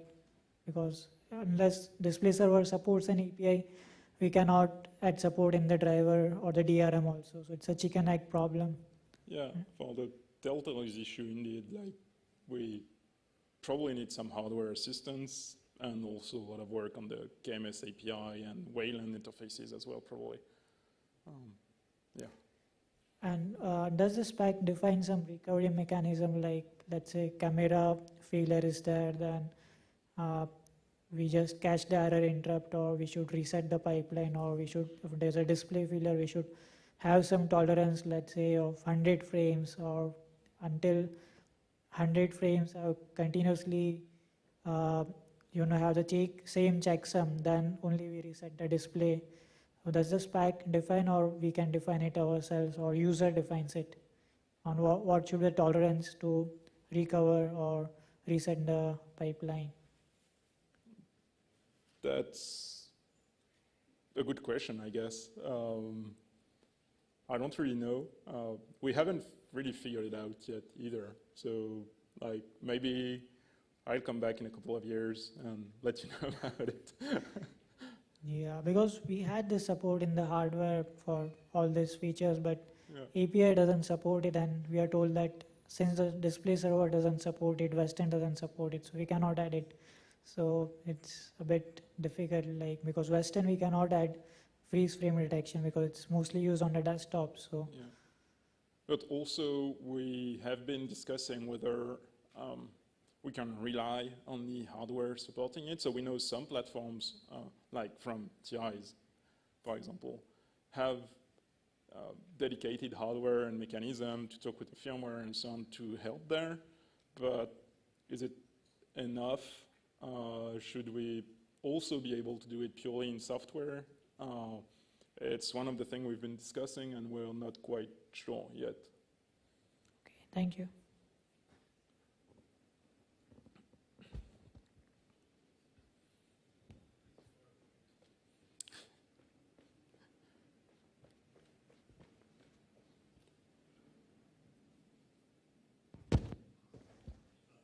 So could you go back to the slide where you show the current situation about the partitioning?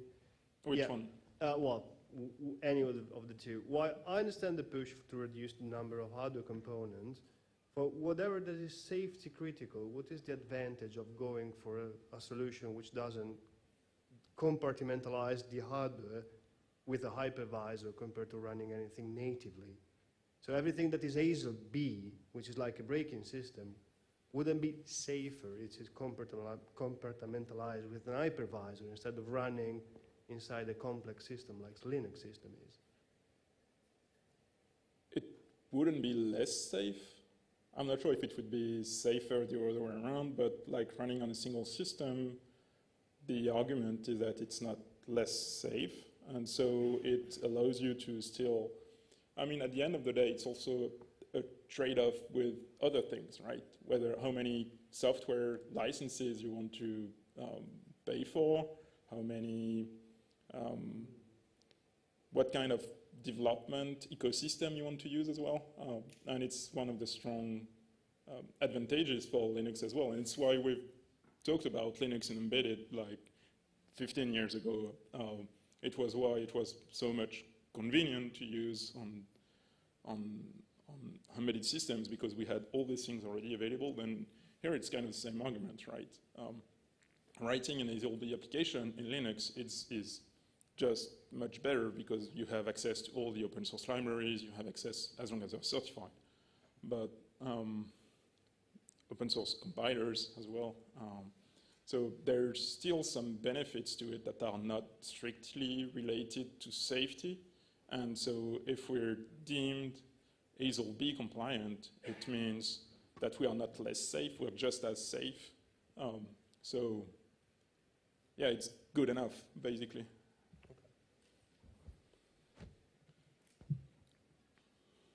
Can you, on the one more slide, the big stack with the containers, Yeah. so can you say a little bit about what the proprietary competition is today in this? I know about QNX, but what are the other big players in the proprietary space? They all have the VM-based architecture, and so yeah, they all have their own certified hypervisor. Basically, there's no, as far as I know, there's no competition with that architecture. So yeah, there's QNX, which have their own hypervisor. Electrobits is one. And yeah, those are the two main ones, I think, or the two I can think of at least. One last question? Could you provide any information about the kind of testing that you are running to obtain a certification, or a general idea about what kind of testing? I mean, it's the usual testing we are used to. I mean, it's mostly integration testing, I guess, but yeah, unit testing, like the usual test suites we are used to. So you're not testing against like this particular process should perform in certain thresholds of timings or other very specific? We do test for latency, for example. Okay. Yeah. Okay, thanks. Yeah, sorry, it's one of the things I was thinking about when I mentioned integration testing. Yeah. So Preempt RT is enabled in that kernel, yeah,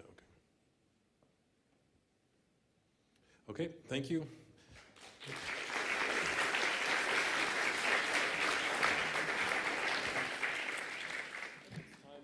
time for a quick coffee break. We'll come back here in half an hour, so we're back here at 4:30.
Sometimes rain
Still